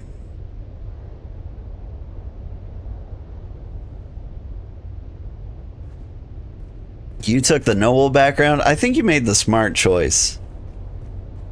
Knowing what I know now of the game, taking the noble background seems like the only interesting one. A man in dark hair lies against the wall, his hand on his hip, as if he reflexively looked for the grip of an invisible weapon before dying. Examine his mask. The man's mask, like the others, clings to his face. Its lacquered surface is an ominous shade of red. Why do you have a red mask? All the other boys have blue. His style is more somber compared to the other guests. A black cape sticks out from under his body. Thin gold chain, the only visible sign of wealth. Is this Tor's? Check his pockets. One of the pockets hold a delicately laced white monogrammed handkerchief with the initials MT.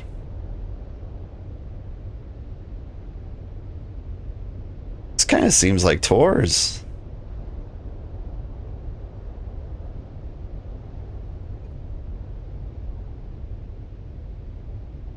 Leave the items where they are. Conclude the investigation. Mon Torsival. Yeah, that's the man. Torsival is here.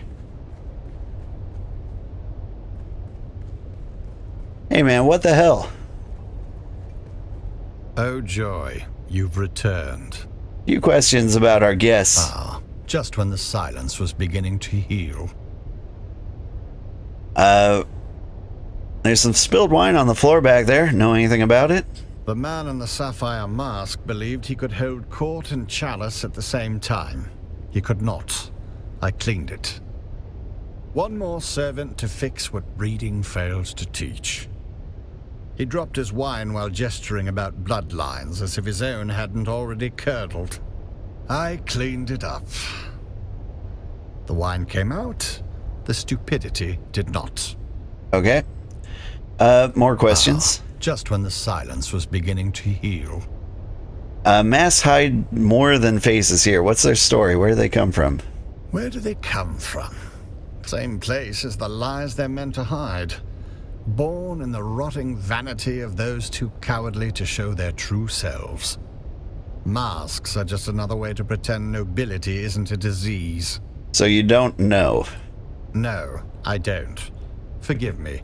My training prioritized service over tracing the costume habits of people born allergic to labor. Alright. So, more questions? Just when the silence was beginning to heal.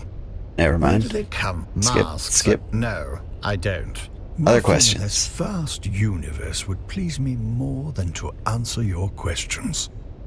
Do you know if Sub-Prefect Tors was here? I'm afraid I do not know of whom you speak.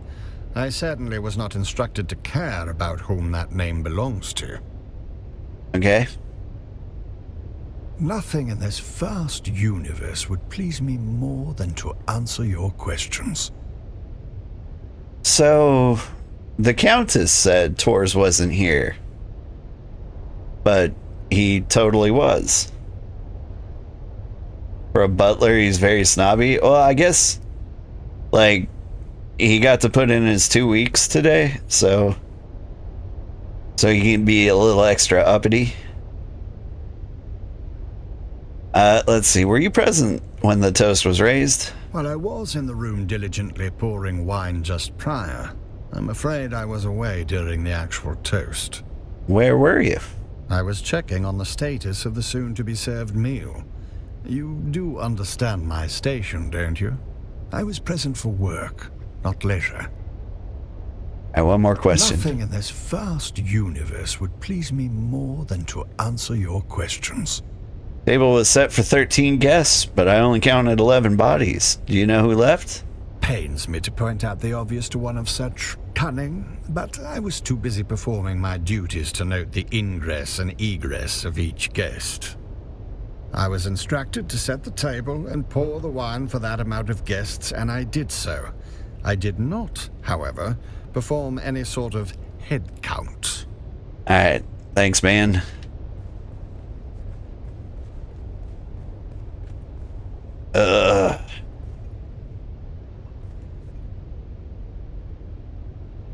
How you doing? Alright, goodbye.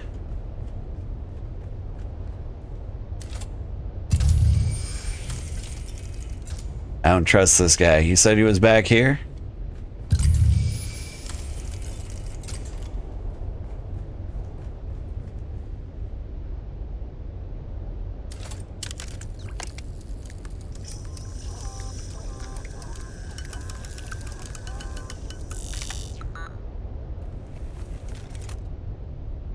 Huh. You look at that. All the wine over here seems to be unpoisoned. Weird how the butler knew exactly which poison wine to pour everybody. Alright. Should I be, like, robbing these bodies or something? Alright. What's with your clothes? Collar and doublet are drenched in blood. She must have enjoyed taking care of herself if you go by the exquisite elegance of her garments.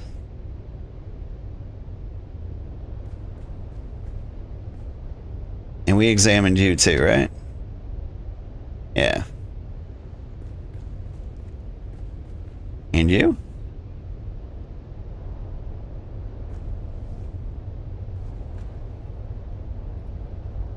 Ah, not you. Okay, your mask? Mask is adorned with purple shapes. Her pale eyes are thin lined, barely open, and somewhat puffy. The skin around them look a dull pink. Examine the clothes. Her dress is old-fashioned, even for the most conservative among aristocrats. The hems of the sleeves, while ornate, look frayed, stingy, or broke.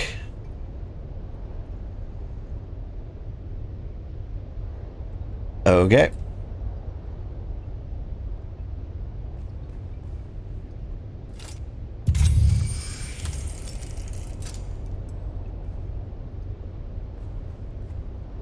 I don't know, is this another invisible objective thing? Like I can interact with you.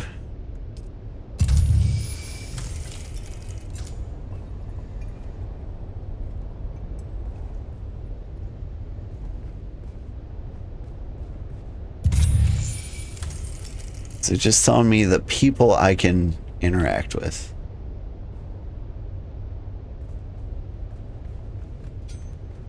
Alright. So we report to Dude. Let's have it. I think I know which dead one is Graf. Let's hear it.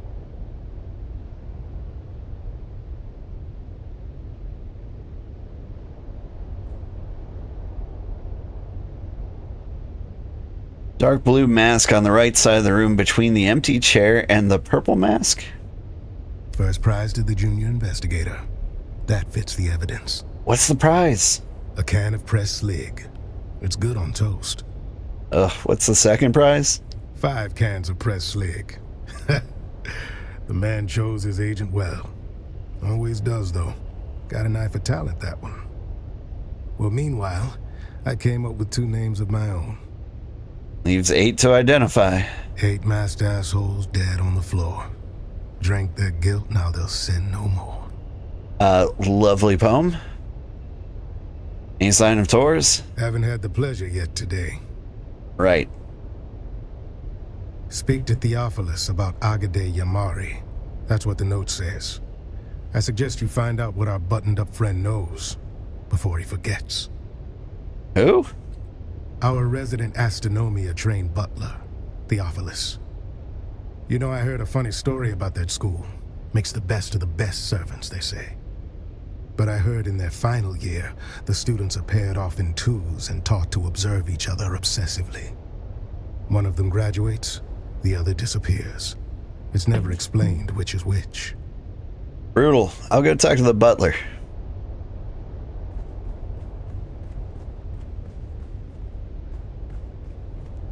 Oh joy, you've returned. There's a note on the guest. Placement change for Agade Yamari. Why is that? She was prone to a serious allergic reaction to a species of plant in our flower arrangement. She wished to sit as far away from it as possible. A common reaction to that particular flower. The wealthy chose aesthetic over practicality or safety. It's a wonder we can keep any of them alive. You recall the color of her mask? Alas, nothing pains me more than being unable to do your job for you. But I do not recall. I merely changed her seating arrangement prior to the gathering. Cool, cool. You know I killed like 100 people today, right? Anyway, do you happen to have the seating plan? I regret to say that the seating arrangement was the casualty of a wine spilling incident by someone already deep in their cups. Guess I'll go investigate those flowers then.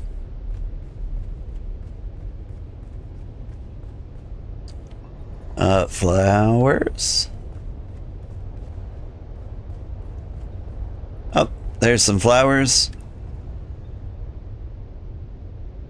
Vase of bright flowers and dark sleek container. Use the poison snooper.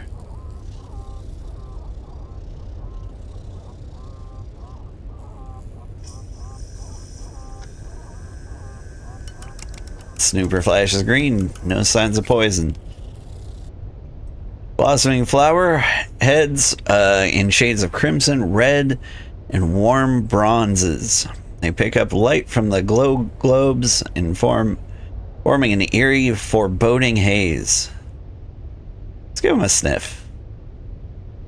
Strong smell, sweet yet spicy. You almost prick yourself on the thorns of a stem. Strange that these weren't cut. Examine the guests. Butler said Agadi Yamari was allergic to flowers and sat as far away from as possible. Where could she be? She's as far away from them as possible. Look at the guest sitting at the far end of the table. Other table at the far end. Woman in a purple mask sits up opposite the flowers. Do you think it could be her? Let's look at everybody. There's this lady, a large woman in an olive-colored mask and ample robes. A flower was plucked from the vase and pinned to her bosom. Neat. Look at the guest sitting at the far end of the table. Graph. And the seat next to him is empty. But he flipped it over for some reason. He was like, if I'm gonna die, I'm taking this chair with me.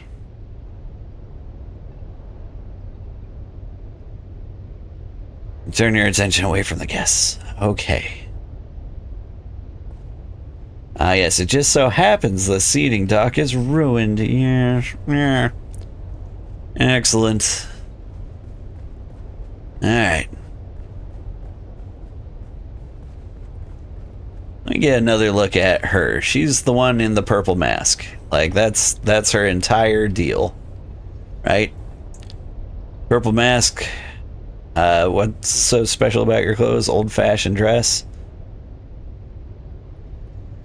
And she's got a love letter to another noble spouse and a folded bedding slip. Naming her various Maula as wagers. All right. Let's have it. I've identified Agade Yamari. Then let's have it. Purple mask, right side of the table, next to an empty chair. I'd say it's more of a Zaffrey violet, but that seems to align with my conclusions. Good work. What's next? I figured out one more. And then there were 6. That snooper thing of yours chirped like it knows something? It did. There's poison in the wine. The wine labeled poison wine. The wine the butler poured. Well done, friend. While you were nosing around, I confirmed that the caskets themselves were not poisoned. Meaning? Wine must have been poisoned here. That's exactly correct. Someone doctored the vino after it was delivered. Always nice when the killer's polite enough to attend their own massacre. So what now? Turns out the wine was arranged by a man named Ambrose Lucifera. Fancy name for a glorified errand boy. I might be the murderer. When was this banquet held? I just need to like arrange some like time frames. Just out of curiosity. Anyway, Ambrose, again, he's been at every murder location. I had him dragged in. Now's the time to go poke holes in his story. I'm on it. Sup? Please do me the courtesy of telling me why I am being detained. What's the charge? Supplying wine to a banquet? A decadent Arakeen banquet? A succulent Chinese meal? It would seem you are involved in yet another set of murders. Oh, balderdash, this is becoming intolerable. You've turned a juicy murder plot into something tedious. How could I possibly be involved with... Who did you say was murdered? Everybody. Several nobles were poisoned at this very banquet where you delivered the wine. Well, now, see here. I merely arranged for the wine to be delivered. Everyone knows I have a knack for finding the best. These sealed bottles were poisoned. No, the glasses were. Oh, well, there you have it. I took no involvement in their glassware, merely in arranging for the reception of a very fine vintage. I trust this absolves me? Maybe. What can you tell me about the wine? A rare vintage from the planet of Grenbel, home of the exquisite Maros deer. A libation so fine, even the most domineering Chussock snob would weep. You have any alibis to confirm your whereabouts during the banquet? Why, yes. Any of the staff of the Seleucid Bull, as well as a few of the regulars, can attest to my presence. My debauching is quite conspicuous.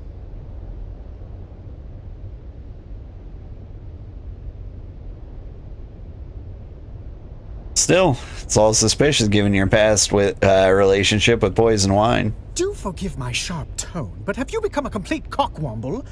It was you who set out to poison me. Yeah? If anything, our history marks you as the more compelling suspect. I've let bygones be bygones, so mayhaps we let this line of reasoning die. Yes? That sounds reasonable. But you were the one in possession of the wine I had poisoned. So maybe you're the poisoner? Ever think about that? Anyway, very well. That all sounds very reasonable. Oh, goody, goody. With that unpleasantness out of the way, is there anything I can do to aid you in your remedial sleuthery? What do you know about this asshole butler? He's what some call a town fremen. Impeccable service, a full purple-gloved member of the Imperial Footmen's Guild. Still, he harbors a certain intensity behind his eyes when watching the nobles. Those of my status often ignore the help in their complexities.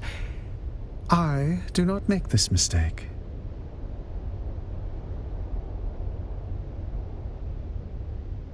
Do you know anything about a stash of old Carthag valuables? Well, I'm afraid I missed that slice of gossip, though it sounds delicious. Knowing nothing else, it leads me to one conclusion. If such a hoard exists, someone in old Carthag had prior warning to give them the time to gather such treasures and safely evacuate them. An intriguing notion. Could use your help in identifying some of these corpses. And now we are back to a morbidly fun game. Proceed. Do you know anyone who uses a circular symbol pattern? Could you be more specific on the colors of the pattern? Blue and white. Oh, they didn't kill poor Bartleby, did they? Let's just say that he wasn't burdened with the complications of a sharp mind. His bloodline is a bit too pure, if you catch my meaning. Demeanor of a slack-jawed groundling, but a sweet man. Nope, no Bartleby on my list. Very well. I don't think I have any more questions. Before you go, I did pass on a note to one of the guests. You'd have to ask Theopolis about the recipient. A note? Roella Ramsby. She inquired about a particular vintage of wine, feigning expertise, but that woman wouldn't know Amontillado from sherry. What a dumb bitch. Very well, goodbye, Ambrose. He's always fun to talk to.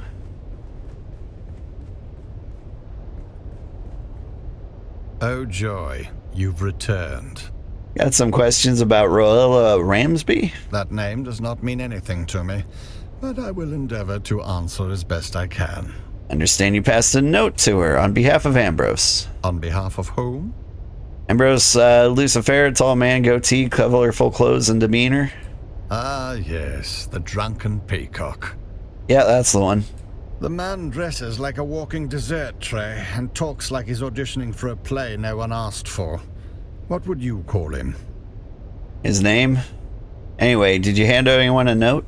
Now that you mention it, I did. The recipient was a woman wearing a terracotta-colored mask. There are 2 masks matching that description. Correct. Is that all? Afraid so. Go investigate their bodies then.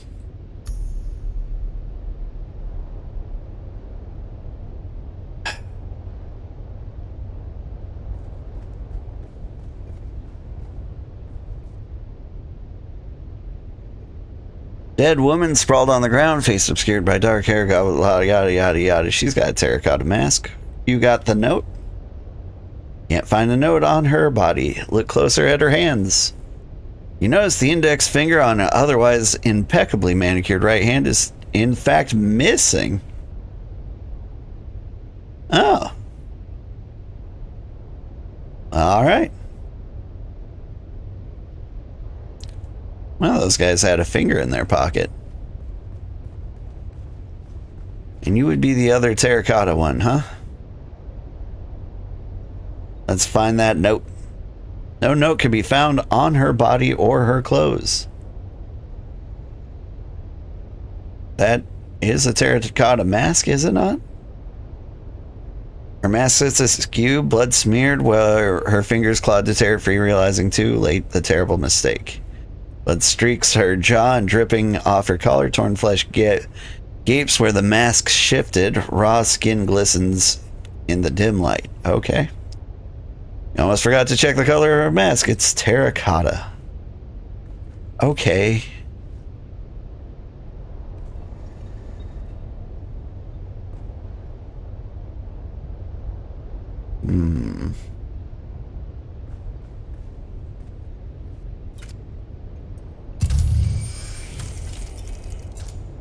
Anything new?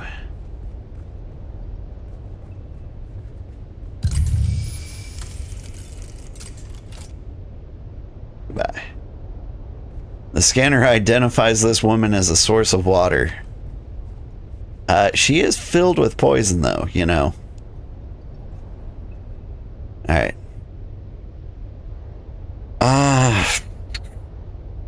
You're cool. One of you had a finger in your pocket. Was it you?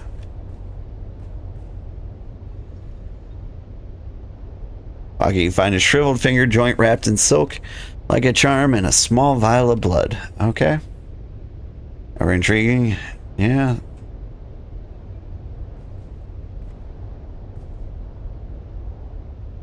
Trace of a handprint. One finger is missing.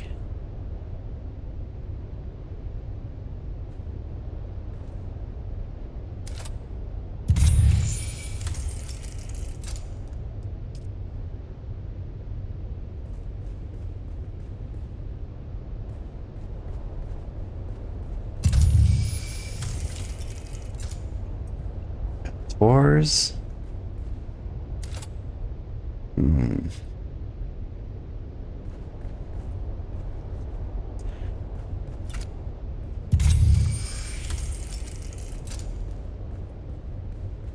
Examine these people. I can examine that flower.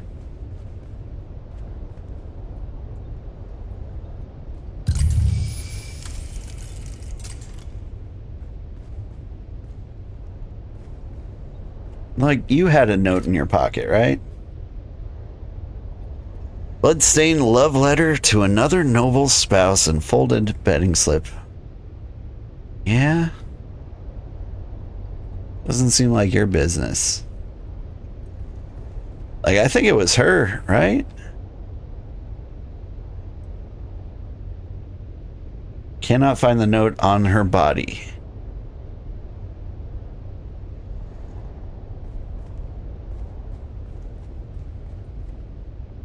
Alright, where's the note?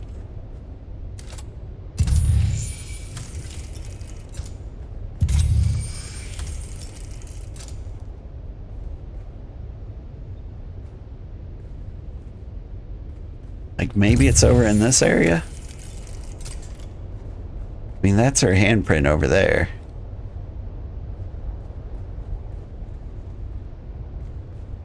But like, my bet is it's the woman with missing a finger.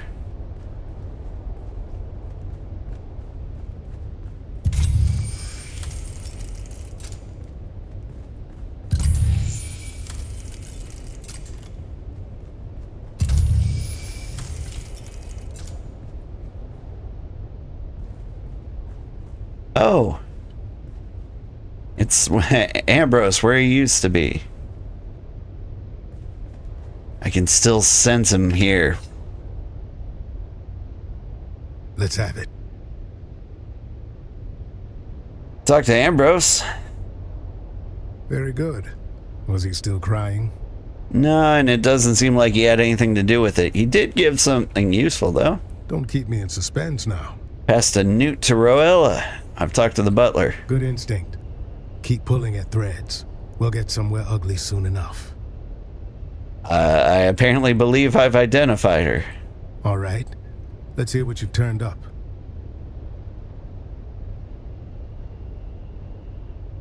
Terracotta mask. She's either lying on the floor or at the center of the table. It's one of these. But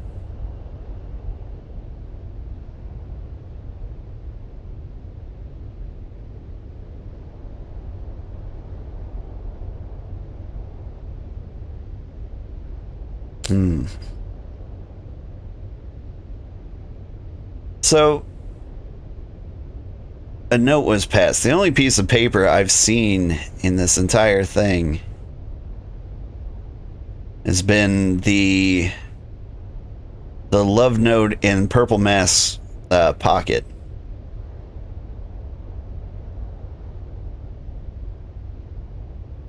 You think that has anything to do with it? It was blood-stained.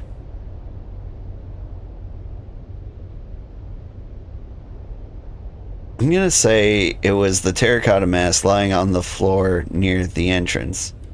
She was holding the letter in her hand and had her finger chopped off. That would explain the blood. Terracotta mask lying on the floor near the entrance. Yes, that fits. Another off the list. You cross any names off? Let's see here. If Roella Ramsby was there, that means the other terracotta has to be two masked assholes dead on the floor. Guess the toast hit harder than they bargained for. Oh, tell me already, will you? Calm yourself. We'll get there soon enough. Gotta build suspense.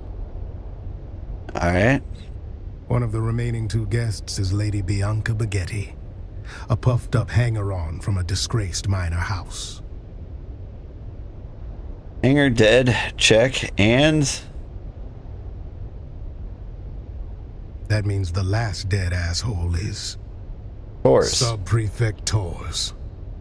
So he really is dead. No. I mean Tors is here. Good afternoon, Sub-Prefect. Alright, later. Hey, Tors. I found your dead body. There you are. Report. Sub-Prefect. Don't look so slack-jawed. Who else were you expecting? Well, your name was on the guest list. I was delayed. A pity. Perhaps I might have averted this unpleasantness. Or you might be dead as well. A grisly thought. One I've already entertained. You didn't tell me I was investigating your people. They are no more my people than you are. I watch them as Fenring commands, though their antics hardly inspire admiration. Being able to carry my buggy into the deep desert with your carrier is so nice. It makes solo farming so much easier. That does sound nice. Only suspense I want to build is the one I use as a belt. Yeah? Anyway, your name was on the cargo manifest? What manifest? List of spoils taken before the destruction of Carthag? Carthag? There it is. Motive. The killer is eliminating the survivors of old Carthag one by one. Why? Revenge, concealment, or the quiet removal of a dangerous truth that could unpick alliances from here to Kaitane. Who ordered the destruction of Carthage? Indeed. And if you've a name for the hand that signed that order, now would be the time to share it. No, but I know who carried it out. Our dead engineer, Austin Lath. Verities, motive, opportunity, and means. Our assassin isn't merely killing, they're closing the book on Carthage. And you're next. The killer's coming for you. This instance is approaching end of its allotted time. That's dumb. Yes. And how do you suggest I handle this? What have you learned of their methods? Killer is a ghost, in and out without a trace. No one sees a thing. Then having failed here, where is our ghost's next haunt? Your office in the Imperial Wing. To finish the job. Then I must go. To catch a killer. I'm coming. You'll need help. Don't be a fool. One sight of you and our ghost, as you call it, will vanish. Better you leave them to me. This is rash, Torse. Chops player would plan every move. Patience. Yes, well, I never much cared for Keops. But...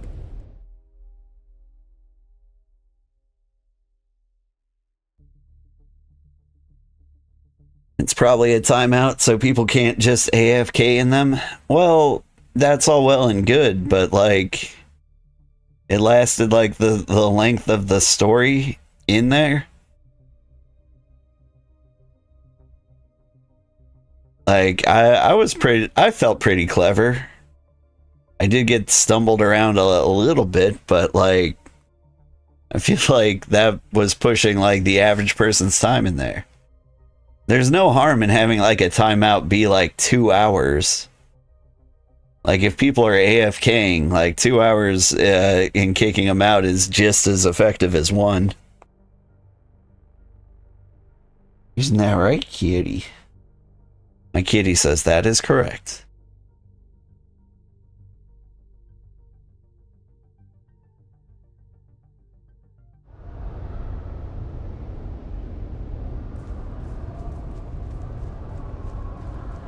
Follow tours.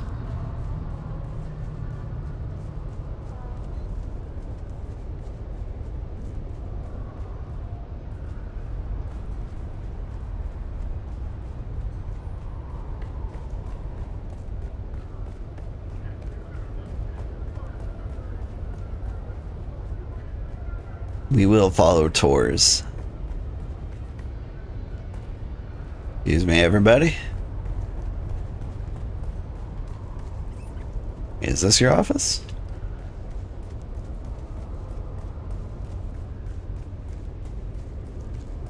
Depends if they did it after the final trial. 1 per each. Oh. Oh, you forgot they did that. Oh, so they... Gotcha. So, like, in certain places, you had to, like, line up and wait for an hour for a chance to do the final trial sucked. But you had to wait longer. That's real dumb. There's gotta be a better way to do that. Is Torres' office really, like, here?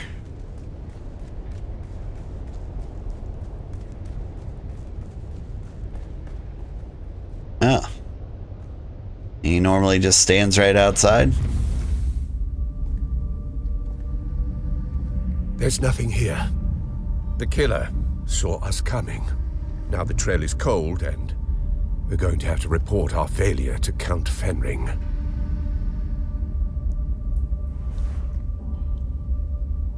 You've been an adequate assistant. I'll put it all in my report. You can leave now and report back to whoever it is you report to.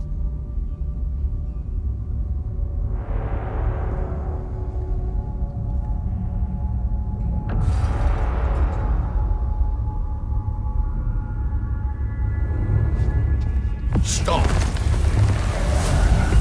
In spite of everything, the Master still wants you alive. to fulfill your mission. Find the Fremen. Wake the sleeper. I still recognize you. Knew it was you. Face, even with this flesh. You move like you always did. Smile like you always did. Don't follow me. I have a mission of my own. And if you get in my way, I'll put you down. We can always grow you again, after all. The face dancer. That's pretty cool.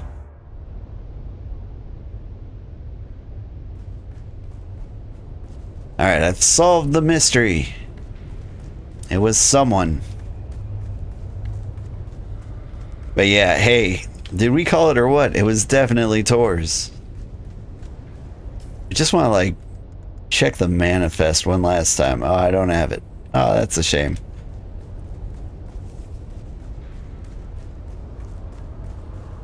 Wanted to make sure there wasn't anyone else with the initials MT.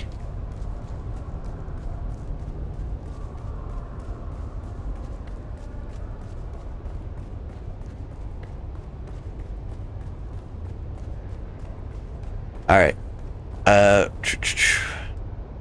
And travel on the overland map. But I also need to get up and stretch. I'm actually in a decent amount of pain right now. So what I'm gonna do is I'm gonna fly down here and I'll put on some like fat beats for you for just a minute while I do some stretches.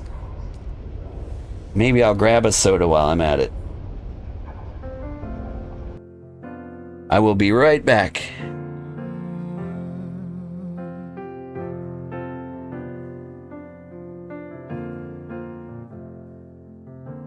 One thing they will promise, they're building you a throne. If only you had seen, they won't leave the truth alone. And now you can see the world, but you're blinded by the light, leading you from reason and straight into the night. Now don't believe him, he's a liar and a sugar coater. Just wait until break of dawn. Say what you have to say, but don't forget to leave the motor on. He'll turn around, but you will be gone.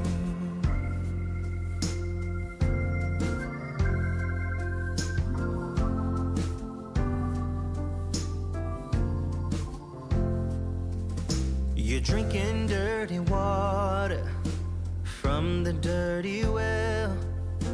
Don't believe the glitter, he's got plenty of things to sell. Now one thing to remember, and you will be alright. They promise you the world, but they leave you in the night. Now don't believe him, he's a liar and a sugar coater. Just wait until break of dawn. Say what you have to say, but don't forget to leave the motor on. He'll turn around, but you will be gone.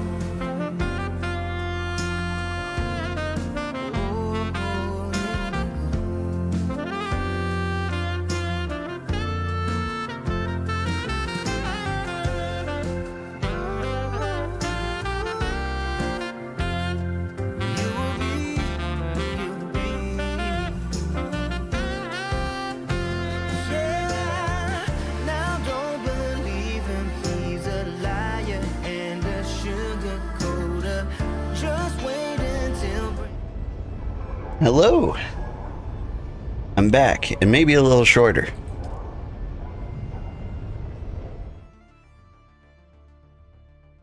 I don't know what's going on. I think maybe I'm gaining too much weight. My tailbone is starting to hurt sometimes. It seems to be getting worse. And sitting in the same seat for 8 hours is not helping.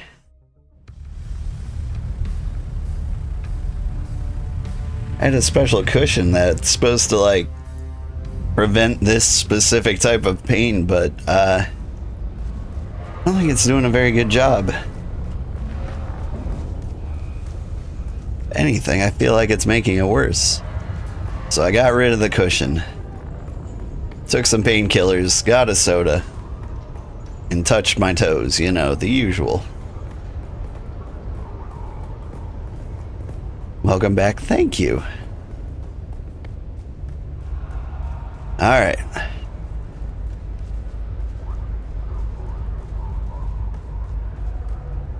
Hang on, did she just shift faces? She was like an unrendered model for a second there, I saw it. Oh, look, the kitten is back. Do we have business? I want to speak to the Count. No. Without other orders, you report to me. Tell me what happened in Arakeen. The murderer was Bene Tlilak's face dancer. A face dancer? I've heard of them, kitten, but never expected to have to deal with one. What did it want? To face dance and kill. At first I thought it was killing off survivors from old Carthag, but I wonder if it was just after revenge. Revenge? For what? I don't know. Fenring said the Bene Tlilaks destroyed all Carthag to cover their tracks. Perhaps finishing the job? Perhaps, kitten. The destruction of old Carthag was a catalyst for many changes on Arrakis. Who knows what sparked it? But come now. I've heard nothing of a captured face dancer in Arakeen, so I assume the creature is dead. Nope. It killed Sub-Prefect Tors and I escaped. Couldn't follow it. I mean, it escaped. I was very brave. I see. So one of the Count's best men is dead and the killer has escaped. I like you, kitten, but this is a failure. The Count will not be pleased. So what now? I will pull my network and try to find out where this creature went. I will confer with our employer and contact you when I have more information. Okay. Finally. I've been trying to find a moment to contact you, but Mother is relentless. Luckily, she's distracted by a social event, so I can get out of the palace for a few hours. Can you meet me at the Seleucid Bowl in Arakeen? Same table as last time.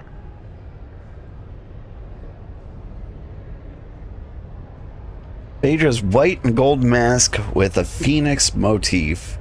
Gifted by Dude Shaz after the process verbal. This adornment projects influence, decadence, and more than a little eccentricity.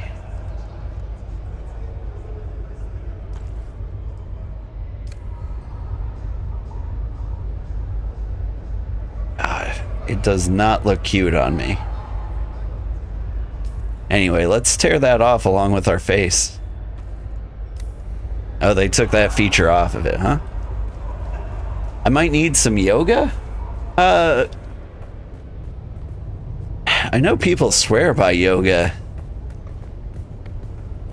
But is it really any better than, like, diet and exercise? Like, it is the exercise. I imagine if I lose 30 pounds, then it puts less pressure on the tailbone, and I imagine, like, that should help.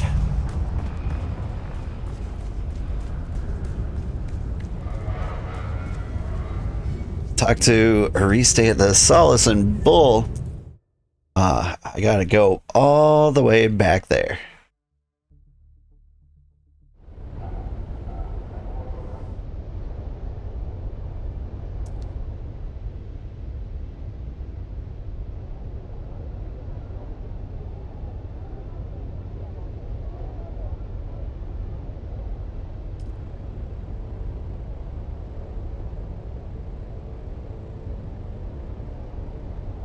Like, I've never heard anybody say, like, anything bad about yoga. But, like, I've done a little. Didn't feel magical, but never I got, like, the magical port. Yoga is just extreme stretching. Helps keep you limber. Well, it's good to be limber.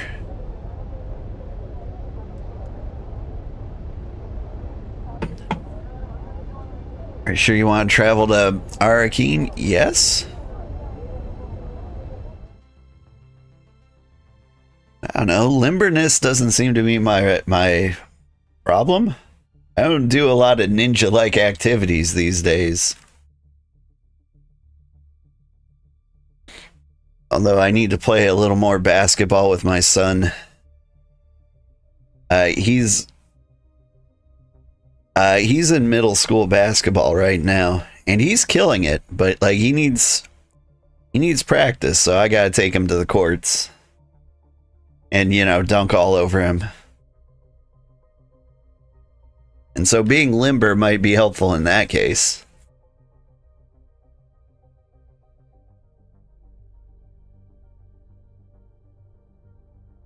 I don't know. What I feel like I need is to, like, climb 800,000 feet on a Stairmaster.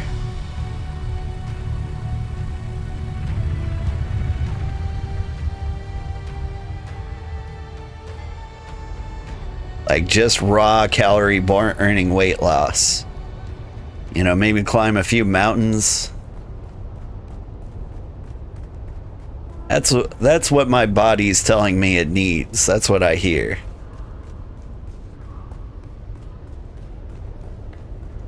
And I would like to quit soda, but I am having a terrible time doing that. Alright. Hey girl, hey. Sorry your friend died.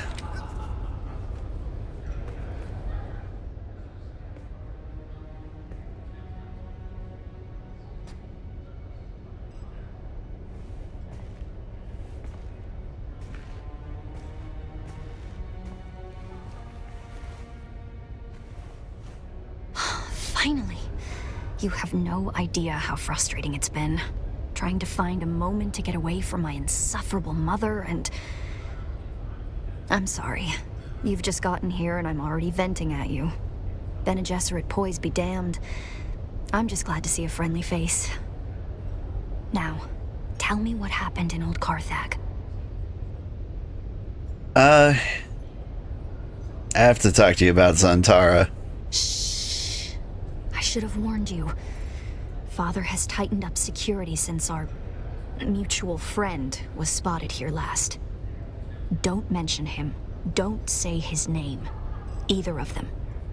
Thufir Hawat has eyes and ears everywhere. Doesn't that mean they're listening to us right now? Almost certainly. Thufir Hawat even has men who can read lips in case of a cone of silence. But don't worry. Thufir has certainly judged you to not be a threat. Else you wouldn't be talking to me at all. Now, tell me about Old Carthag. What did you find there? Sure, let me just describe everything in detail. Describe the Bene Tleilax lab and the discovery of my origins. The Bene Tleilax? But what could they possibly want here? And why this obsession with finding the Fremen? And that recording we decoded. The sleeper. Why would the Bene Tleilax send you after him?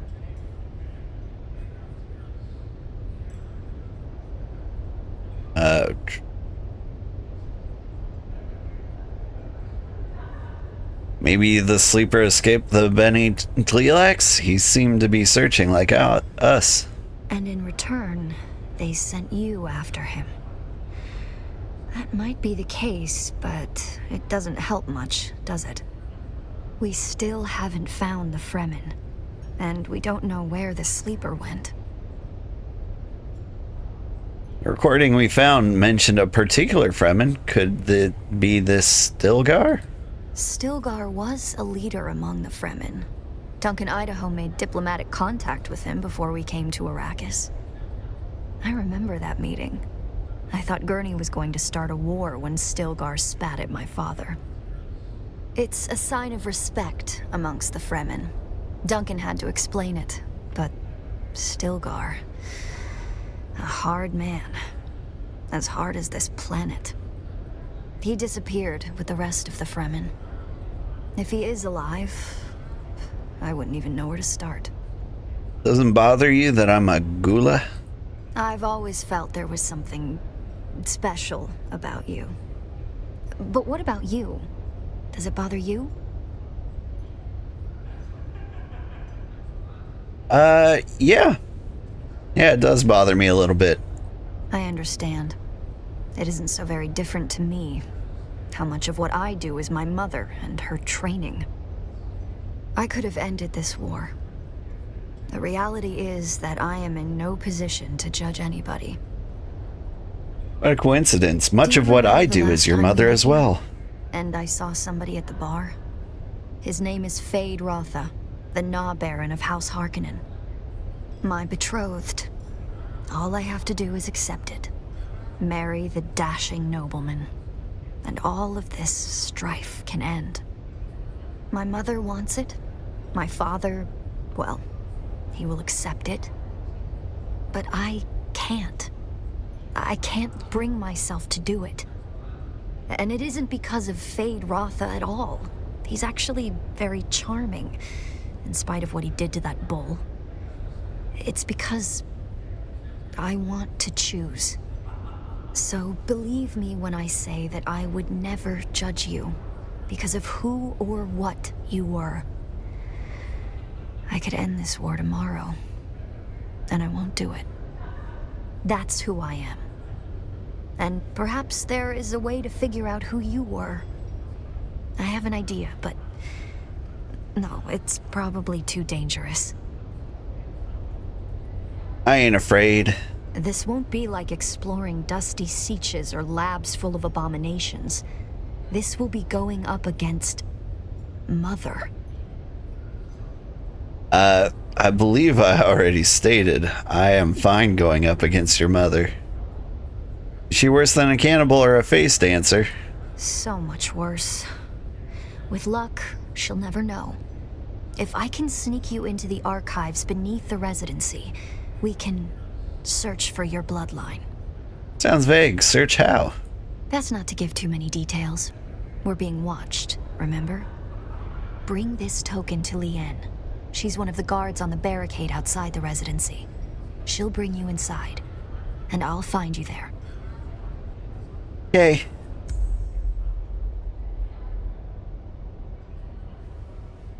I like her. She seems nice.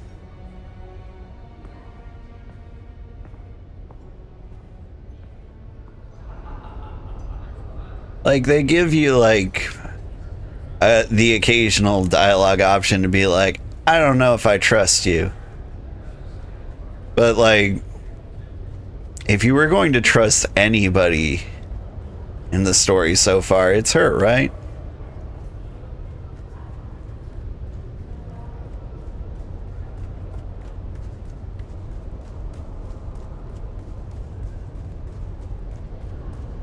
The Western Palace Barricade.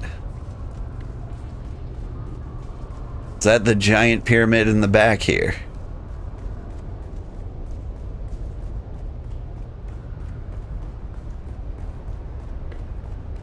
Except they forgot to finish the top of the pyramid.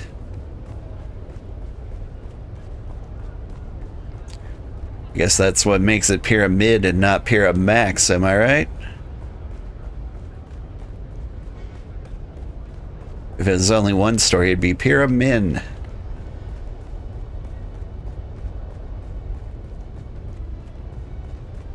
I got the stuff. Hail, citizen. Have you come to gawk at the plus great wonder that is the Arakeen residency? Or do you have other business? Both. Aerie gave you this? You? Yes, me. Oh, look, never mind. She told me to bring you inside. And to make sure her mother didn't find out. But before we go, let me tell you a few things. I'll be taking all your weapons and your clothes. Don't be alarmed. I have a servant's outfit for you to wear. You'll blend right in. Are you ready? Do you know how long it took to make this gear? Alright, take me inside. Come on then. Let's get you undressed. I would love it for the camera to cut to me already naked. Just like out in the middle, out in the open with everybody staring.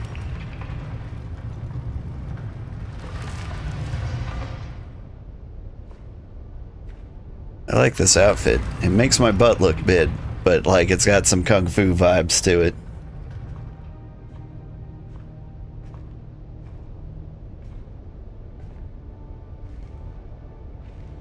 Oh hey, I have hand tattoos, I forgot.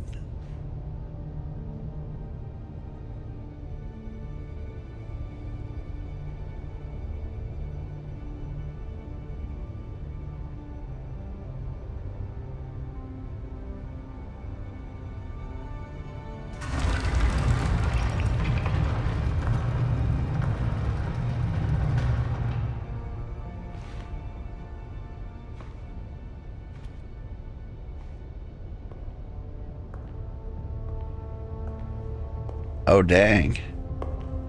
Tonight, my parents are holding a banquet, and Count Fenring and his lady are the guests of honor. Mother wishes me to shine like a jewel for all to see. I think she's forgotten what Lady Fenring looks like if she expects anybody in the room to be looking at me.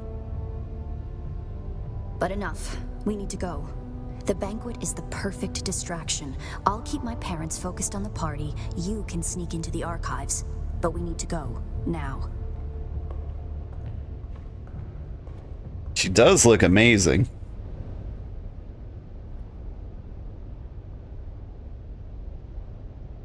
Just a moment.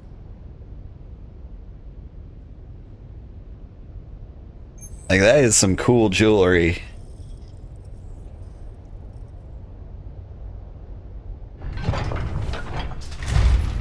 That's it then. Make your way to the lower levels.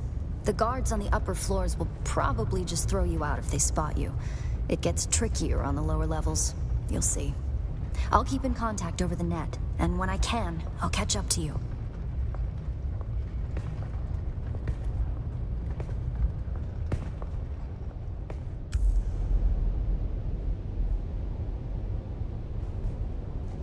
Oh man, I would like to see some class-specific action cutscenes.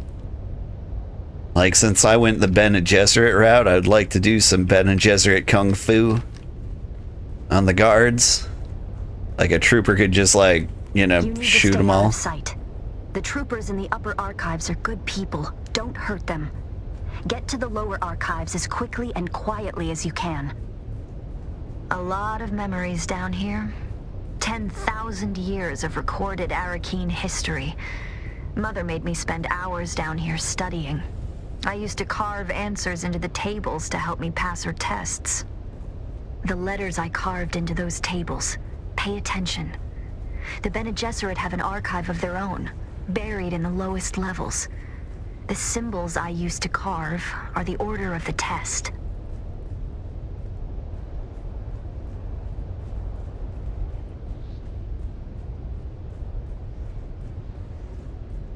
Sneak, sneak, sneak. First in jar. You guys saw some shadows moving. Identify yourself.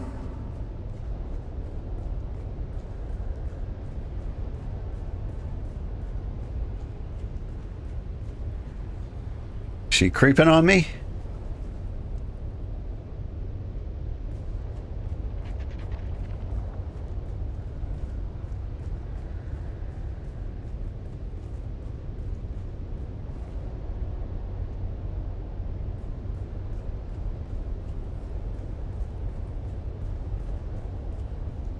Not here, you saw nothing.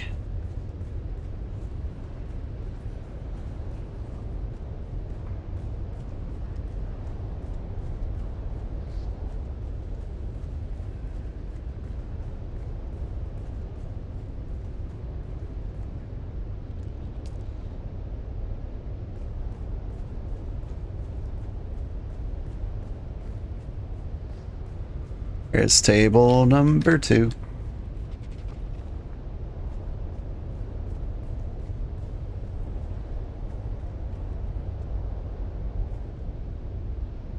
What direction do you head in? That way.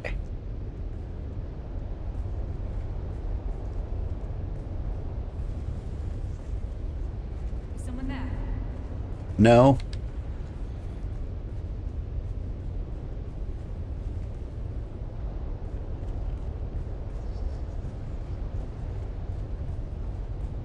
Got some good eyesight.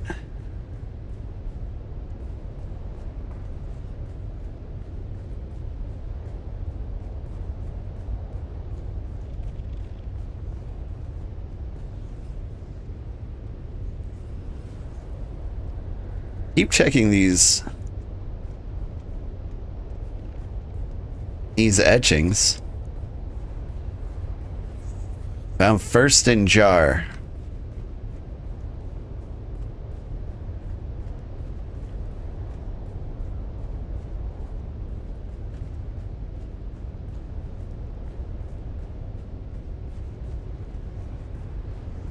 Doop doo doo doo doo.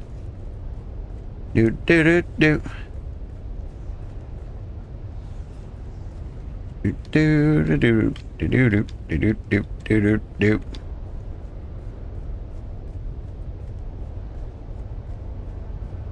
I'm a sneaky ninja boy. You can go away now. Thank you.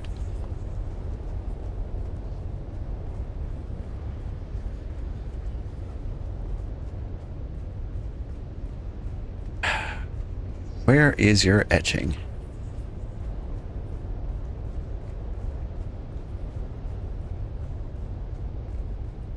Not here, huh?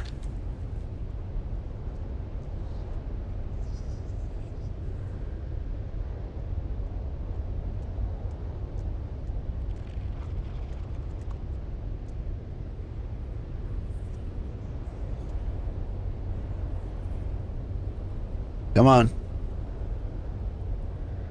You got somewhere to be. Thank you.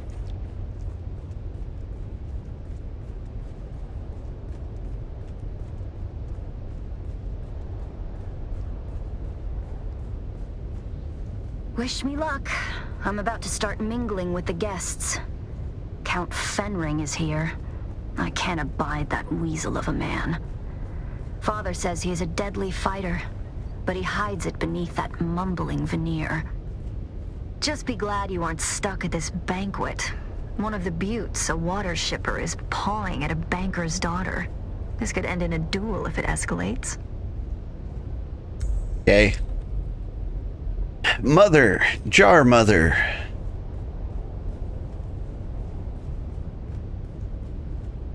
Distract the guards and progress through the archives. First jar, second mother. Burp, burp, burp, burp.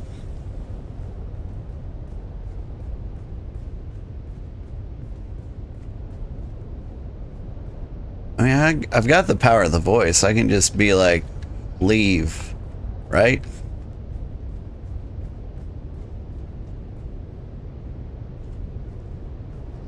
Identify yourself. Who said that? You did. So there's another person like right over here.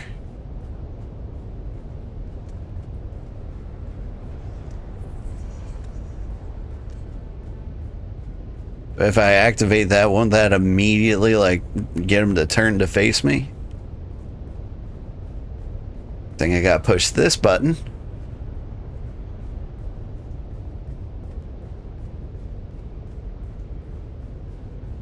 Did that activate? Who's there? Now let us shift our gaze from the past to the present, as we witness history in the making. Here stands Duke Leto Atreides I, head of House Atreides, ruler of Caladan, and rightful ruler of Arrakis. In the standard year 10191 BC, Emperor Shaddam Reno ordered House Atreides to take over the government of Arrakis from House Harkonnen. Duke Leto, though the War of Assassins is an ongoing period of calamity for Arrakis, Perhaps the darkest chapter in the planet's history is that of the uncontested occupation by House Harkonnen. Prior to 10191 AG, Arrakis was a fiefdom of the Someone there? Overseen by Glossu Ravan, also known as the Beast. The eldest son of Avalar Ravan, Count of Vitavel, Glossu's tyrannical rule of Arrakis was an exercise in sadistic nepotism. The Beast, whose brutal and perverse crimes are beyond counting, was thoroughly unsuited to governing. His rule was marked by torture, brutality, and a complete ineptness in overseeing. Okay, you guys aren't acting distracted enough. Now let us shift our eyes to the threat of past to the present, as we witness history in the making. The Harkonnen here stands again be allowed to rule Arrakis. The Beast, Ravan, is the grotesque face of their profane cruelty. A startling reminder of what shall transpire if we falter. We have ordered House Atreides. Sneak, sneak.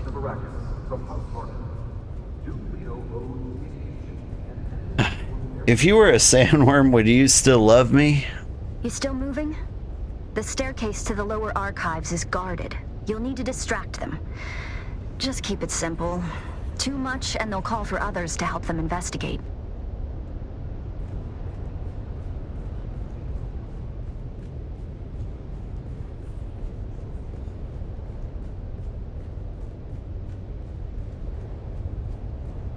If you were a sandworm, would you still love me? I'd probably love you even more. If I was honest.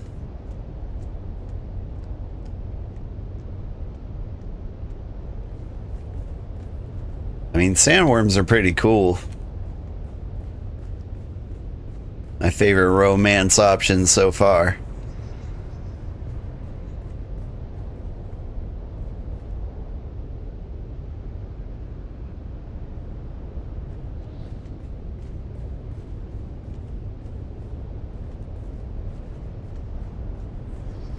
Like a guard right around this corner, right? Yeah.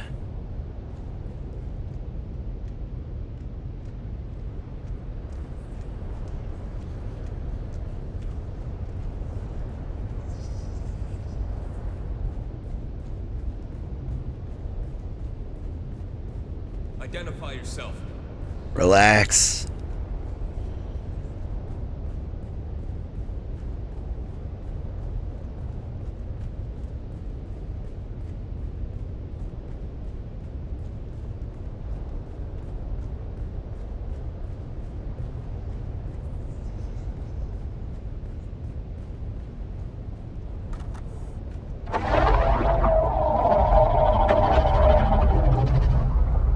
Good thing that's not distracting at all.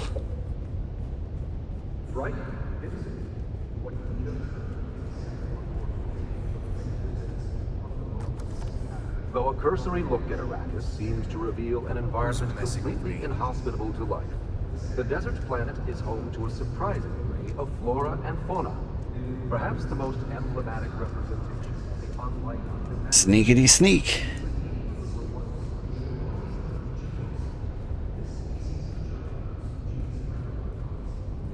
You might have trouble hearing my signal in the lower archives. The stone interferes. Down there, it's more like a catacomb than a library. The history of 10,000 years moldering in the darkness. No human guards, but the glow globes have motion sensors and automated alarms. Don't let them see you. Okay. Yep.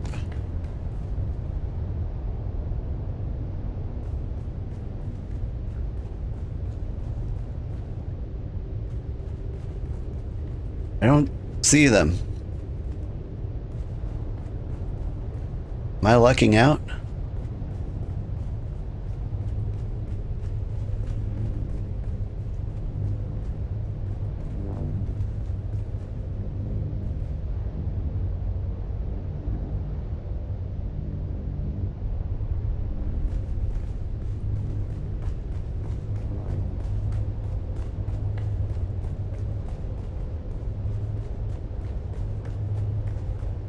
I mean, things seem to be going pretty well.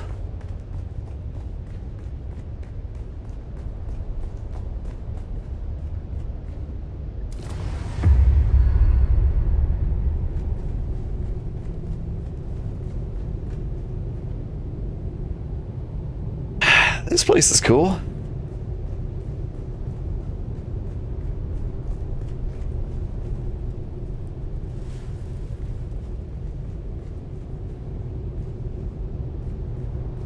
Find the fourth etching. Here's the thing, like, I've only found... The archives, we might lose contact. Just keep moving forward, and I'll join you as soon as I can slip away. Shit.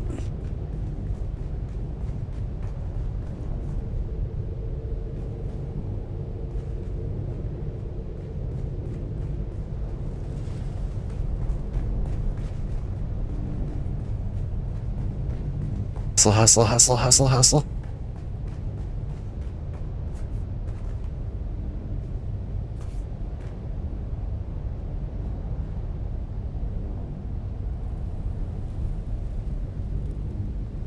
Scared you enough to almost drive off the road? With the sandworm scream?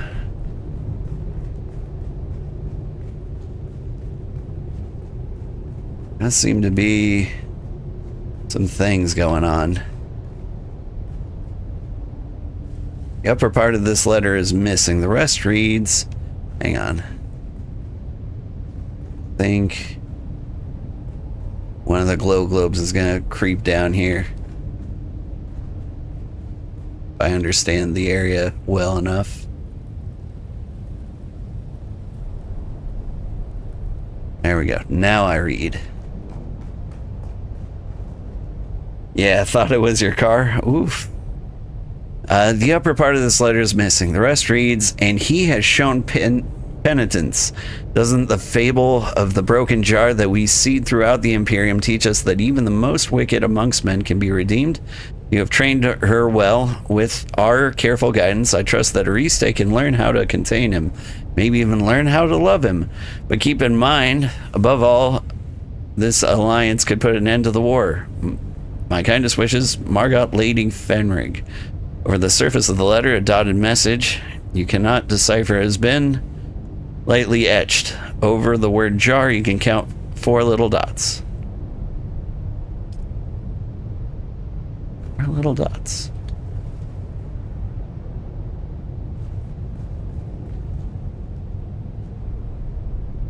I'm missing a 4th etching here.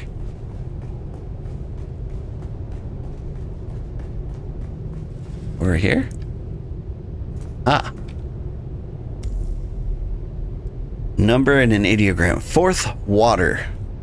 Okay, I haven't found the 3rd one, which apparently is upstairs.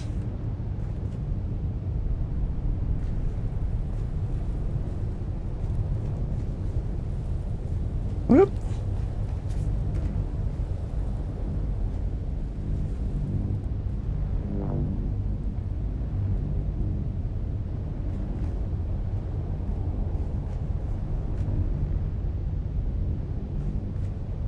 I mean, I don't want to fail.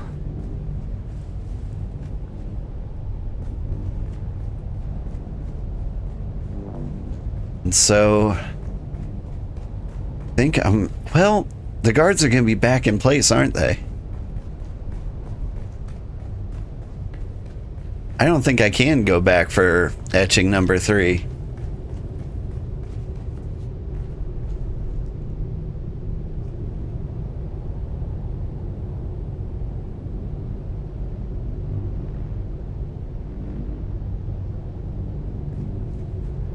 Use a scanner?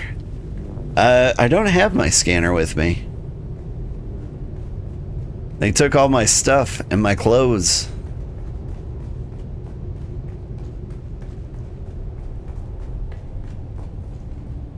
Can you hear me? If you can, listen. Do not try to find the entrance to the Bloodline Archive. I will come to you. There is a Solido projection and a deadly trap. Be careful. I'll slip away as soon as I can. When you... The lights are sensors. Careful not to disturb the 4 stones. Disturb the 4 stones. Got it.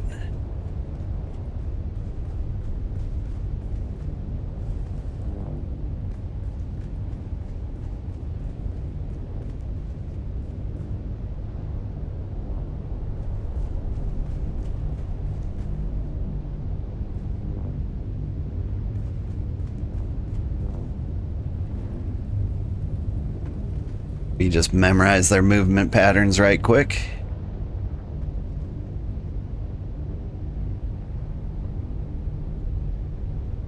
Okay, all the lights converge in the middle.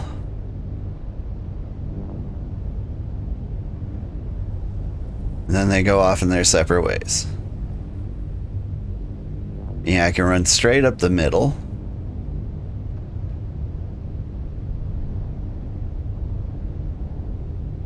And you've got like one light going up and down on the left, but the one on the right keeps doing circles. All right, yeah, I can work with this. Nyom.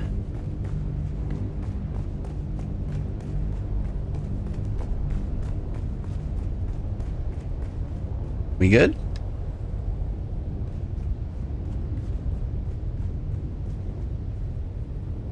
Where's the fifth element? It's love. I knew that. Maybe there's a blue opera singer we can open up.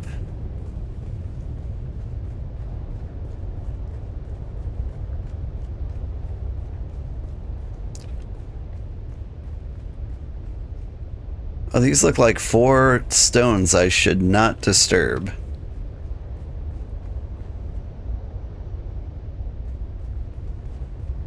Oh no. Oh no. Oh. Alright, let's see if I've got details in my notes. Can I cannot access my notes.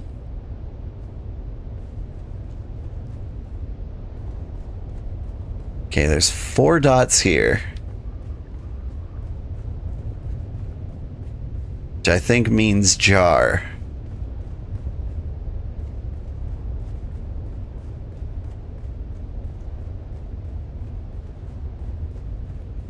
I think I'm gonna die. Okay.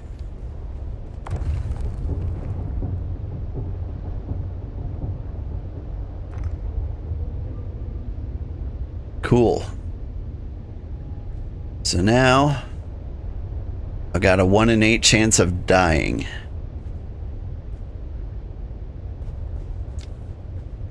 I was gonna put mom in the alphabet. Would have very few dots, like this one.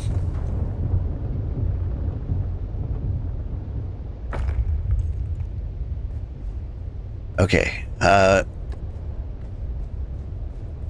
so Char, mother, water would be kind of a rare one, so I'm gonna go here. At least on a desert planet, I think water would be a rare word. And so it's gonna have more dots because it would be later in their Braille alphabet, right?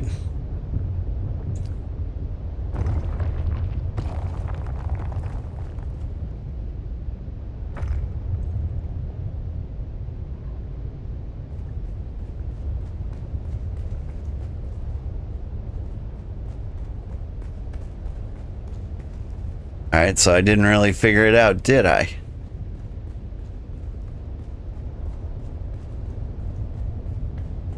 And it really won't let me consult the notebook, huh? Okay. Time to start guessing randomly. It's you. Followed by you.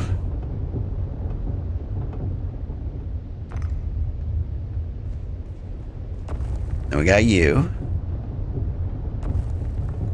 I gotta sit on it all the way down. And then this one.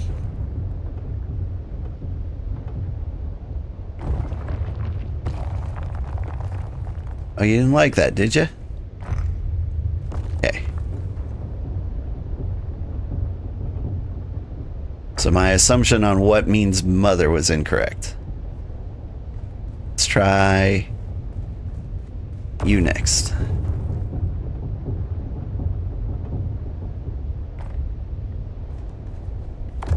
Like, I think I know jar. Which means I've only got like 8 combinations of this to try. Right? Like 2 to the power of 3.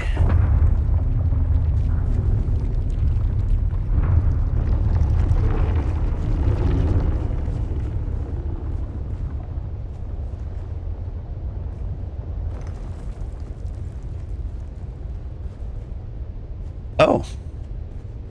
Are you the deadly... Bene Gesserit test? Okay, hang on. Let me do a sanity check here. Jar. Then... Mother. And 7 dots. And then I think I did this one next. Okay. I'm ready. External cognitive agent detected. Full sister authorization not present. Proceeding with limited access heuristic. Welcome, Acolyte, to Relay Node Seraph 1. This system archives the seeded vectors of the Mahdi prophecy, dispersed through oral tradition channels among desert tribes. Contained data is restricted. Decryption requires demonstrated comprehension of cultural vectors and myth-seeding protocols. Begin myth sequence verification. Sure, why not? You will be tested on the illusions we crafted. Virtues rewarded, evils punished, love earned through valor, myths all. Your task is not to believe. Your task is to see. Question 1. What lie did we craft to make tyrants seem temporary, monsters forgivable, and systems of punishment appear enlightened?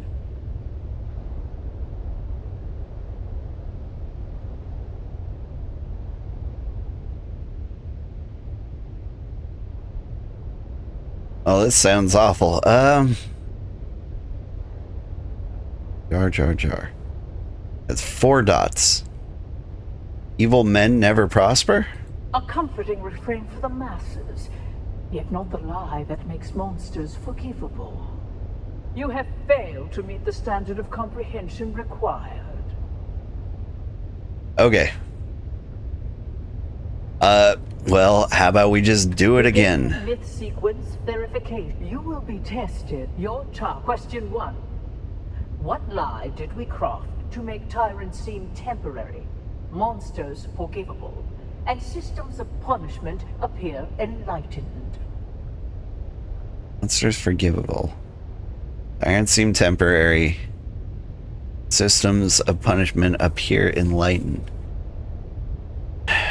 I think any bad human can be reformed? Correct. A necessary fiction. One that spares tyrants and executioners from their guilt. Neat. Question 2. Isolate the myth designed to sustain hope through deferred justice and moral inevitability. Sustain hope through deferred justice and moral inevitability.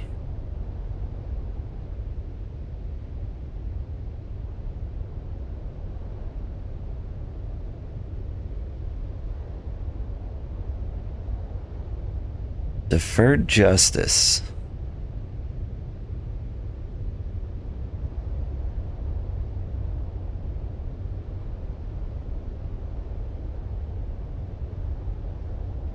Only females understand the ancient mysteries. That doesn't seem right. Evil men never prosper?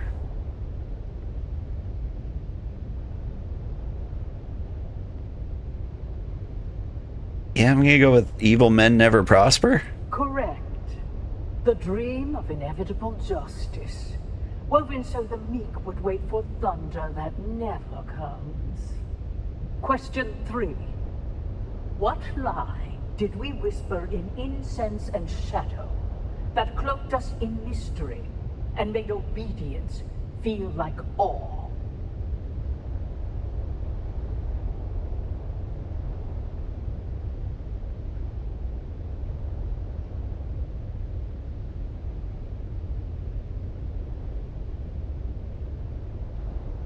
I'm gonna say the rich are doomed to happiness?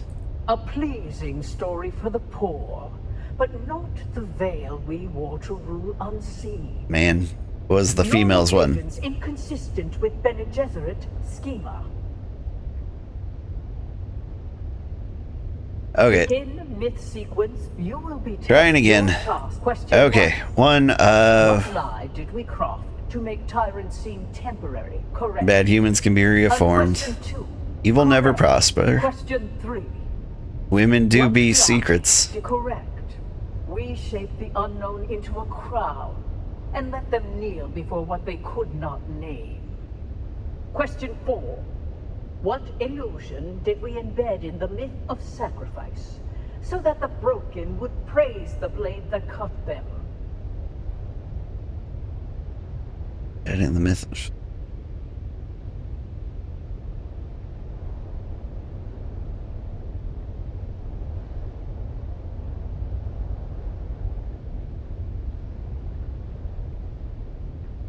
Everything happens for a reason? Or suffering is noble? I'm gonna say everything happens for a reason. Correct. The masterstroke of consummation. We taught them their pain was part of a plan, so they would not rise against its authors. You have spoken the illusions as we planted them. Few recognize them for what they are. Fewer still understand why they were necessary. Missionaria records unlocked. Proceed with caution. The weight of revelation is heavier than ignorance. Okay.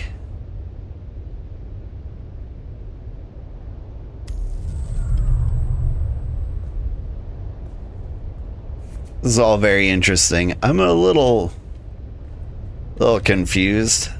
Was there some kind of trick to this I didn't understand?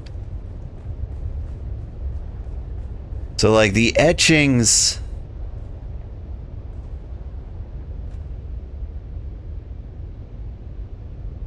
were the clue. But like, first jar. Then there was something else with like a jar with 4 dots. Ah, man, I just don't understand. I feel like I missed all the clues that would have made this so much easier.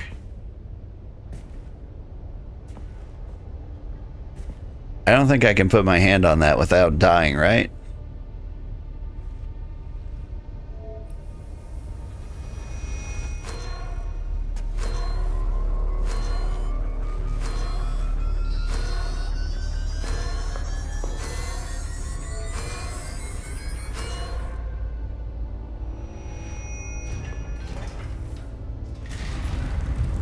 If I'd known you would get down here this fast, I'd have insulted the guild banker a lot sooner.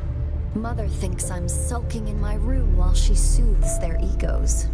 Father's trying to talk to the good count and his lady, which involves a great deal of patience as Fenring mumbles and murmurs his way through a sentence.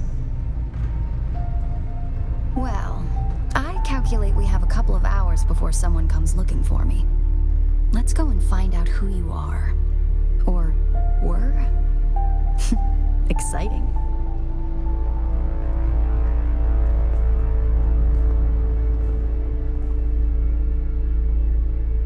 All the clues were on the table? Yeah, I think they were. But I think I missed something very important about them. Like, I made notes of, like, the words and quotes, like, first and jar. But, like, was there a symbol there that let me know which number of dots they represent? Like, I didn't actually look at the item on the etching itself. Maybe it would have had like a dot clue if I visually identified it. But instead, somewhere else, 4 was written with One thing you can say about the Bene Gesserit, they don't think the word forbidden applies to them. Spectacular, isn't it? It's impressive that they managed to hide this down here for 10,000 years. Of course, I imagine the breeding matrix that they have at the chapter house is much more impressive. This one is simply a copy. Still, it has access to the complete bloodline registry of the entire Imperium. We can search for who you were. I did see like the number 4, I think, in the note somewhere with the word jar. I wonder if there were other things I could have read that would have pointed out the number of dots on the other things. Also, this is pretty.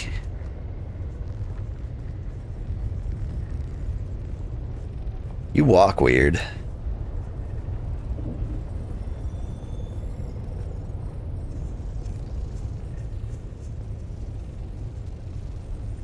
I'm just RP walking to like savor the sights a little bit.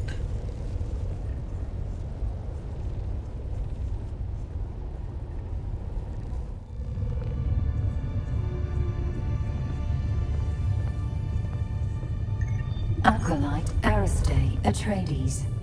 Welcome. What is the nature of your inquiry? Bloodline search. Insert blood sample into receptacle.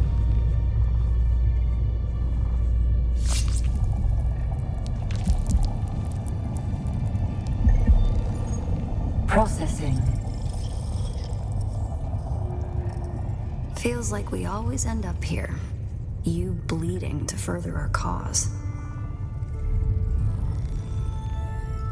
I've always hated this place. Since my mother explained to me my great destiny. A broodmare for their plans. No choice. No love. The future is a trap. I want to be free to choose.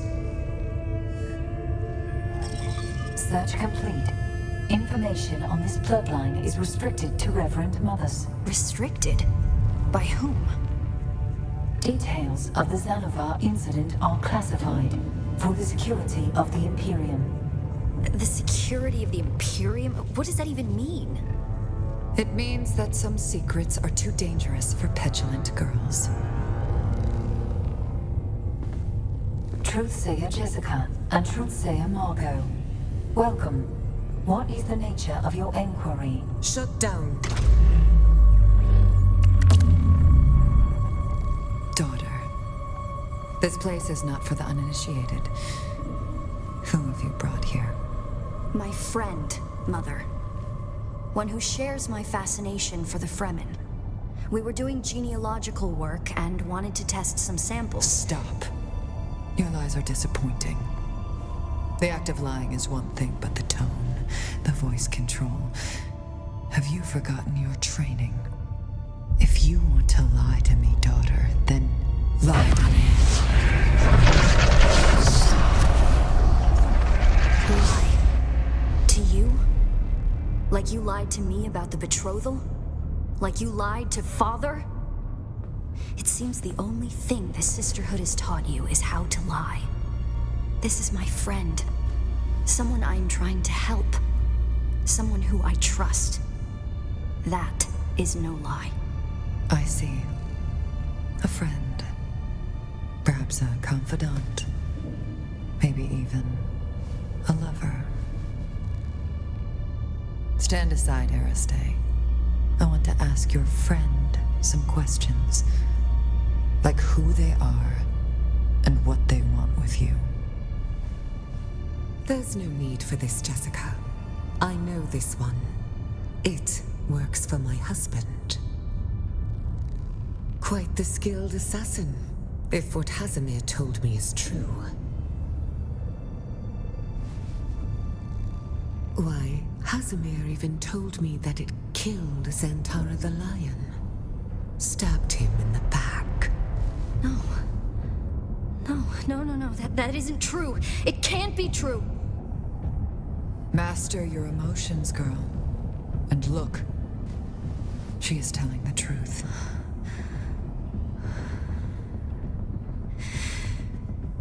I thought it was the kidneys, but... Aristae, Maybe it was the back. Can't remember. I shielded my daughter from this pain. But perhaps in time it will help her to overcome weakness. For you, though, a quick death will be your mercy. Sister, please. My husband still has a use for this weapon. Very well, sister. You. If I ever see you near my daughter again, there will be no second chances. Aristay is to be left alone. Do you understand this? But she's so cute. Then prepare yourself.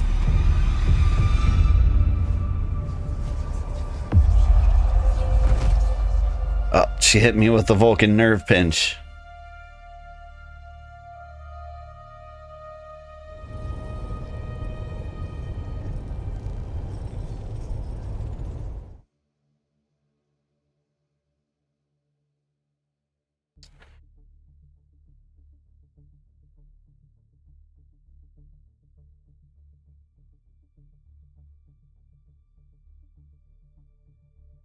I mean, like, I tried to say Zantara is dead immediately.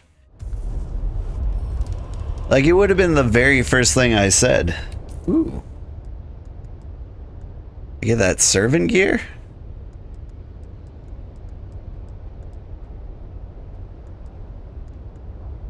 But my inventory is full. Did I drop anything?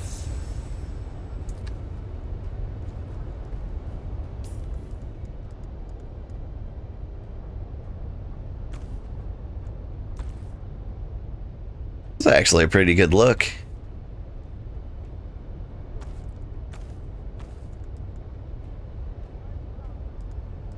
So let me see. Can I customize?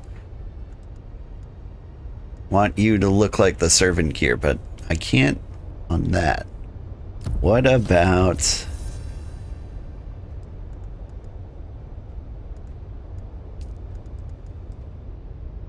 the shoes? And tap boots? Nah, they don't count as light armor. That's a shame.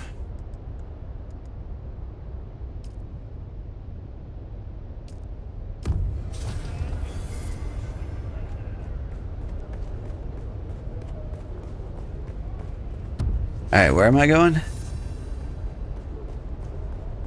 Gotcha. Go back to any Haga Basin settlement. I think first we should go to our base, because we are running out of storage space.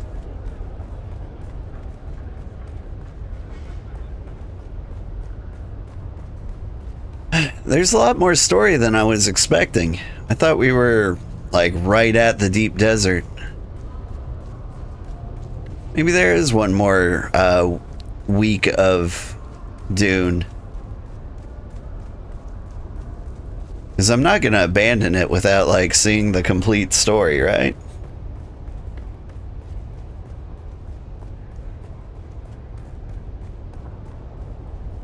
I do actually want to spend some time in the deep desert.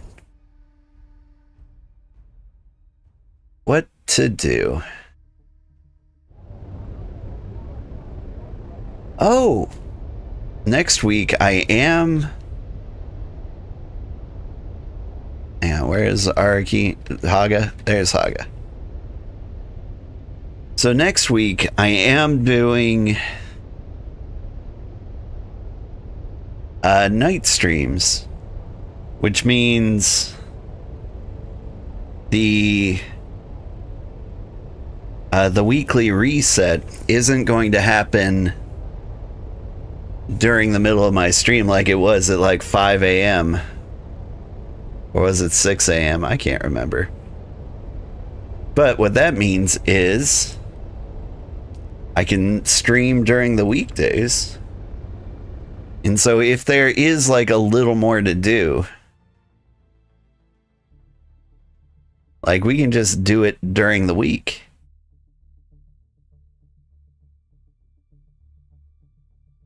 So I do want to get this finished.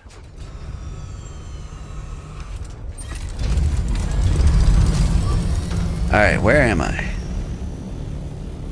Very close to my base. I think. Yep.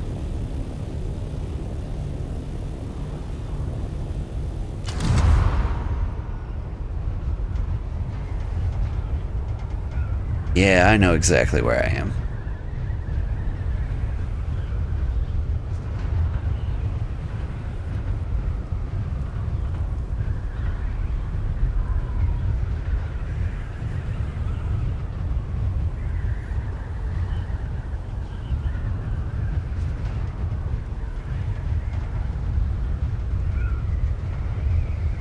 Let me see if I can glide into our base.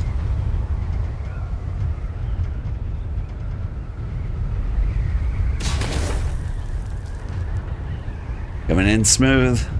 Urge. Oh god. There's just something about it. The controls don't really click for me on this.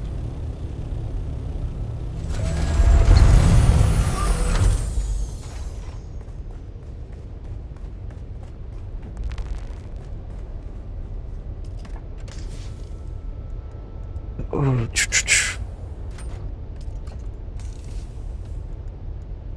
Don't drop my ammo in there. Here, put some fuel in there.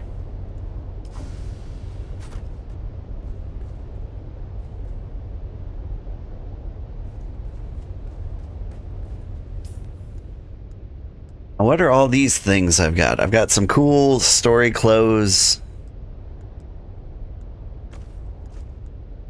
An adept sword? Which seems much worse than what I've got. Cool, cool. Let's go ahead and crush that into paste.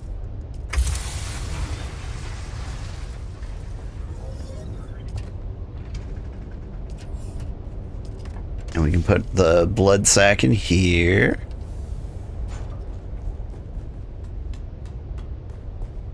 And what goes over here? Oh, dead bodies. Neat. Thermoelectric coolers. I'm just gonna go ahead and put these extra things over here.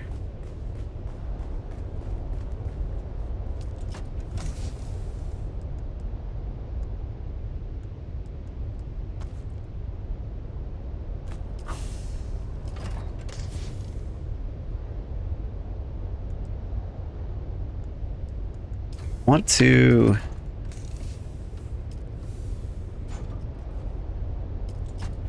the storage is full because it is full on weight. Let's get the carbon ore out of there.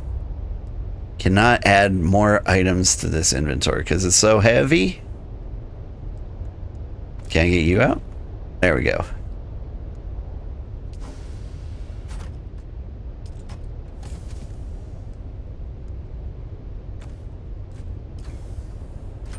Now, is there some place with a lot of space to hold a bunch of rocks? Sector weather alert. A large sandstorm is approaching. There we go. Got fuel, I've got stuff. Can put Xantara's shiny knife in here. We're all organized. How are we doing on stuff? Looks like materials all look pretty good. Sandstorm arriving. In how long?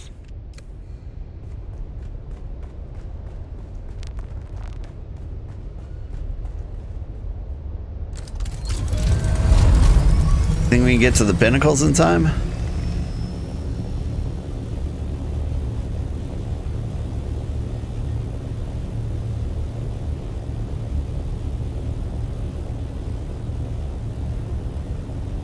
Sector weather alert.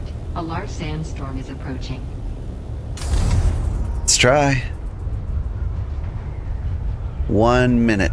I got 60 seconds. Neurom. Keep the door open.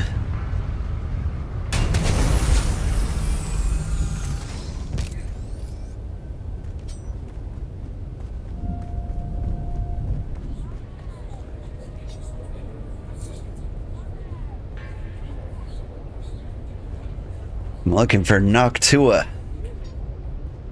You know, the bat.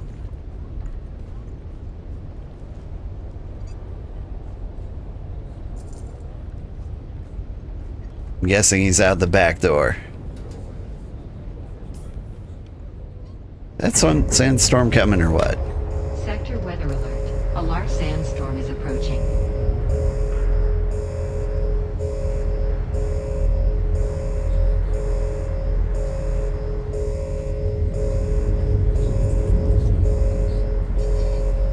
I'm gonna shove her out.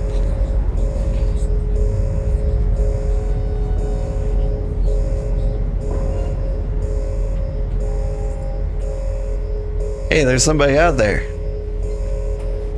I saw them. They're gonna die.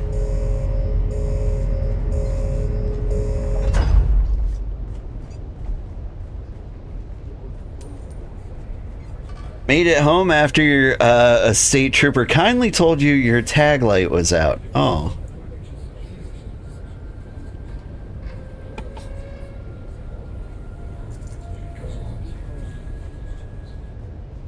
There are tag lights?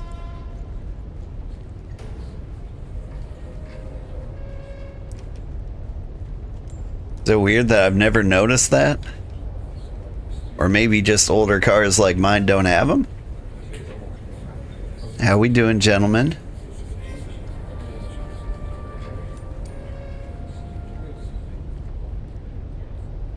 Open the door, let me out. Ace Landing. It was pretty decent.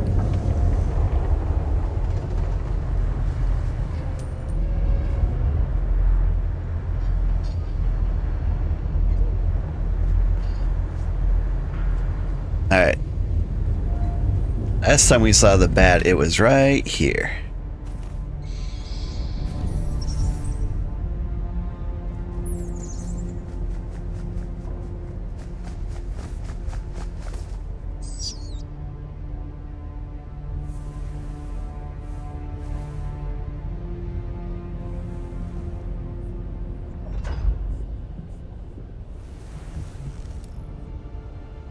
A bat translator. If Noctua has brought you my distrans, then something is wrong. I have a feeling, a premonition, a touch of Tau. I came to Arrakis in search of... I'm not sure. Family, identity. I rejected the Imperium and the petty politics of the nobility. I found peace in the violence of the desert, a place to hunt. A spoiled young nobleman from Ix became a lion of the desert. Aristay and Stilgar are the only people I ever trusted with knowledge of both my lives. And now you. When I saw you among the wreckage, the tattoo on your cheek glowing, something seized me. A darb, the demanding memory. I saw you, I saw the sleeper. For a moment, I saw both of you there on the burning ground. And then there was only you. Not the sleeper. Just an off-worlder, like myself. The Fremen live. I know this is no surprise to you. They have withdrawn to the southern hemisphere, not for fear of persecution, but to preserve their secrets. Secrets that belong to them. My secrets are only known to Noctua. Things even Stilgar and Aristay do not know. Keep her safe, share your water, and she will be a loyal companion to you. Perhaps this premonition of mine is just bad spice. But if I am right, then this is the last message I will ever send you. I am Xantara the Lion. I am Bronso Vernius of Ix. And I was your friend, Off-worlder. Cool, cool. I was joking when I said it was a bat translator, Congratulations, you've completed the current storyline of Dune Awakening, but there's more to come. The story will continue in our next update, Chapter 3. Of course, Arrakis is a test, and we invite you to continue playing and exploring the vastness of the deep desert and the faction gameplay of the land's rad. So this is it, huh? Have I gotten, I guess, farther than people who played this game immediately and then quit after they ran out of content?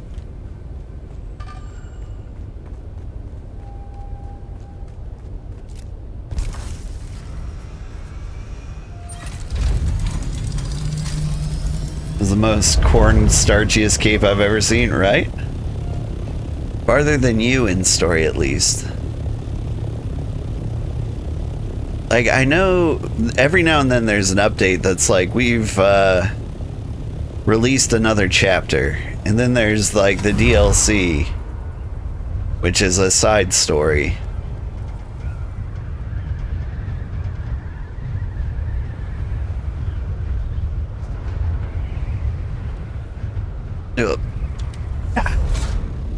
It's just too hard to control the gliding turn. Alright. Let me make sure I am geared up for the deep desert, because I think that is where we're going.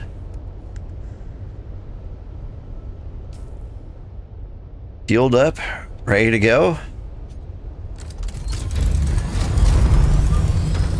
We are ready. Time to explore the deep desert for just being the deep desert.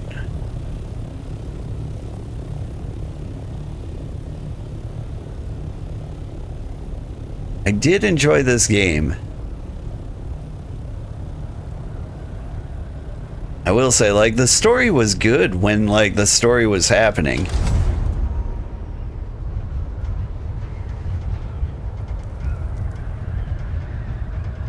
But, like, there is not a ton of story to be had.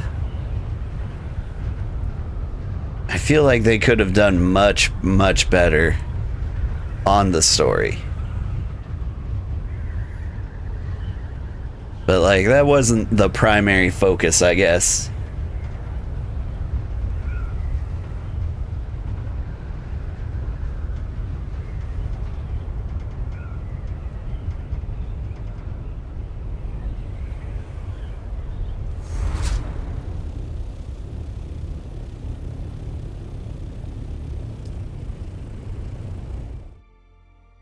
Like, they could have done a ton of these cut scenes. They could have done that for like every contract. And they didn't, but they could have. They could have made it better. All right, here we go to the deep desert.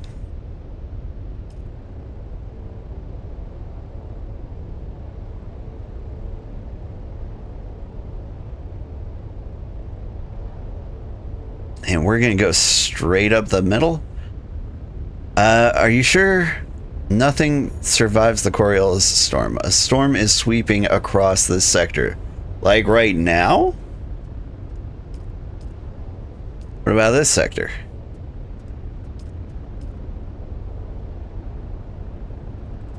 What does that mean? If I go in there, will I die? Gotta wait. Okay. Let's go hang out with the fuel deposit. The storm is hitting that area. Like, okay. How long does it take?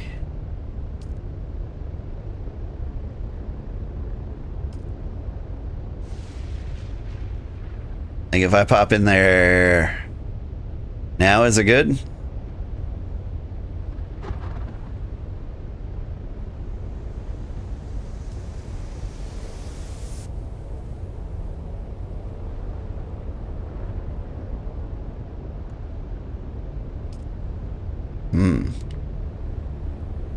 Let me switch over to Google real quick.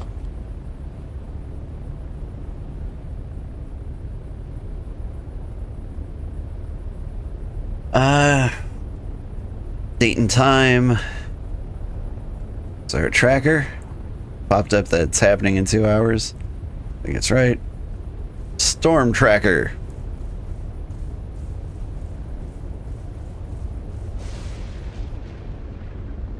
Oh, the sandstorm will grow for 8 to 10 hours.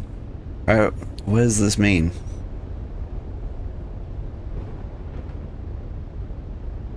Like, it's telling... That's... Yeah, what about the deep desert reset in 2 days, 2 hours, 41 minutes? It's making it seem like it's not resetting right now. There it is.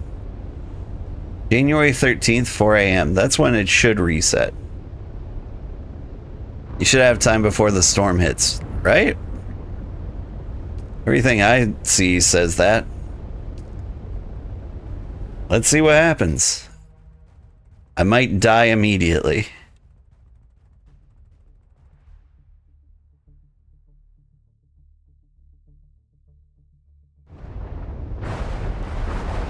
Oh God.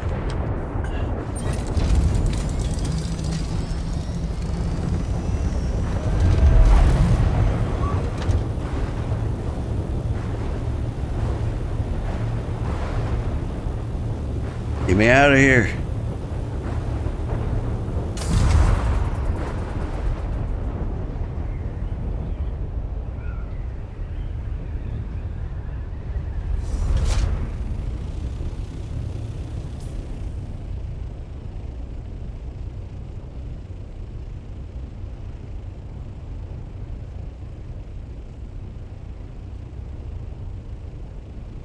Alright, so it really was a storm right here, right now.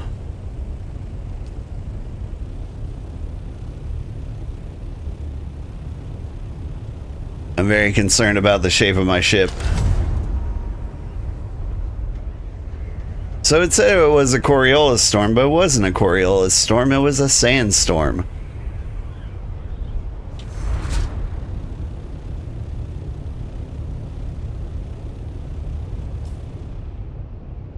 And so I just got beat up for no reason. Cool. Locomotion module about to break. Okay, about that. Do I gotta head back home to repair?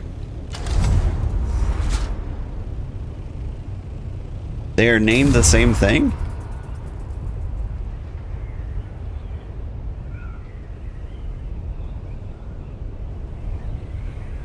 So the sandstorms are also Coriolis storms?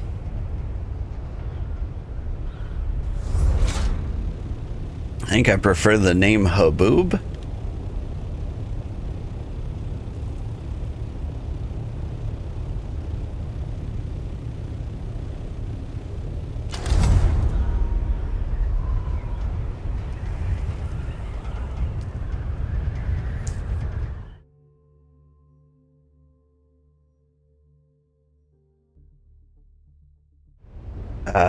But I did waste that time.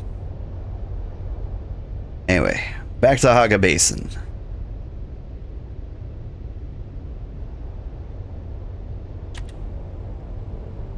All three storms are called the same. The one in Haga, the Deep Desert, and the Weekly Reset all have the same name. Well, that's confusing.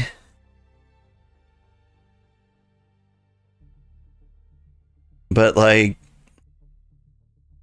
the sandstorms that roll through the Deep Desert and the Haga Basin are called sandstorms, which is what I ran into. Like, the lovely robot lady who lives in my head is always like, sandstorm in sector detected.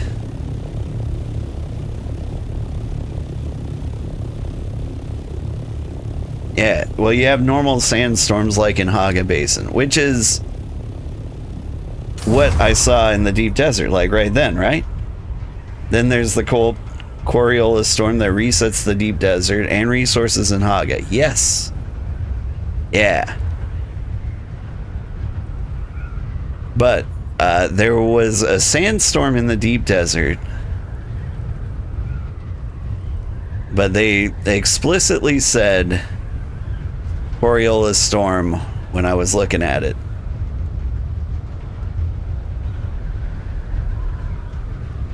And so I've been lied to.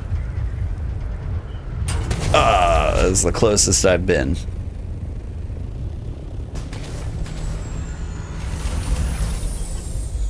Alright, where's my mechanic stuff? Right here? Oof, I might need to create more of that.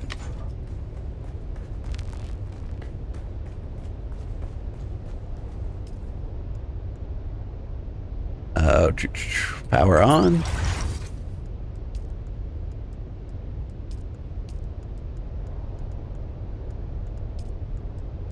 Repair stuff. Mending wire, there we go. Craft me, I don't know, 5?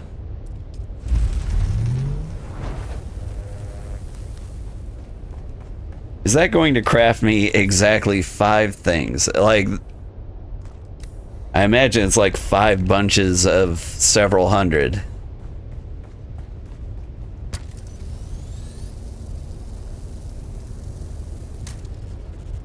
Yep, and there goes all our ammo.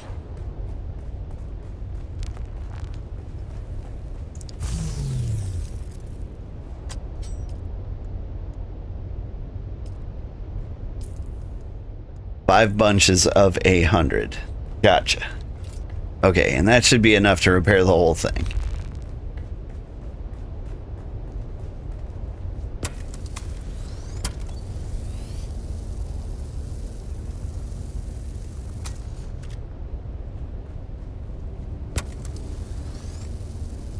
Let's see. Then you have the Coriolis storm that resets the deep desert and the resource. Yeah, Coriolis storm will delete you if you're in the deep desert. Yes. This all aligns with what I've heard and known to be true.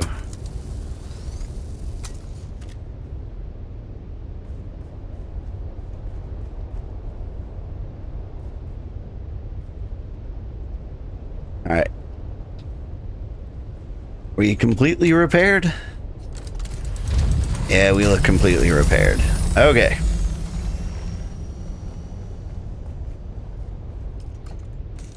So we had a minor setback. That's fine. Honestly, there's a bunch of stuff I don't want to take with me. I'll take the scanner.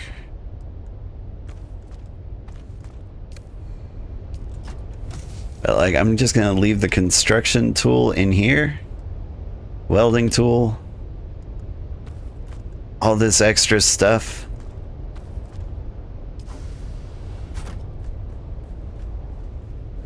Like, I just don't see it coming in handy. Got 18 band-aids, a rad suit. I don't think I ever need a rad suit again, do I? I keep it in the inventory just in case.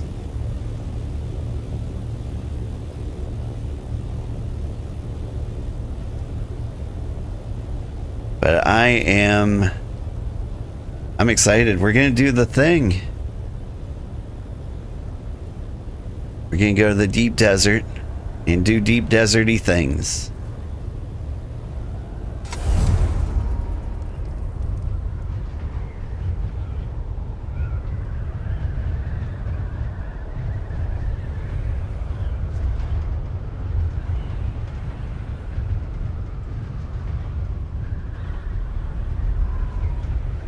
Oh, right. Do we see any scrap metal lying around?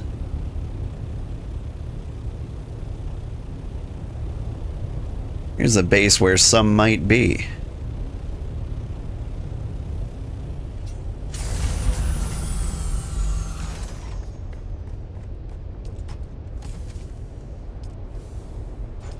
Need a respawn beacon. I assume you've got like one lying around.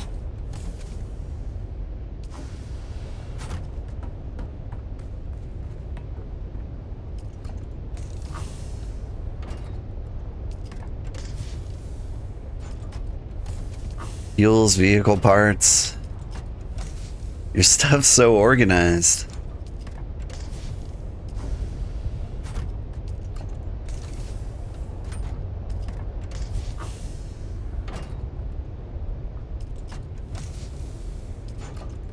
Maybe in one of these.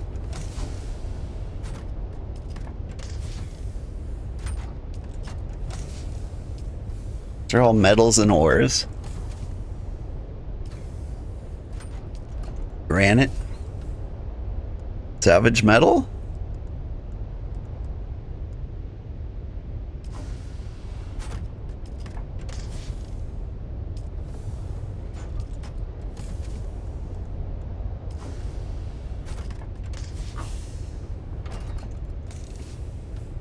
Glass stone, nice. Salvage metal is one of the few things I don't feel bad about robbing. There we go. Whoop. I hit C for craft. Alright. Respawn beacon.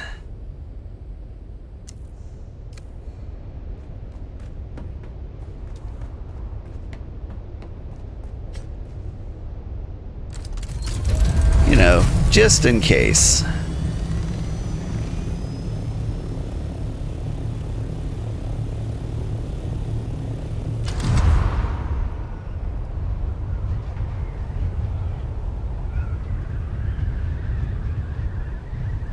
This area over here actually seems like a great place for a base. Near the aluminum, but also like near the shield wall.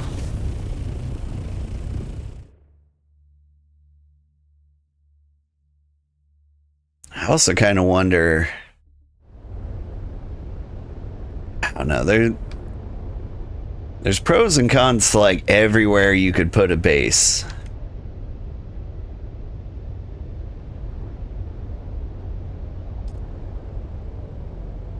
And so part of me,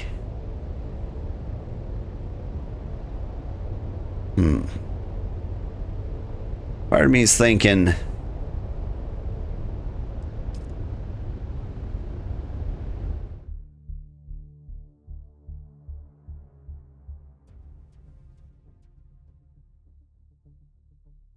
anywhere close to a shield wall that is accessible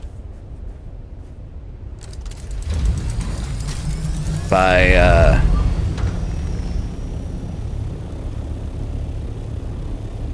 what am I thinking of? Motorbike?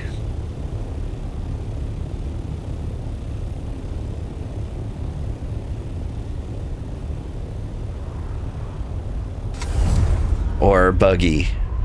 Sorry, I'm both trying to concentrate on this shiny new area we've got and just daydreaming about cool stuff.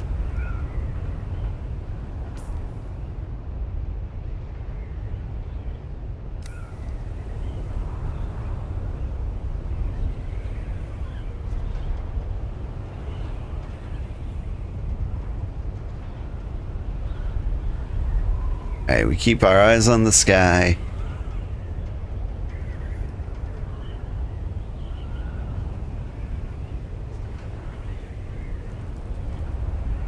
And keep an eye out for any kind of activity out here.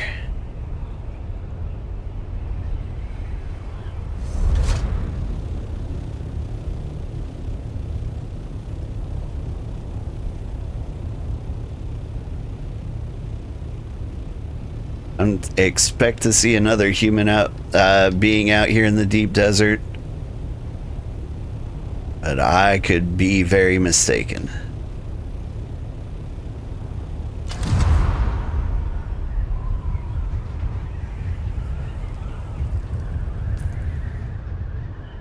Now, how big is the deep desert?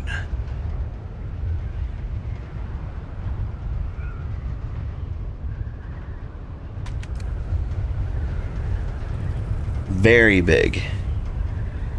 So, like, probably the most dangerous places to be would be the spots closest to the exits, right? Let's see. It's free look. Nobody's hunting me down. That's a good sign. Took me over half an hour to get from D5 to F1 where your friend was mining spice once. Wow.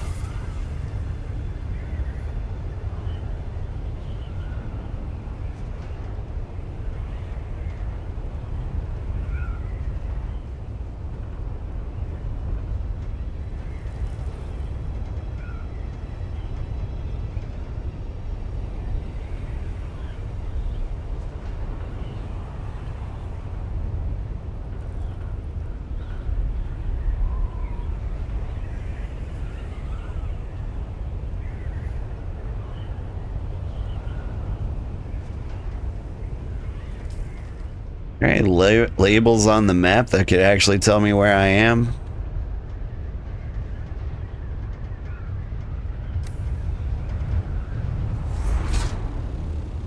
Like, you're using words...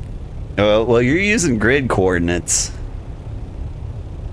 I haven't unlocked the full grid. Do I need to, like, go up with a survey probe? I think I'm looking at a spice mushroom cloud right now.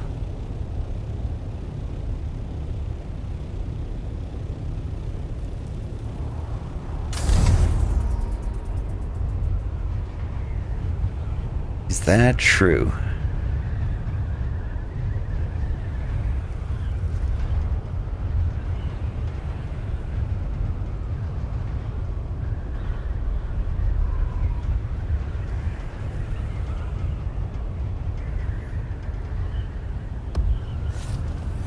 Entering area. Hidden sector. Aren't they all hidden sectors?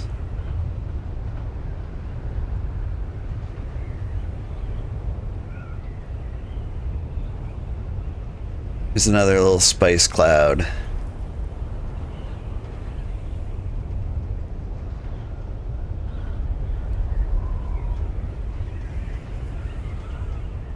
Now, I might be wrong. It's impossible to get back on foot, right? Like, even if you had, like, a land speeder, you can't get from, like, rock formation to rock formation without getting eaten by a worm, right? Have we found somebody's base in the actual deep desert?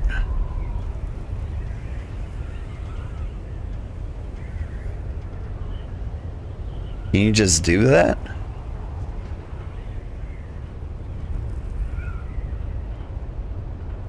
Like, are they so confident that, like, nothing can touch them that they built out here?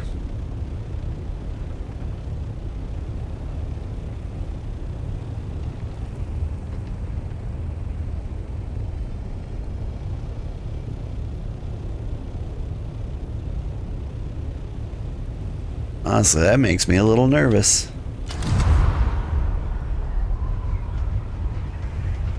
And also, if that is indeed their base, probably in my best interest to go farther out.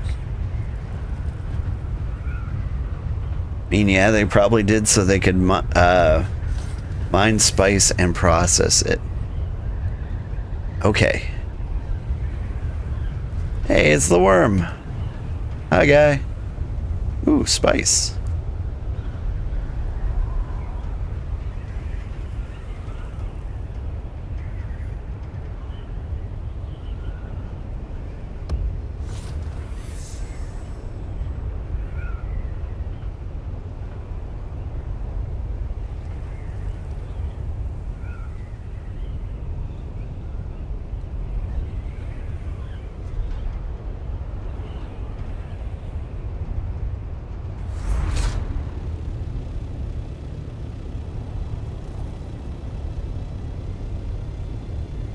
This would be the hours to play in DD, mostly because people are asleep.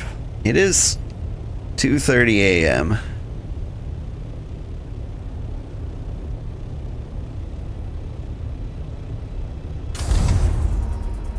And so, on a North American server, I don't really expect anybody.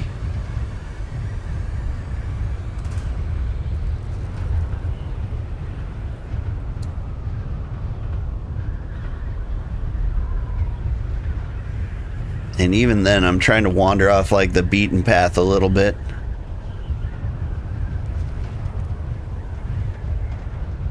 Okay, I'm passing over these hills. Wondering if like one of these has like a testing station or something in it. How will I know?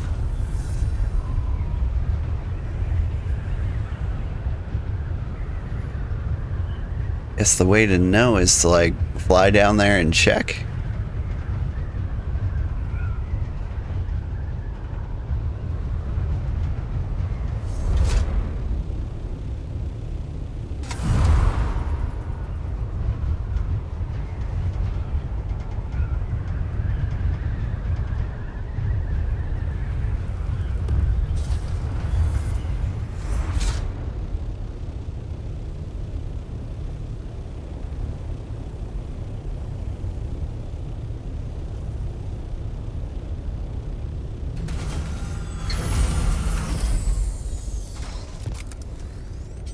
All right, what am I looking at? What are you?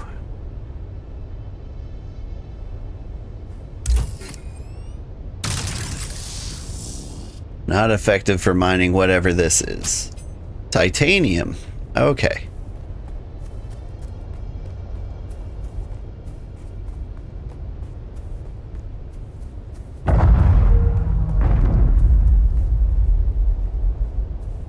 What was that?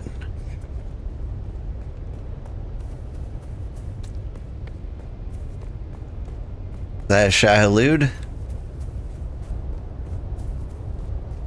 Or something big hunting me down?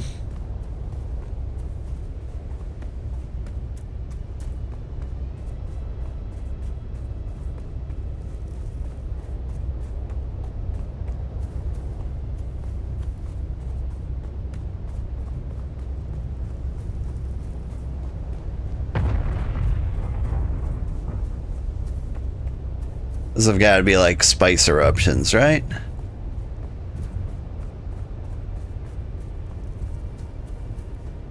So like, I'm trying to find something to raid here.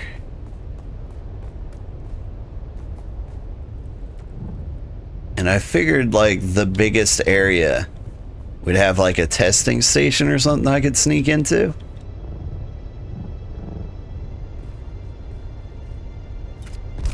But then, maybe not?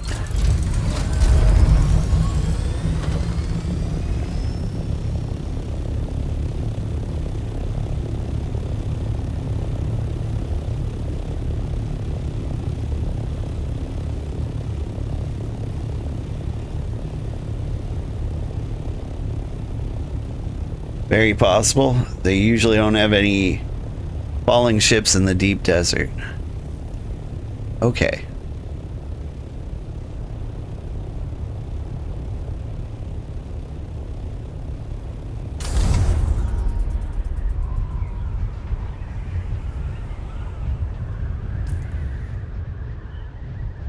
There's gotta be a reason to fly around out here.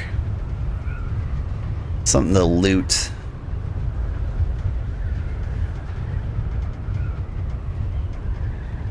But what?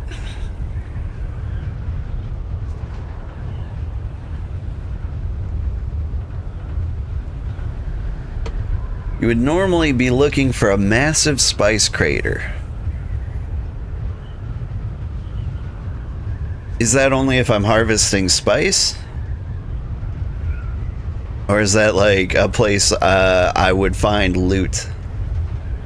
The goal is to find like some randomly generated blueprint of something cool. Like, so if I was looking for that, it's where you would harvest the space with a crawler, but a testing station would be closer to the PvE areas. When you say closer to the PvE areas, do you mean 100% not here?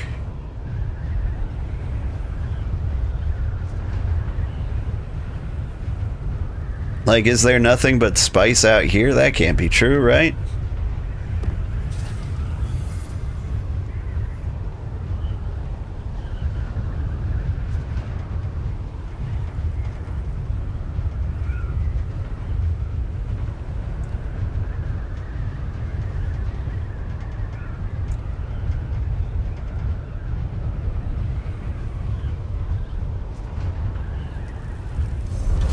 Like, there's a bubble over here. What does this bubble mean?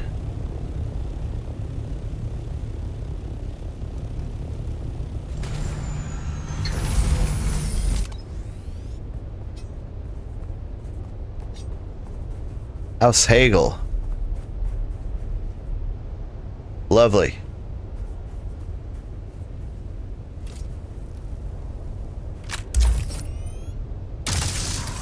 I can't mine this either. What is this? Titanium ore. Okay. I don't think the other thing I found was titanium then.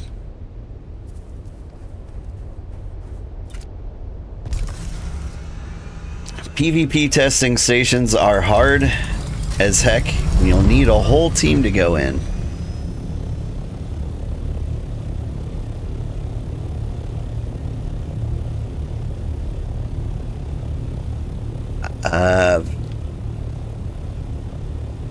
Do I? I mean, I got the respawn beacon. Surely we can put this to the test, right?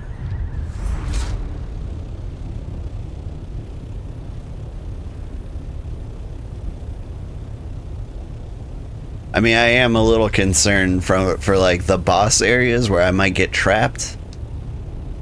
But if I stick to being super cheesy and overly cautious, I could imagine a world where I can creep through one of these things. You just gotta pick everybody off one at a time, right?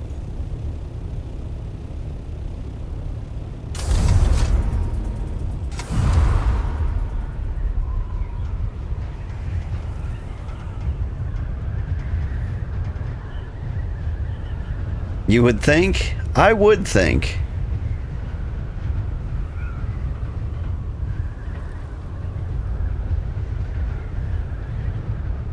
I don't know, I've done incredibly difficult and challenging things on stream before.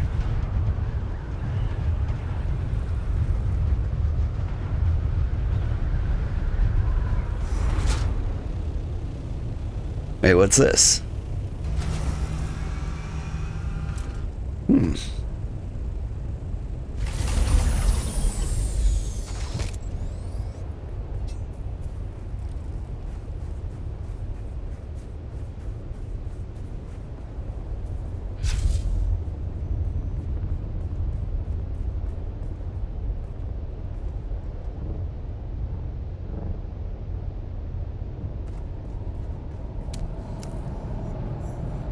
Cotton Cave.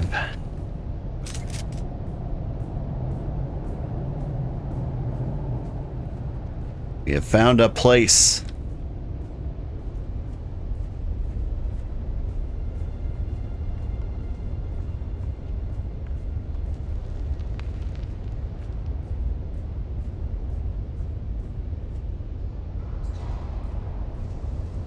Hieroglyphics.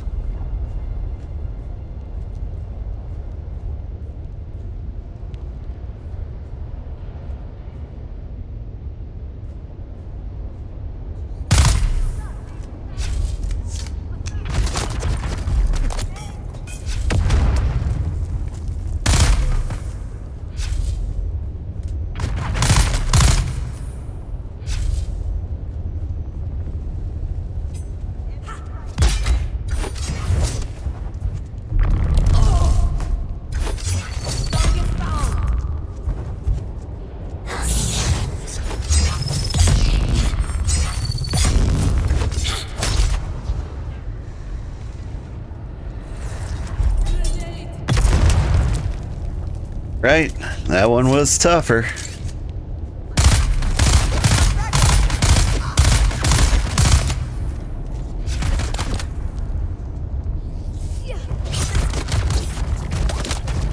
Whoop!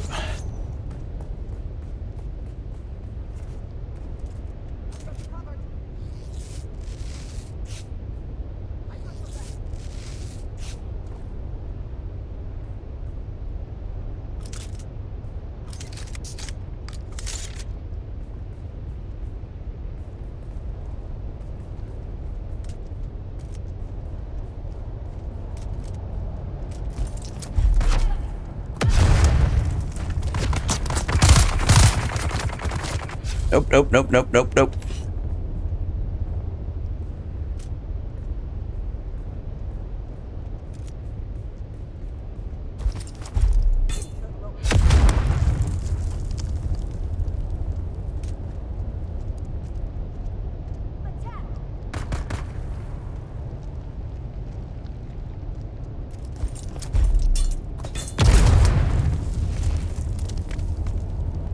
Cool.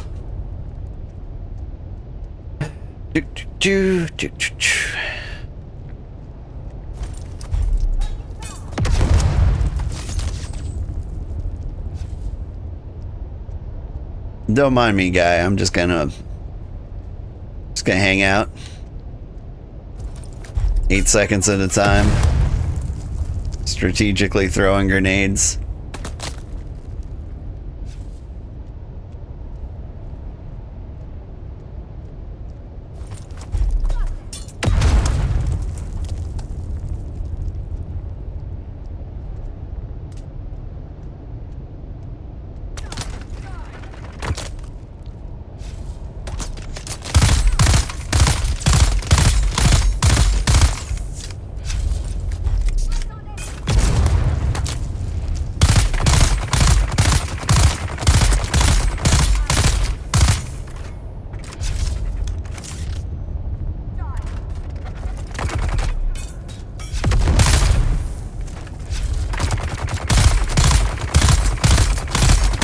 A lot of headshots they're taking.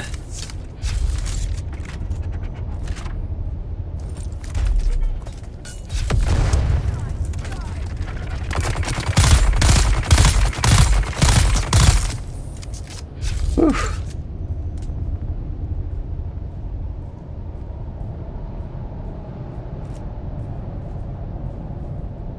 You know what? I wouldn't mind some daylight.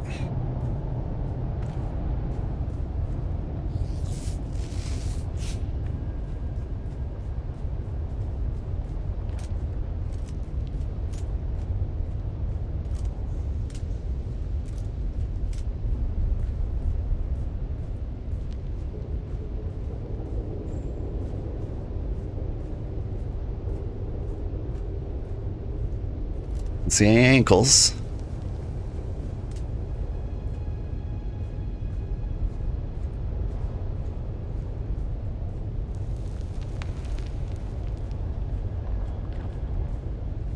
Think everyone's dead. I'm doing this for micro sandwiches? There better be like a good chest in here somewhere.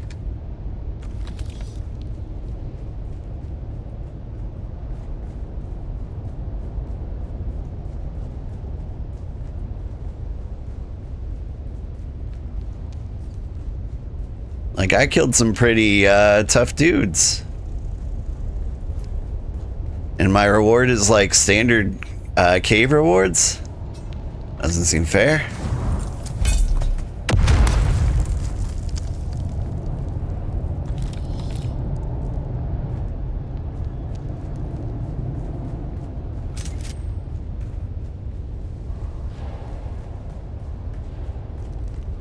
Am I missing something?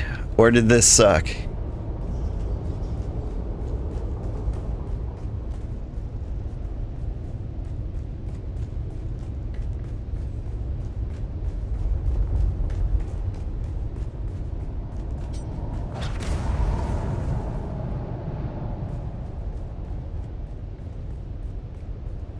I don't think I missed anything.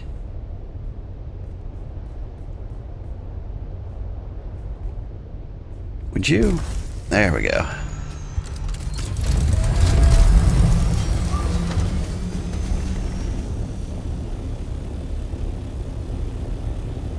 Okay. So I went into a cave, fought some incredibly tough enemies, and none of it was worth it.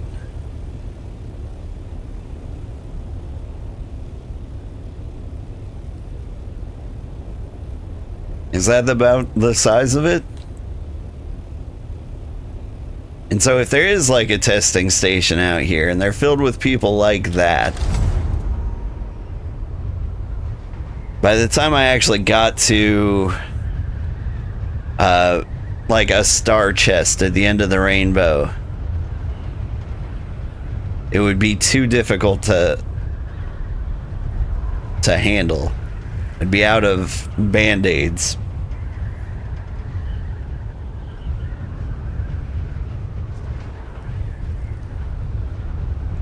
And so, like, even if I'm not in a case where I'm, like, trapped in a room with them, and it would take, like, 4 hours to get through that all, right?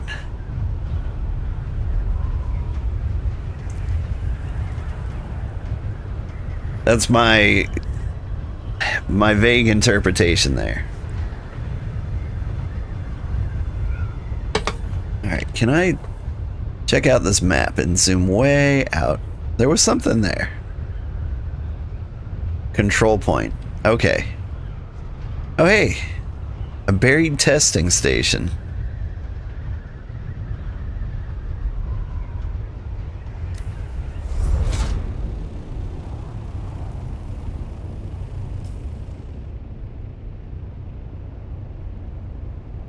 Right there. Setting waypoint. I mean, we're out here. We might as well, like, test out the theory, right?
I don't even think I have enough ammo for this.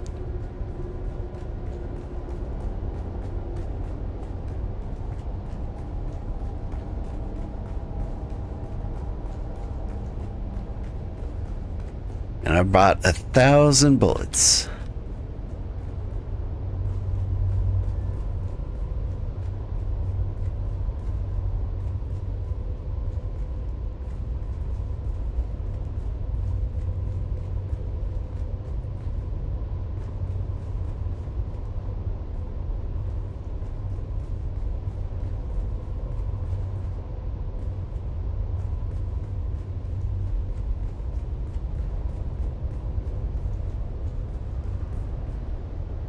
Hello.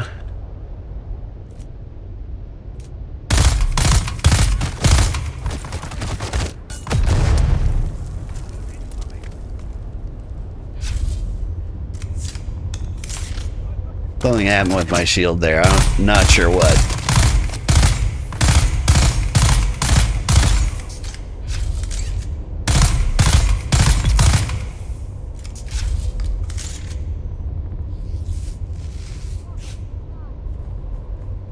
I'm glad we brought, whoop. Hey, we want an assault rifle, I think.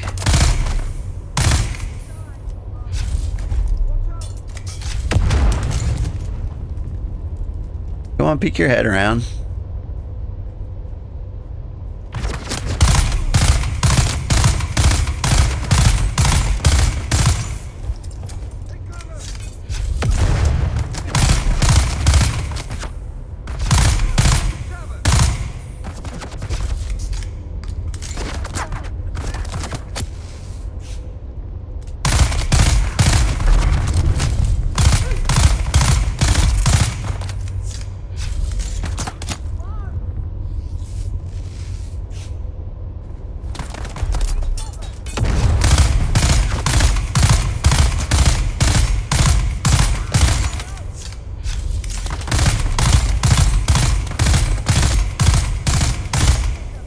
Sorry, I'm being terrible at jibber jabber right now.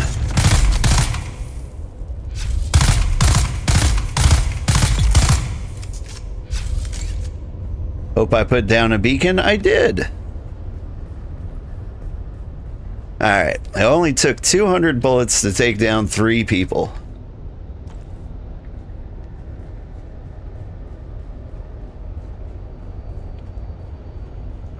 And they got a bar. This place is nice.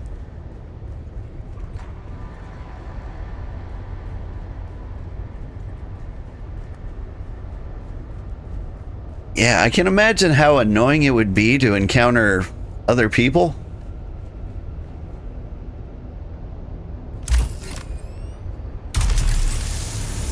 In a place like this.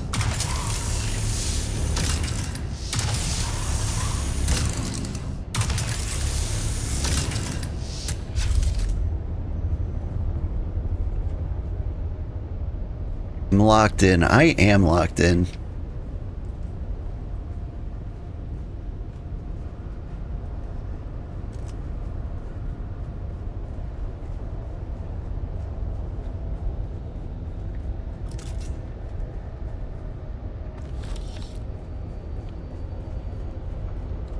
You give me some actual treasures, please. Oh, a single band-aid. Cool, cool.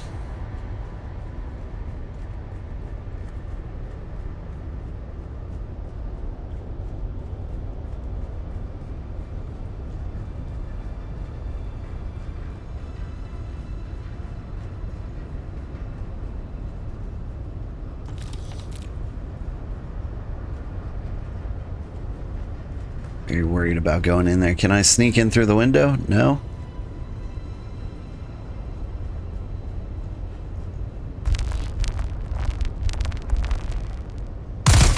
Hey. Over here. That's gonna lock me in there with him. That guy's got a sword. Is this the starting DD testing station? There we go. Got your attention. Come on out here. I ain't going in there.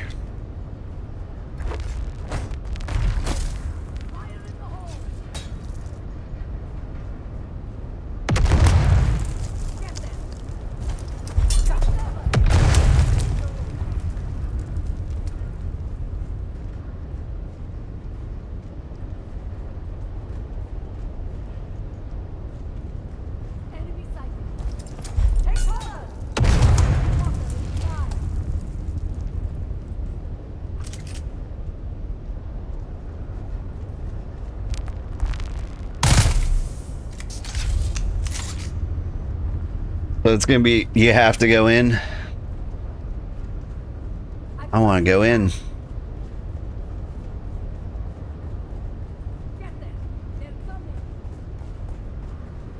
How many people are on this side? It's just sword guy and the 2 gun guys.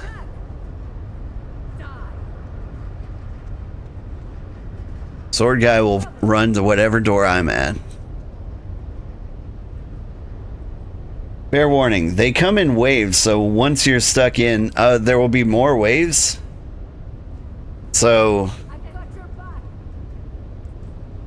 what you're saying is I'll go in there, I'll kill these 3, and then more will come, and then more will come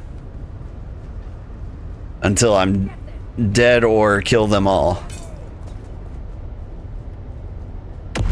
Because as it stands, like, I've used like 300 bullets on like the first guys I met. And there's this guy. Yo. We're here.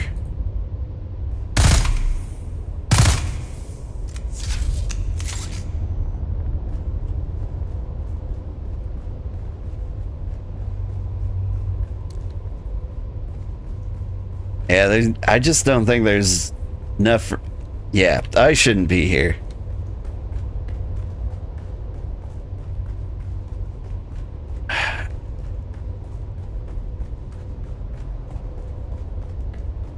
The last one you and your brother did had a total of 8 waves. And it's really hard without the DD material weapons. Okay.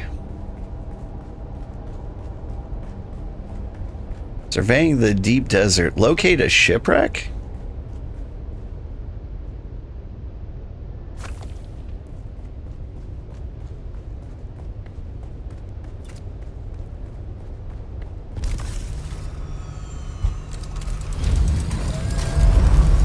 You had 2 other people with you and you got trounced repeatedly?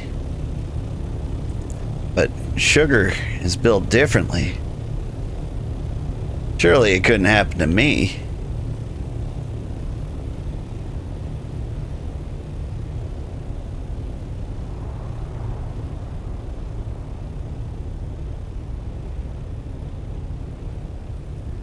Is there any shipwrecks around here?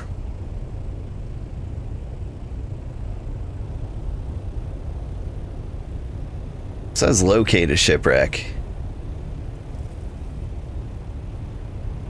Oop.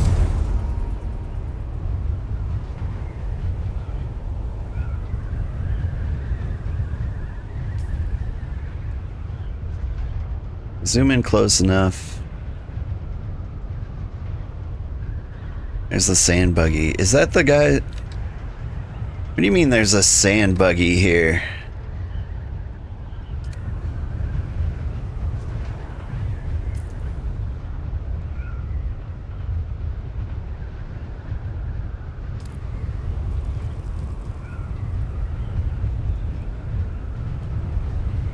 Probably someone's buggy I could steal or blow up.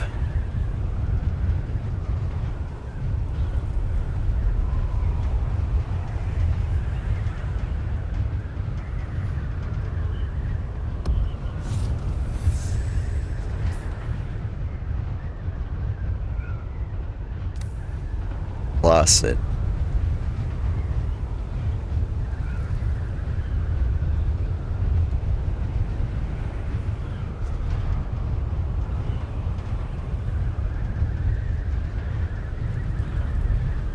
Oh, there it is.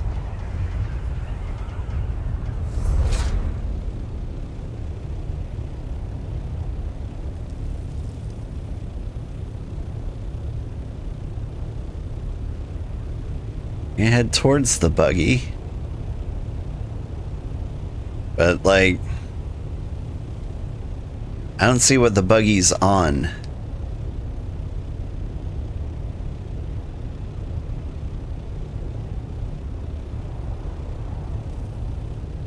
Like, there's gotta be a base out there. It's gotta be over in these rocks. May just be the sand dunes?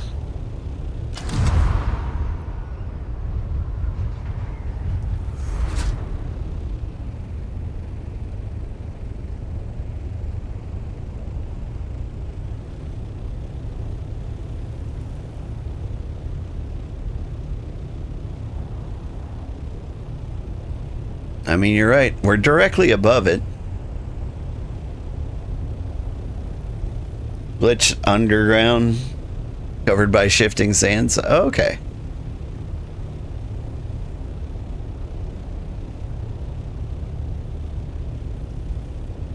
Alright, so the radar lies to you sometimes.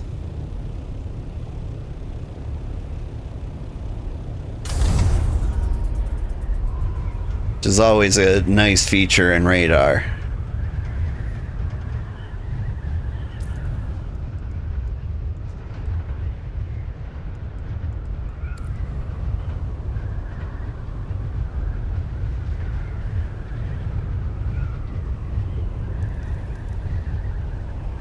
Maybe it was just a mirage. It could have been.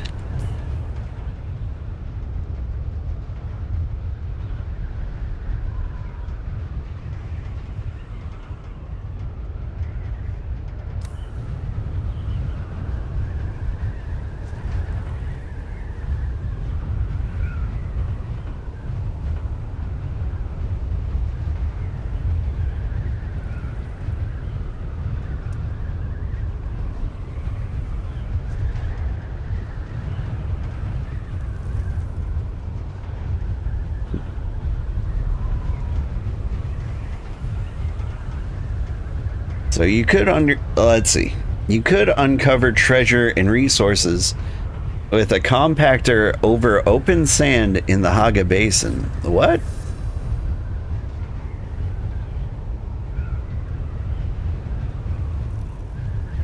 You mean just like going around putting out fires and whatnot? Or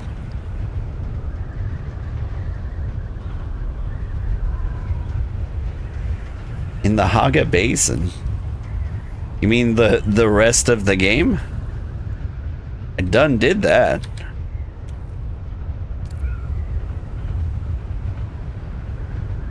If you use the scanner over open sand, you might actually find stuff and use the compactor to reveal and dig it up. Ah, the whole game I could have done that. Okay. So like there is buried treasure and you can like go out and find it, but is it like worth having? Like, I am on, like, a treasure hunt kind of thing. It's kind of meh, though. Yeah, what I want is loot. And it seems like I want to go to the PvP area. Hey, am I in the PvP? I'm in the PvE area. Is that accurate?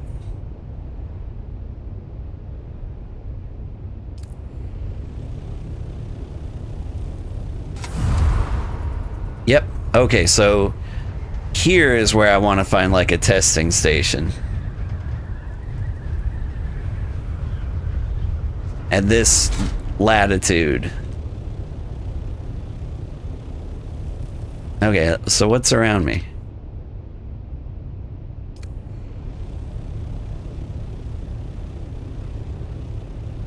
I think it's the first half of the sector you're in PvE.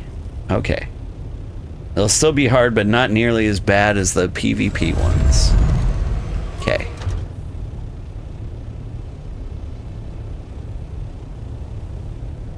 Alright. So where could it be?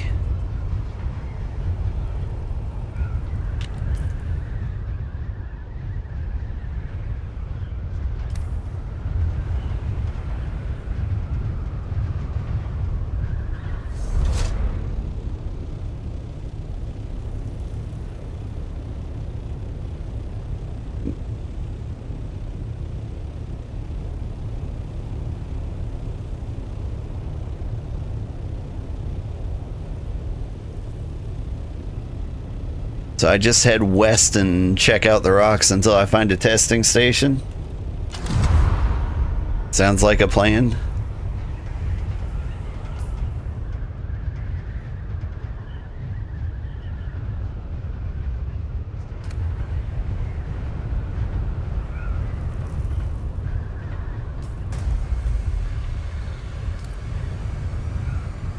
My guess is it's near the taller stones. Oop. So this is a PvP area. But why?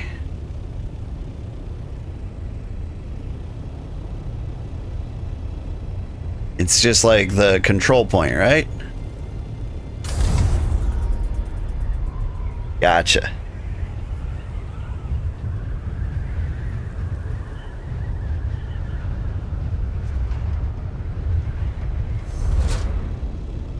And then there's the Landsrad stuff. I don't actually understand what the Landsrad is.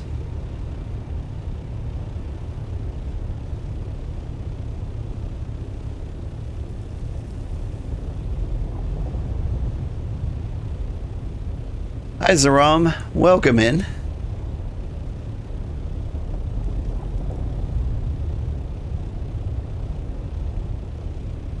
You're new here. Well, we just got to the deep desert for the first time.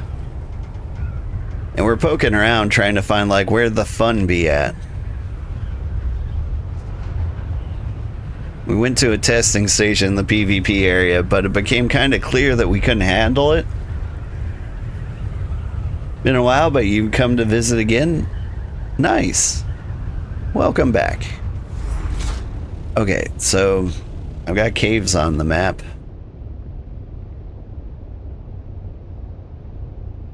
Or I had caves on the map.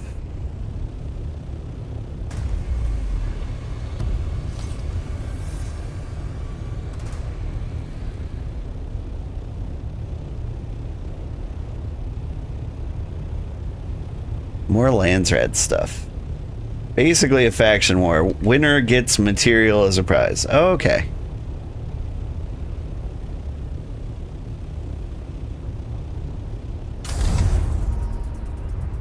And I'm guessing the faction is just purely Harkonnen versus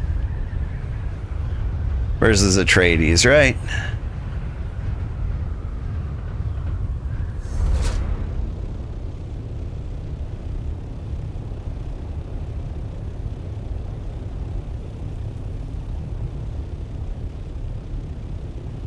That's correct. Okay.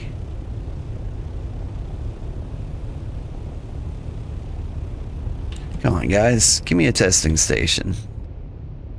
Give me something.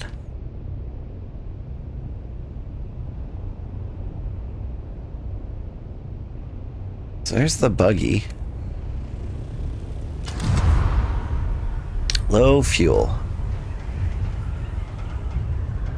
I don't want to run out of fuel out here. But I think we're fine. I do see worms, though. Maybe we shouldn't be this close to the ground.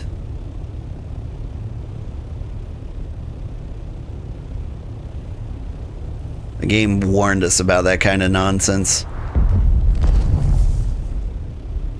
Ooh. That looks big.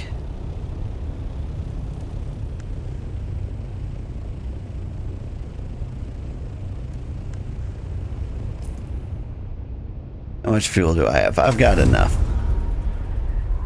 A nice spice explosion.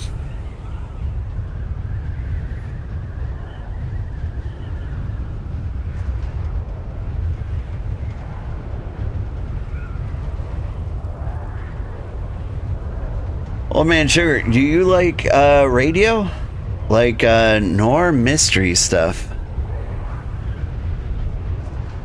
Kinda? I mean, when it comes to video games, I like all flavors. If you're talking like Murder on the Orient Express kind of business, I'd rather play the video games.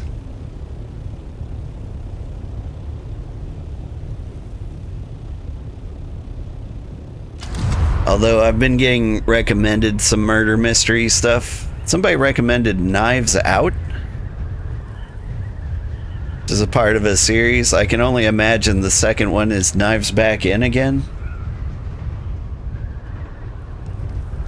Okay, this looks like a testing station. You only ask because there's a radio station in-game. Am I wrong? More caves. And nothing's showing up on my map. feel like I'm losing my mind.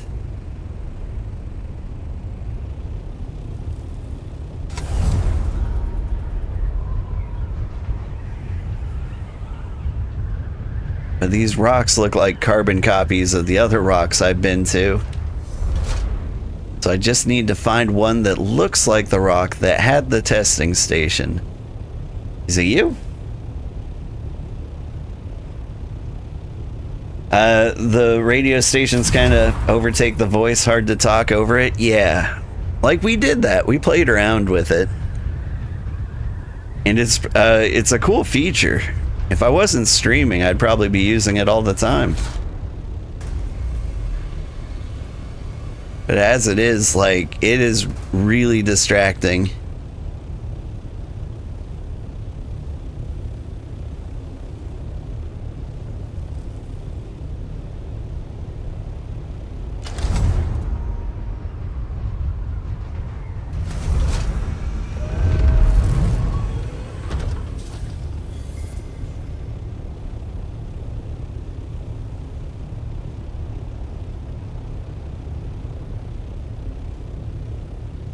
Can't help but think I'm looking in the wrong area. You're just gonna suggest it while I was here in the deep desert? Since there's no dialogue, that's... I mean, I feel like that's my fault. I should be rambling about things I like. I should be making banter, not being boring. What's something the cool kids would talk about?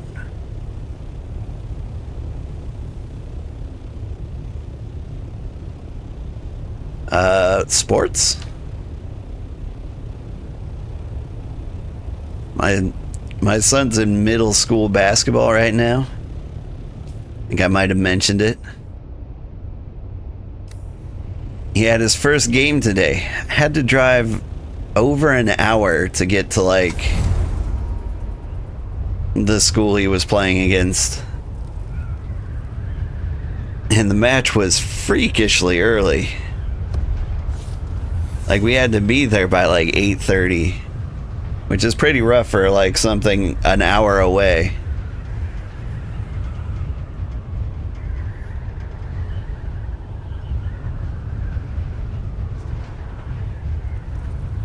But it was a lot of fun. I didn't think I'd get hyped for middle school basketball, but like, it's exciting. Like, I get more excited for that than I do like grown-up basketball.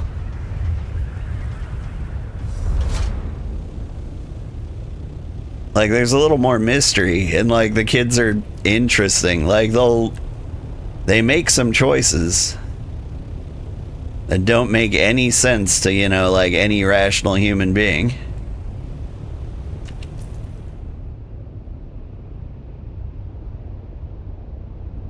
Where did my waypoint go? I need to get it to disappear. There we go. Oh, I have to actually click on it, don't I?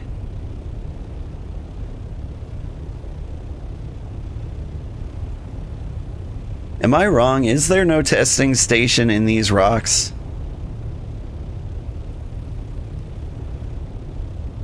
I'm losing my mind.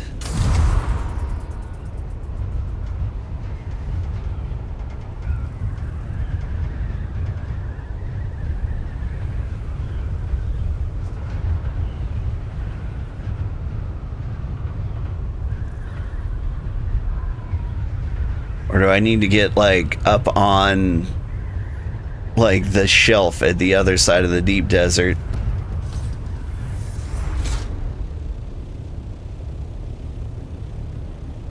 Because this is like the 8th one of this rock formation I've swooped on, and nothing.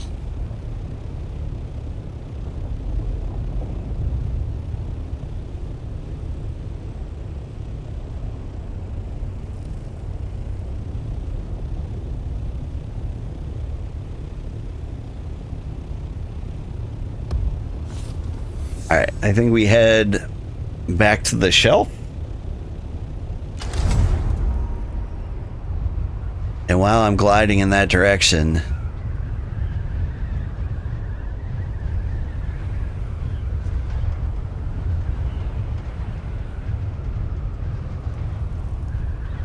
there's a map somewhere. Deep desert map. Help me out here. Oh yeah, the testing stations are all in like A. There's one over at like C7. Okay.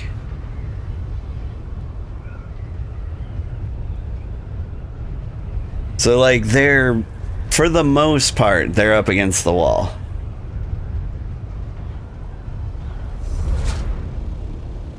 There's currently 4 deep desert testing stations.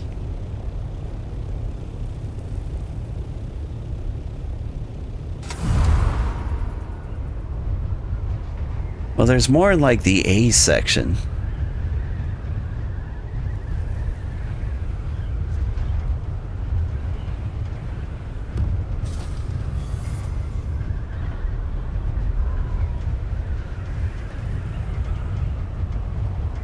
Ooh, hey, there's a downed ship. It's part of our charting the depths.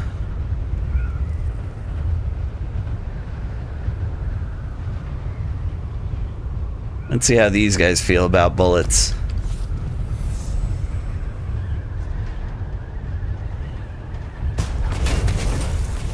Perfect.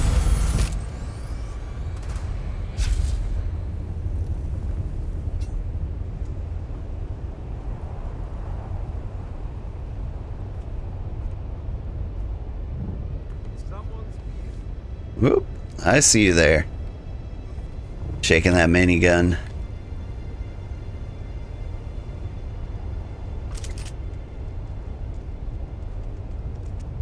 Shield activated. Hostile explode. Grenade.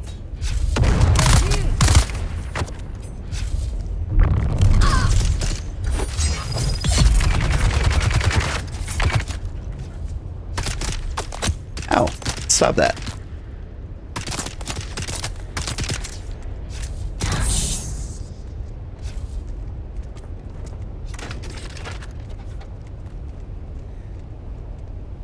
Can't fight me,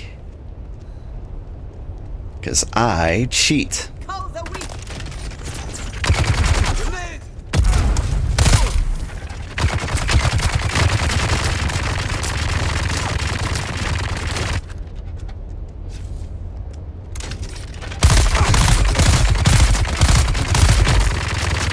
Reload!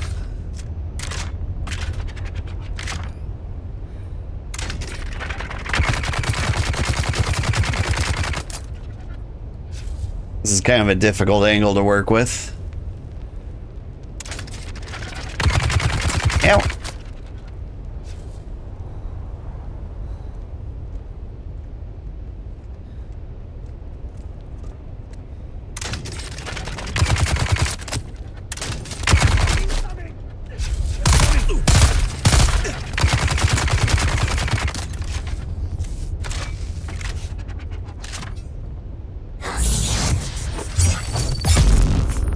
There we go. Yeah, these are much easier to deal with, although that was a super awkward entrance. Whoop.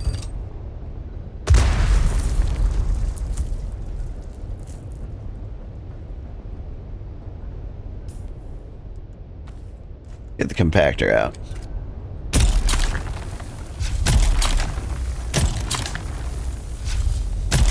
Please?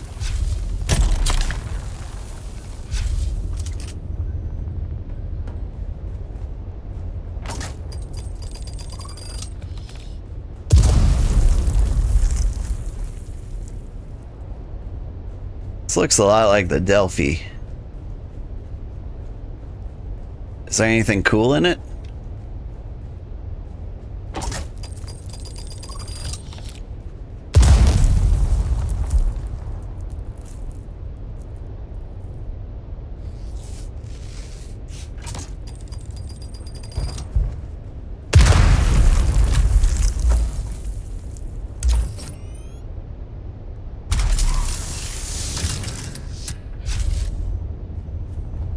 our chest. Hey, we got something. Advanced suspensor jacket. Is that cooler than things I can normally get?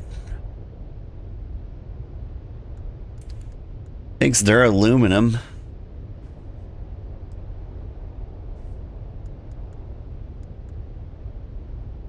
$130 pants.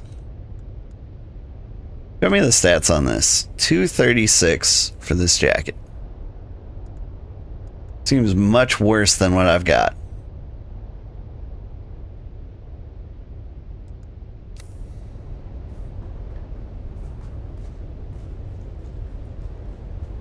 Alright, it says operational readiness, research sand crawlers. Is that out here? Yeah. And then build a sand crawler. Yeah, I don't think I'll be doing that.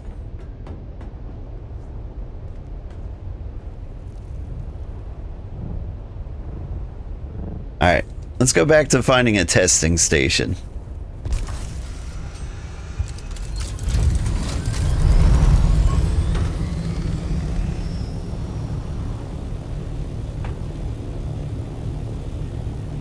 Now the testing stations are supposed to be in like the zone or the A row.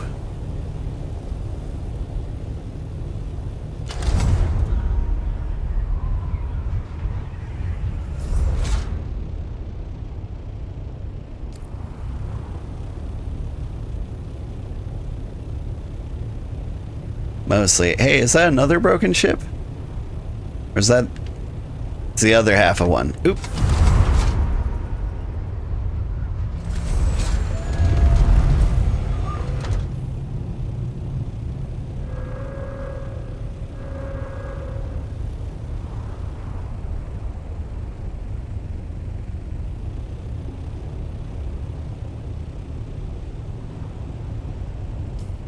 I think I'm as far to the left as I can get. Hikakas. Alright. Let me cheat. Let me use the map here. Gotcha. Testing station over in A2 is the closest one. So like here. More or less.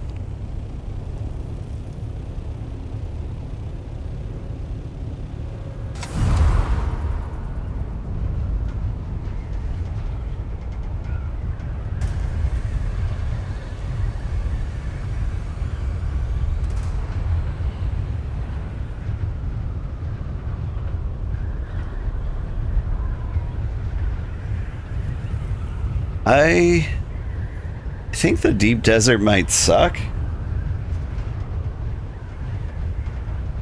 Am I missing some kind of broad appeal here? Like originally I thought like the complaints were the PvP. It was too rough out here in the streets.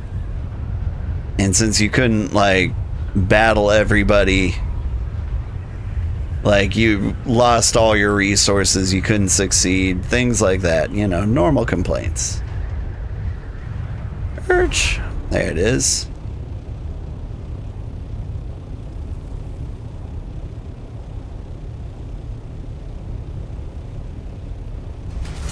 But so far what I've found is gear that's not any better than the gear I was finding at home. But if I had a party of 1 million people, I could get... Where's the testing station? There it is. I could get the good gear.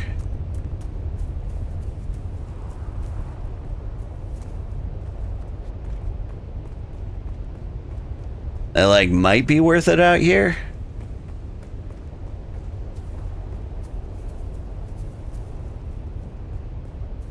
Acting like it's beneath me, which it might be. There it is.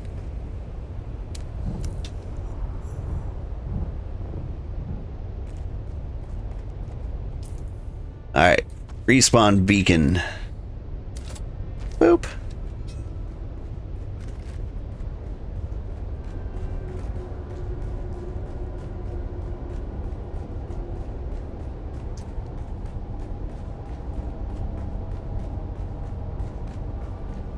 But yeah, we'll do one of these and we'll see if it's worth it. Oh, there was another respawn beacon.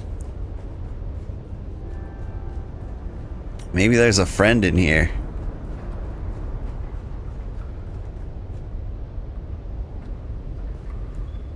Shield, I'm coming. I need backup.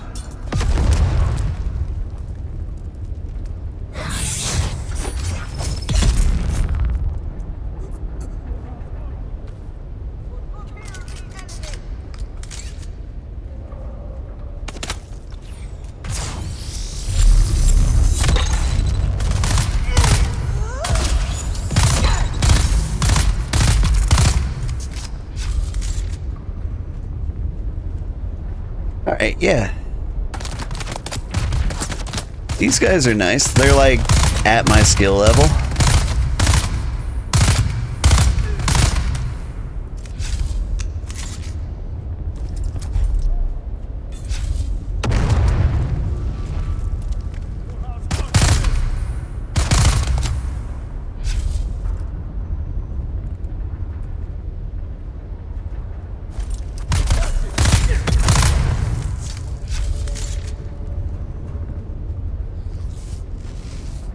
I can see myself taking out like a wave of them.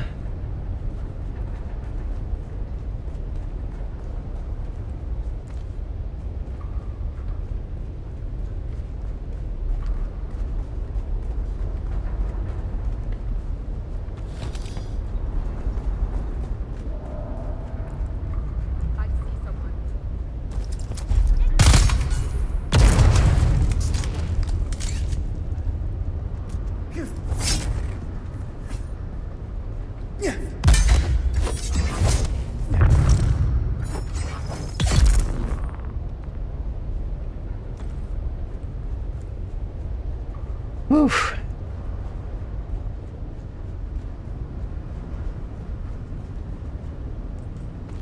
So I went down this corner, but I'm guessing it was the sword guy who I just fought. Howdy.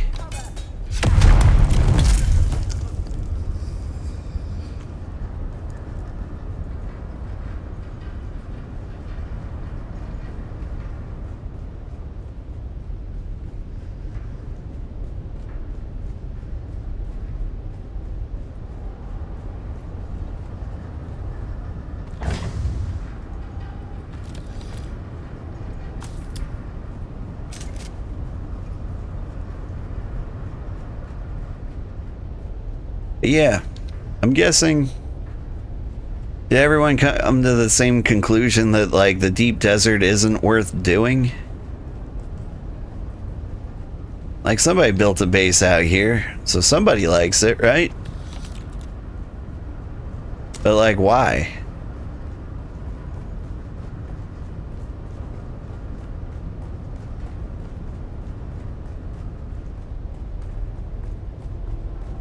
It is, but only if you want to do tier 6.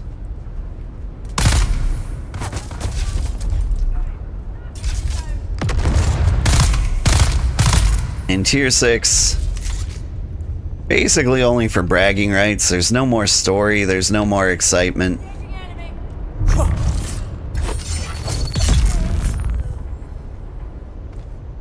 Like, you're just done.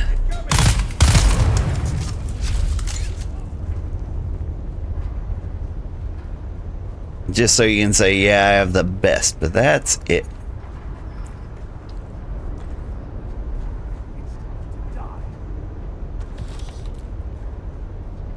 I feel like I heard somebody say something.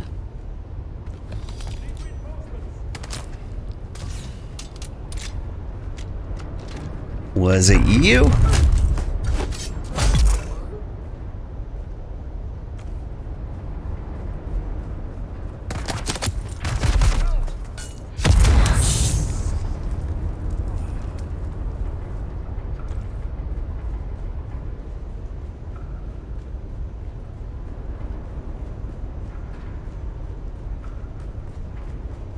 The only real end game is Ladsran, and that's mostly just turn in X enemies, kill...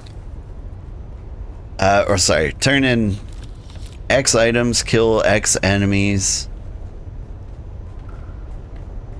And like the idea is you do more of that than the other faction.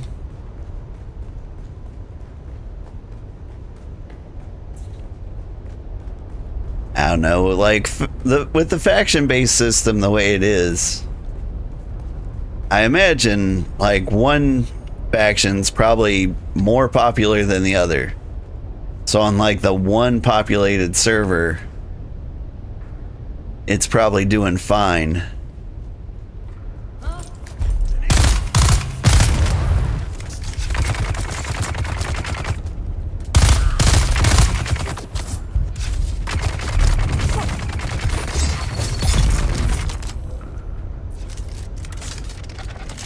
But then, like, if you want to be... Weapon empty. Take cover.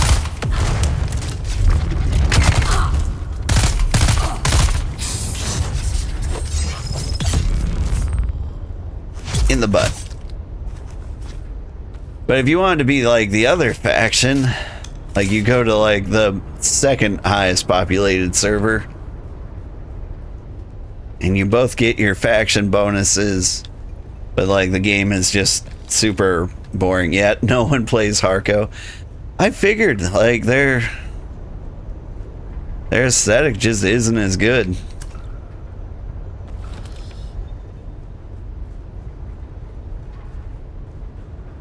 Ooh, here we go.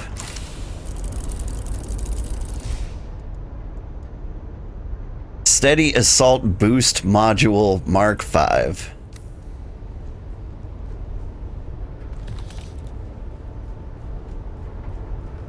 mean, that's neat. Hey, look, intel.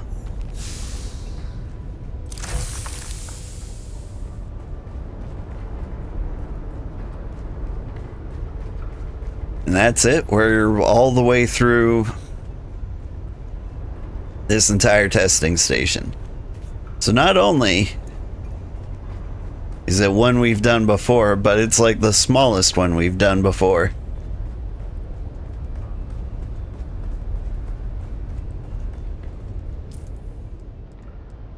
And the coolest thing we got was a jacket that's worse than the one I've already got. So there's no reason to be out here unless you're getting like, what, tier 6 gear? Which is going to be in the PvP zones, right?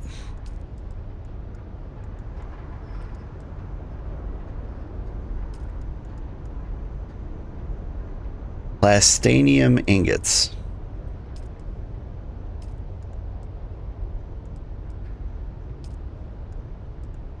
So if I wanted that, I would need... Where's the best cut array I've got? Mark V. The Mark V is not what I've got.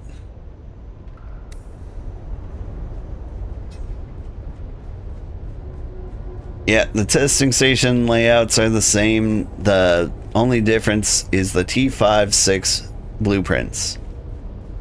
Enemies have more HP and damage and come in waves, but it's just the same enemies. Okay.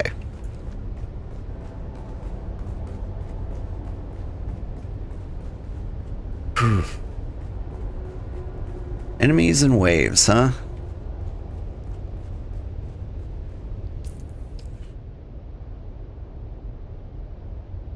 So I'm thinking about it. 17 minutes, and then I'm done with this game forever.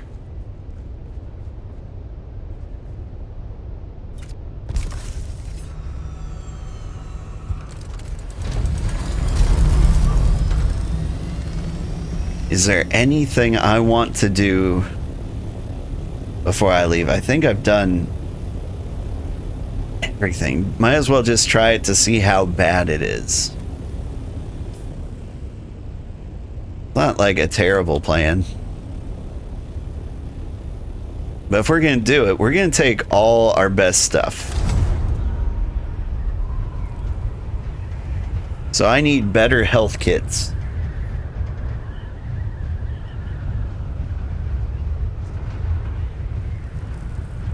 And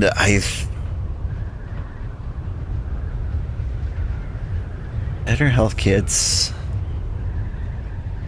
Can't make new armor. I wouldn't have the duraluminum for it. And so like I was thinking like mid-maxing armor.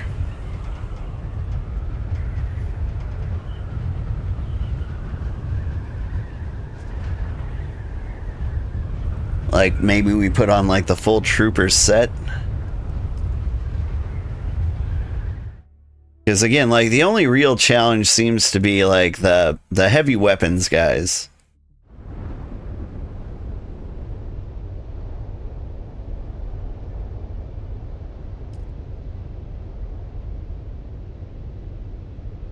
Like the other guys, yeah, they can shoot us. They can throw grenades. It wouldn't be like terrible. But the sword guys, I can juggle them pretty much indefinitely. Or at least that was my experience with the one we did fight.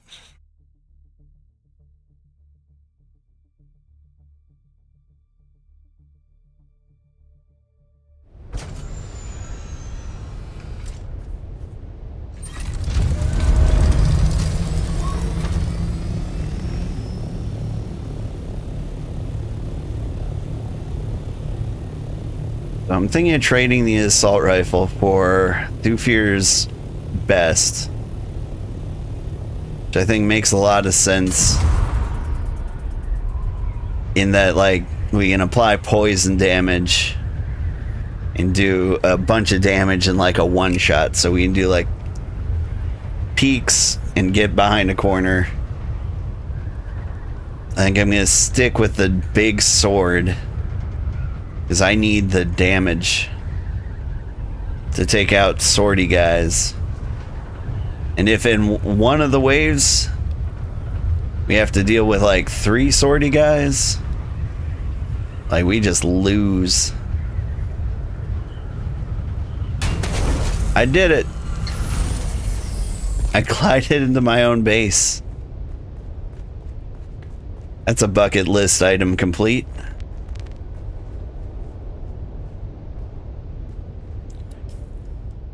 Alright, what we got? Research these adorable little blueprints.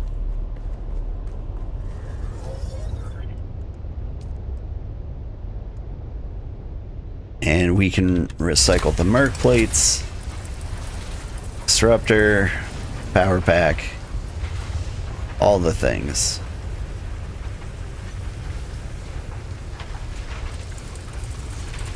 Oh, this was a full suspensor belt. Maybe I should have kept that one.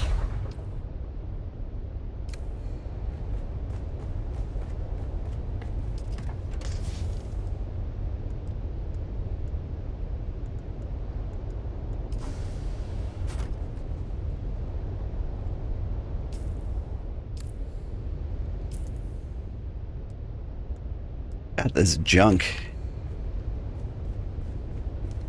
And I want to put it in the trunk. But my trunk is full of Solari.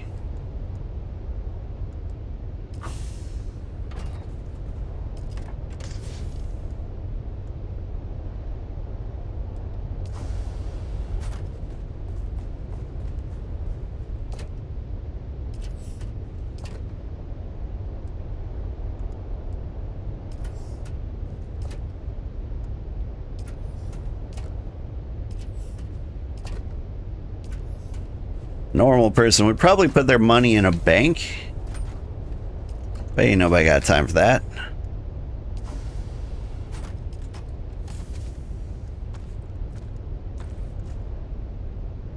Light darts, nope.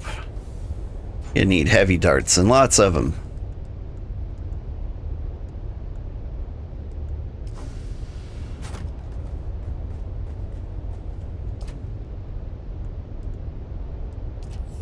Give me the good gun.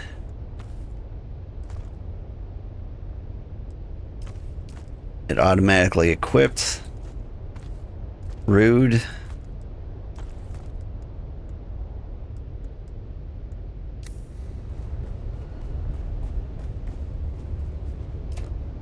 And as for heal kits, there's a Mark IV, some Mark IIs, another Mark II.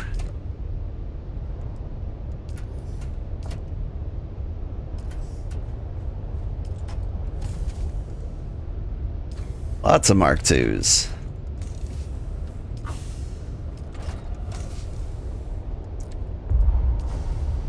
Take some Band-Aids.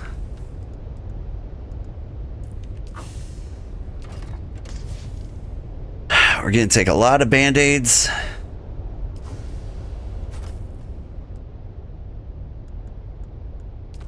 Alright. 3s are Band-Aids. 4s there. Vehicle backup tool. Come on, keep there. And 8s are gonna be the Mark IVs.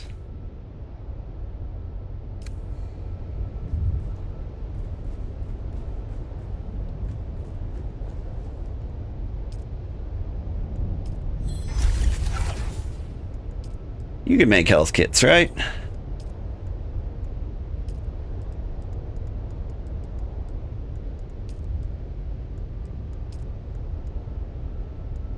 Mark IV health kits.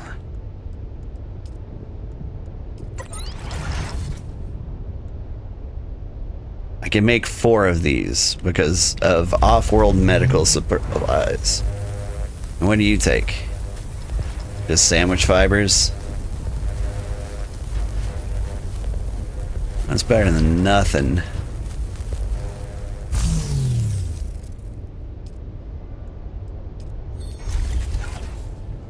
Alright. I think we are as geared as I am going to get. Maybe some more heavy darts.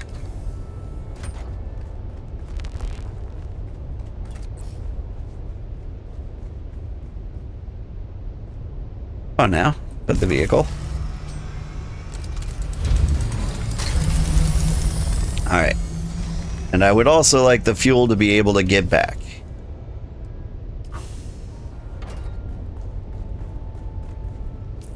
One last double check at the inventory. And here we go. Suicide mission.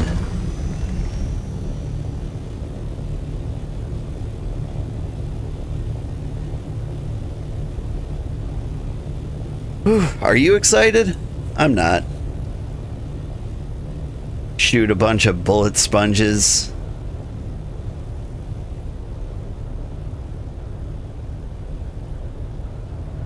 Then, you know, die horribly because there's just too many of them and nowhere to hide because I'm locked in a closet with them. Does not seem ideal.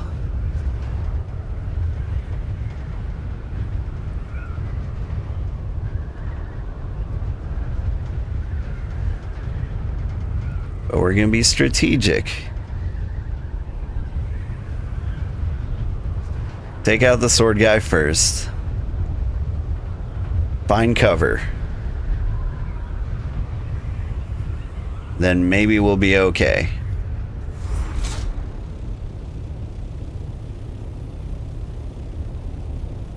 Because we got lots of healing.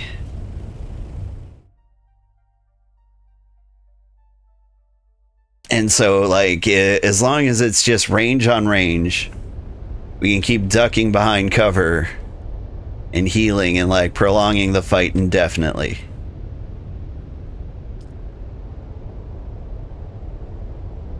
Can't do that if there's a sword guy breathing down our neck, though.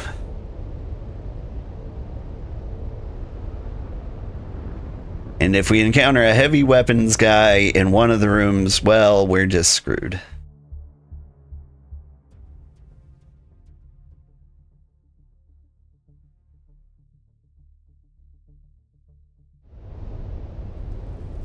I'm not going to respec, but there's probably some good ideas in skills that we haven't used.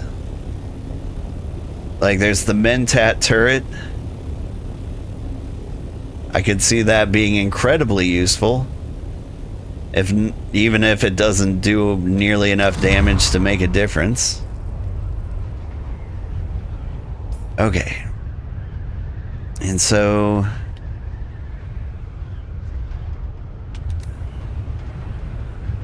we're heading out into the deep desert. What section is this? E7, A8, something like that?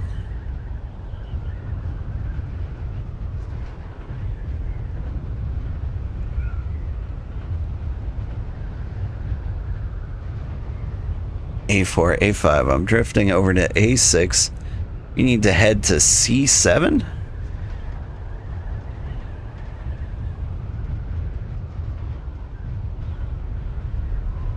Where am I?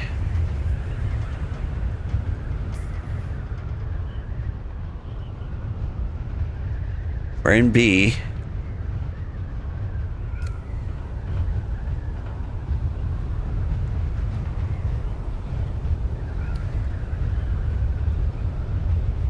So we need to head north. So we cross that line.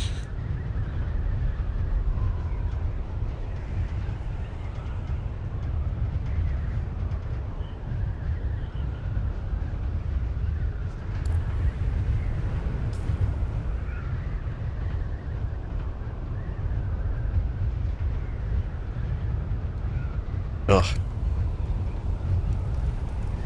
It would be nice to know where I am. Or to, like, at least be certain where I am. Okay, so we've crossed over into the seas.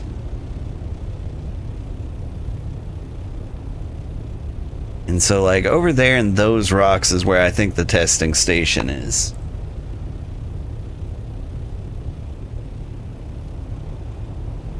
For those of you at home who are confused, I do have a map.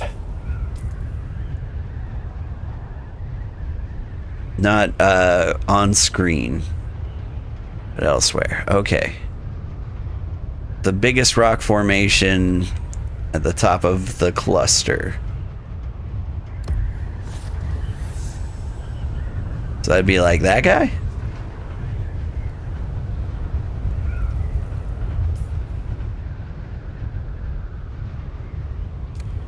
Hidden sector.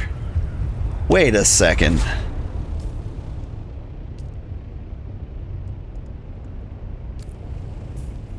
Settings. Streamer mode off.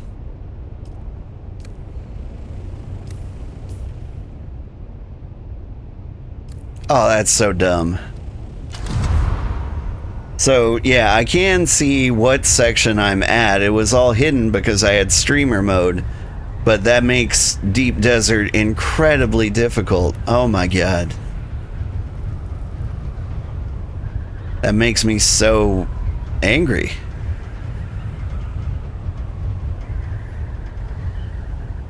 So you can't get stream snipe? Well, which would matter if there were players. And I'm also like chanting out like what area I'm going and how I'm getting there the entire time.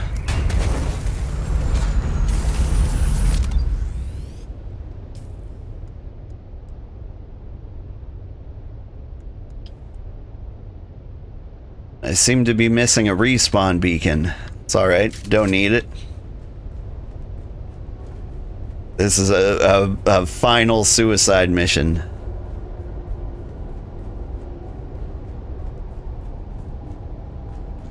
And honestly,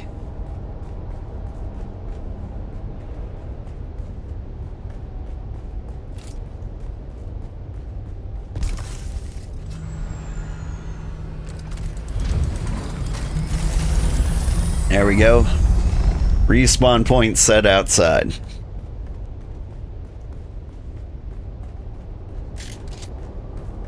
Worst case scenario is like a real player shows up, blows up my helicopter.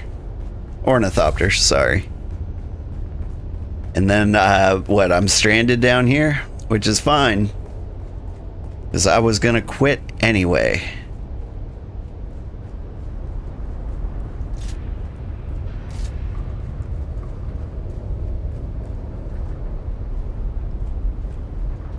Hey, salvage metal. If I find enough of that, I can make a respawn beacon.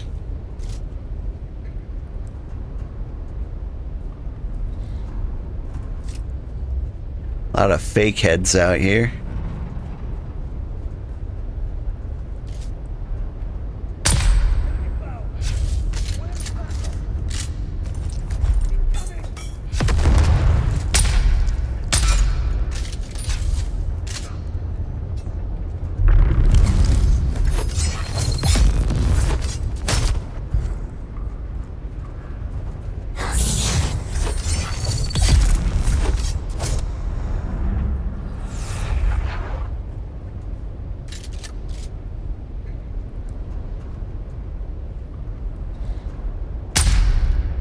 Damn it. Invisible walls.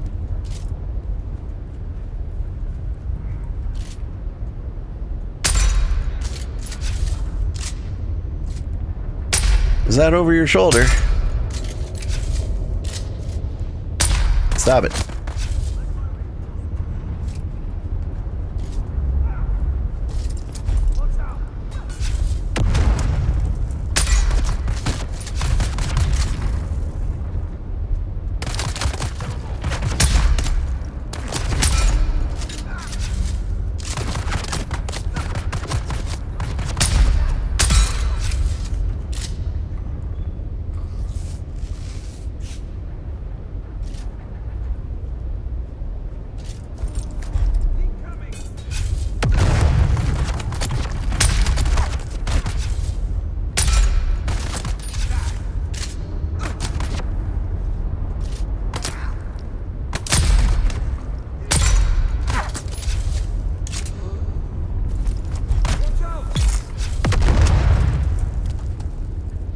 I think that guy got killed by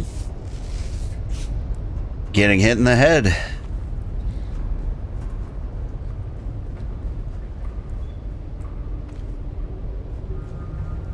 Whew.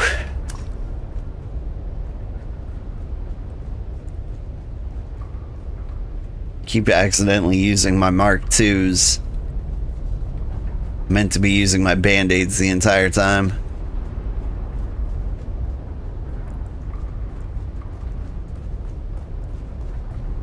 Alright, now here's where it gets complicated. Oh, I see them. Ah, they're all down there. Okay, this is great. I can work with this. Oh, this is terrible. I cannot work with this. Let me out.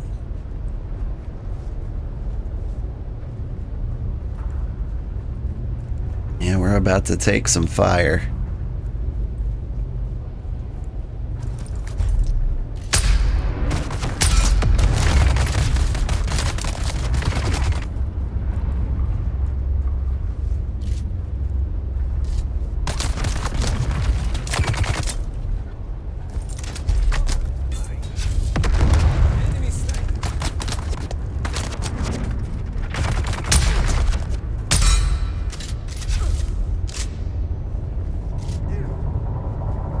Come on, open fire. Please? Please shoot me.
Got one.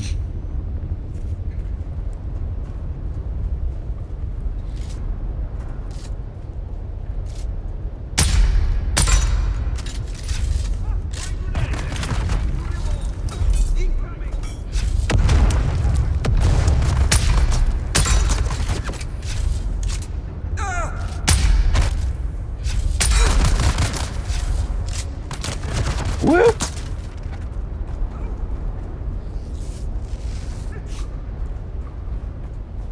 Honestly, this is going pretty well. If this is the only area where there's waves... Oh my god, just realizing I have to do this 100 times. Pretty rough.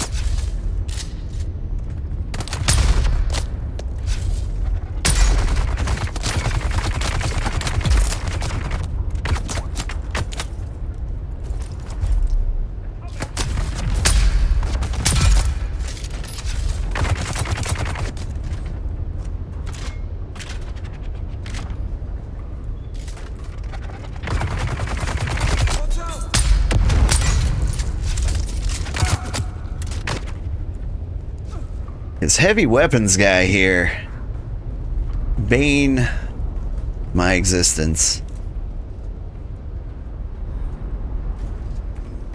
Is his bullet spread so bad? Damn it.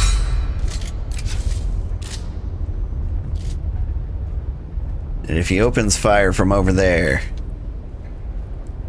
I'll have an advantage.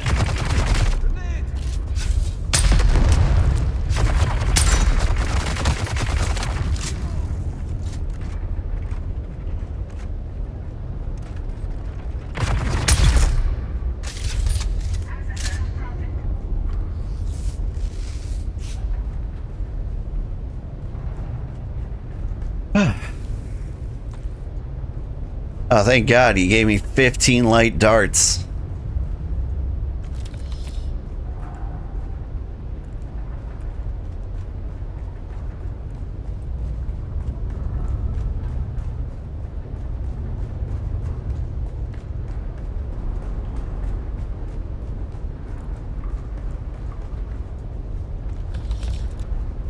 It's a nice irradiated core, though.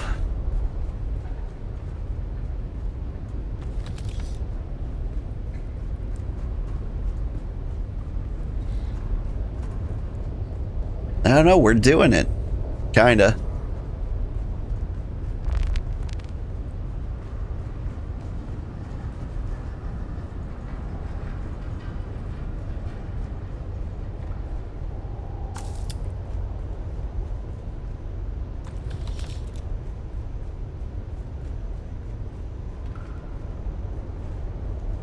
And I'm feeling a lot of tense pressure. Knowing that, like, anybody can come in here at any minute and just wipe me out. But not only that, the enemies are tough enough that if I'm in a bad position, I'm gonna get rocked. Like, I have to play super smart, which is not my typical play style.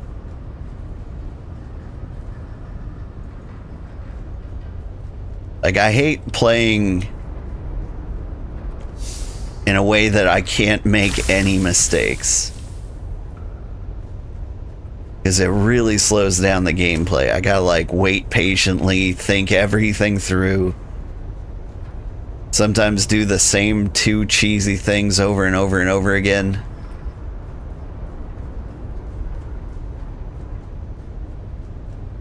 Honestly, not even playing super smart, you're still gonna have a bad time? What? You mean I haven't beaten the game just now? By killing those 3 people? Ah, there it is.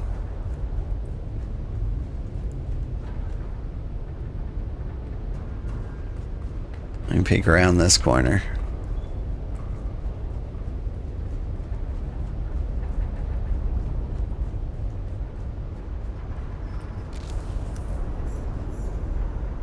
Yay, a band-aid.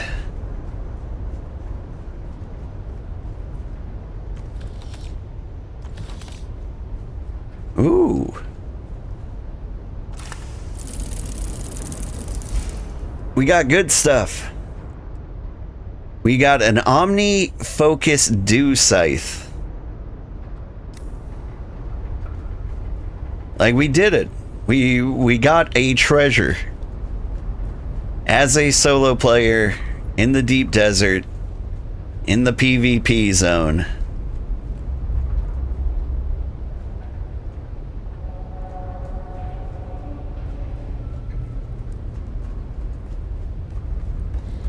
I don't feel safe.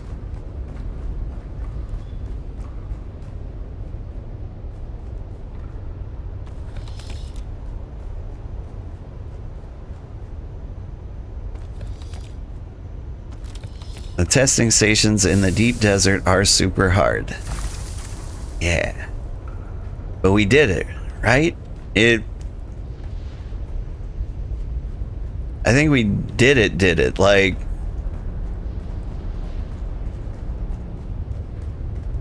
was this it?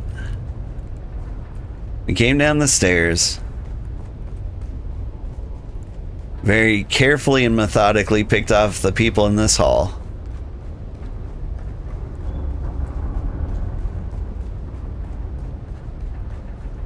People who might respawn at any moment. Hang on. I need whatever that thing is.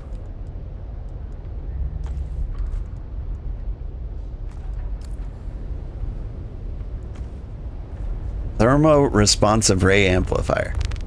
Then we went through here.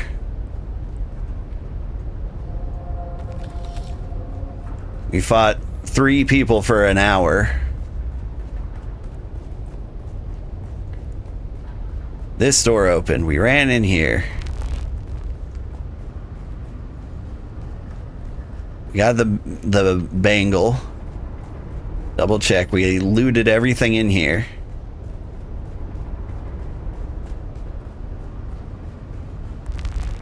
There's no secret areas down there.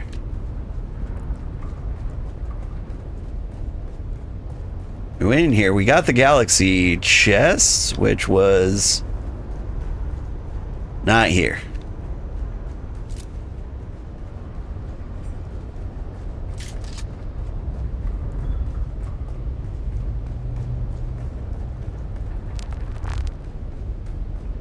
Are bad guys gonna respawn yet? Okay, the next thing we did, we peeked around this corner. This is where we found the galaxy chest.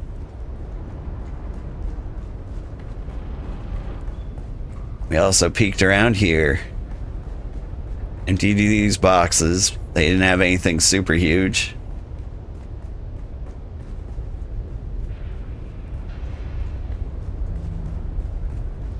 There's no side doors that I'm missing. We did it. I think we're the greatest people who've ever lived. I think we cleared a PvP deep desert station all on our own. There was no wave. That might have been a happy coincidence.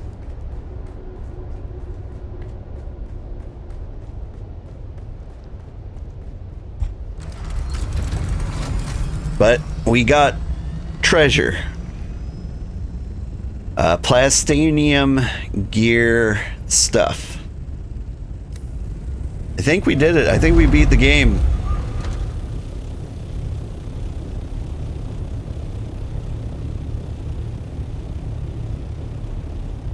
But yeah. If that section had been waves of dudes, we still would have been okay. It wouldn't have been a great time.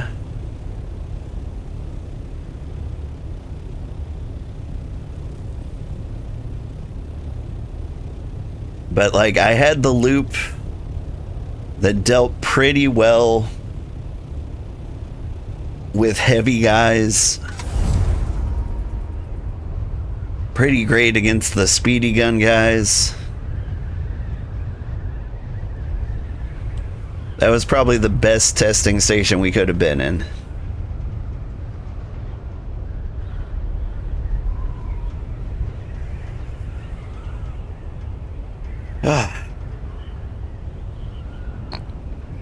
Oh, Did I just make a funny noise? I think I snorted like a pig just then.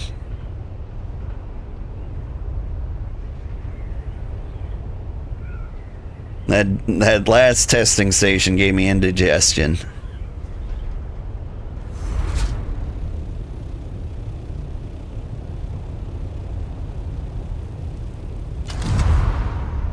But yeah, part of me is sorry I didn't do a harder testing station.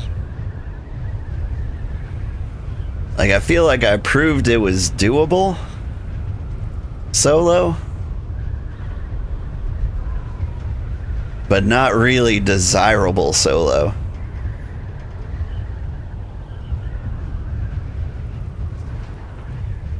You can cheese most everything. The guys with swords weren't so bad. They went down fast enough that, like, it made up for the fact that everybody else was a hit sponge.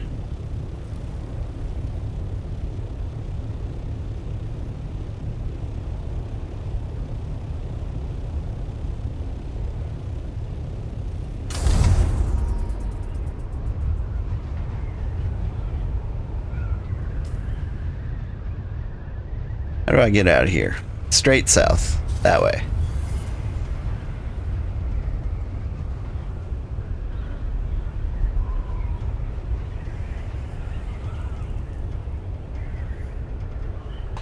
Alright, and streamer mode sucks in this game. It mostly makes it difficult to, like, get around.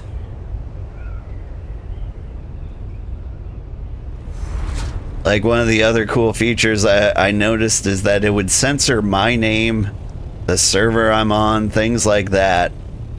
But, like, when I played with Ada, it did not censor her name, which is, like, a cool feature. Like, yeah, I'm willing to protect my identity, but not anybody else on the server. Mostly I just turned streamer mode on to avoid, like, copyrighted music that might be in here. Like, there's like 5 people on the planet who need to worry about stream snipers. Like, if you're, I don't know, Kai Cenat, yeah, be concerned. People will be watching your stream and, like, want to hunt you down for giggles.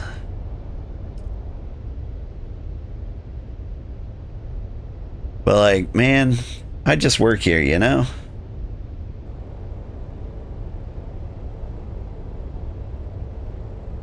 I'm gonna go home and I'm gonna unlock this research. Then I won't be able to do anything with it.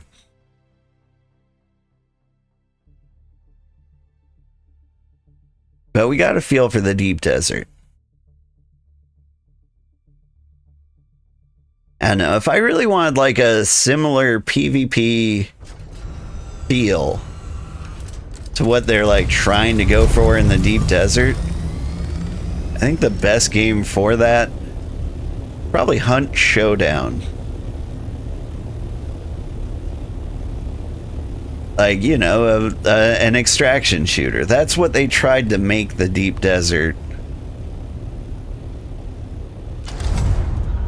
But, you know, they tried to do it in a survival game, and it didn't 100% fit, it feels like.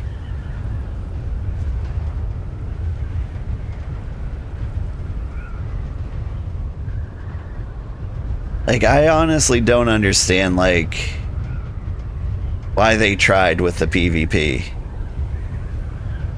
But they did that in, like, Conan Exiles, and a bunch of people had fun. It's just not for me, I guess.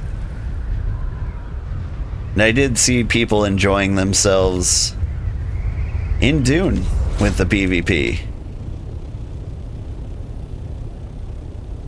Like, you know, back on release. Like, you know, they had a squad of ornithopters, and it was all very exciting.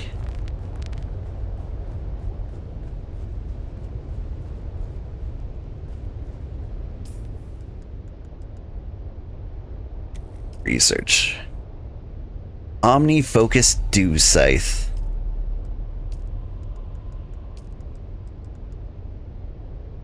The prettiest, coolest thing I own. What does it actually do? 6.3 area, 5.2 water yield.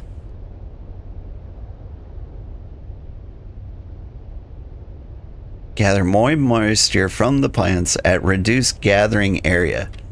Okay. So it's a smaller harvest bubble. Where did I put my dew scythe? There it is.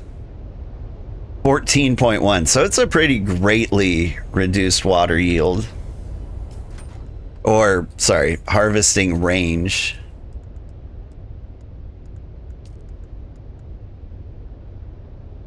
But I think it like doubled the water you get. 5.2. Yeah, the other one is 3.6. So maybe not doubled, but like 150% better. Which, you know, would be good for water harvesting. Like, that gear was worth it to get. And it was exciting, like opening like a gacha box and getting a cool thing. It would have been cooler if it was, I don't know, one of the, how many different things are? There's 100 things in here. And a lot of them are guns and armor. And it would have been real exciting to see one of them. Can get like a blood bag. Yeah. So I like the loot box aspect of it. It was actually, the more I think about it, the more I enjoyed the fact that we did that. The loot pool swaps out every week. Okay, so when you say the loot pool swaps out every week, does that mean these are different?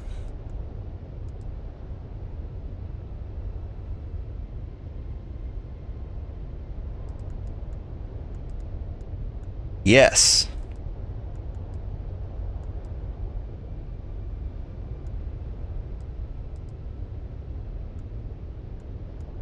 So I see like a couple of sniper rifles.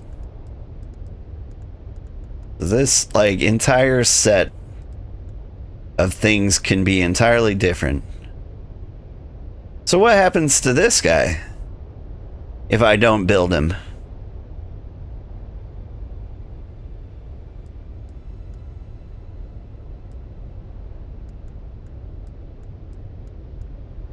Like, if this loot pool swaps out, won't I lose this, or will it, like, stay in the list until I spend it? I imagine it stays in the list until you spend it.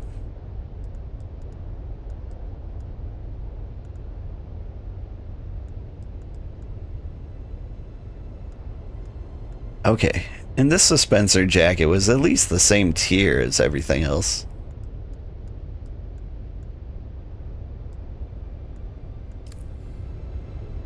But this concludes the Old Man Sugarheart Dune Awakening playthrough. My final thoughts is it was a fun game. Honestly, I think one of the top 10 in 2025. Even playing it kind of solo, kind of lonely. I'm very glad I did it. I think our base is gorgeous. I had fun playing in the world of Dune. Like, I think they did a pretty good job. There are a lot of things I think they could have done different or better. But a lot of those are like opinionated decisions, like from me. Like, what things would I have done differently? The overland map is kind of dumb and pointless. Like, the radiation zone just kind of like bugs me because like you have to wear radiation suit instead of armor. Like, I wish that wasn't the case. I hated the side contracts in the trading posts. Like, they could have taken each of those contracts and just like put them in like random spots. So like you meet someone out here and they've got a quest for you. Like, that would be more exciting. It's a great game for like completionists, because you'll get absorbed in doing every single little thing. And that could be fun. Like that one guy who came in and was like luring us to all these copper star chests we missed. I'm like, man, they don't matter. I'm wearing tier 4 gear. We're good.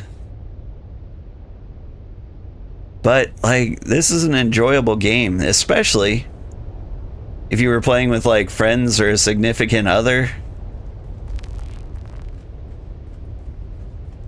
Like, if I was playing with like a squad of 4, I might be thrilled to be doing Deep Desert. My friends would be sick of this game and I'd be like, let's keep going. I need a full set of gear. You can quit when I'm done.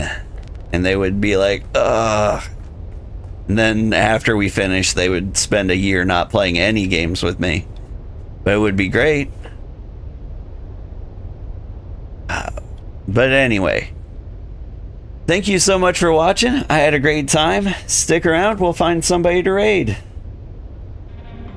And next week, I believe we'll probably be playing Hogwarts Legacy. That's the plan, unless something else comes up.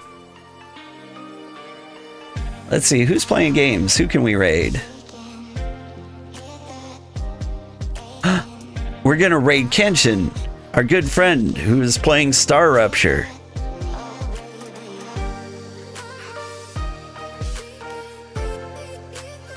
This is another cool game that came out and I'm really interested in, but I don't think we'll get around to it.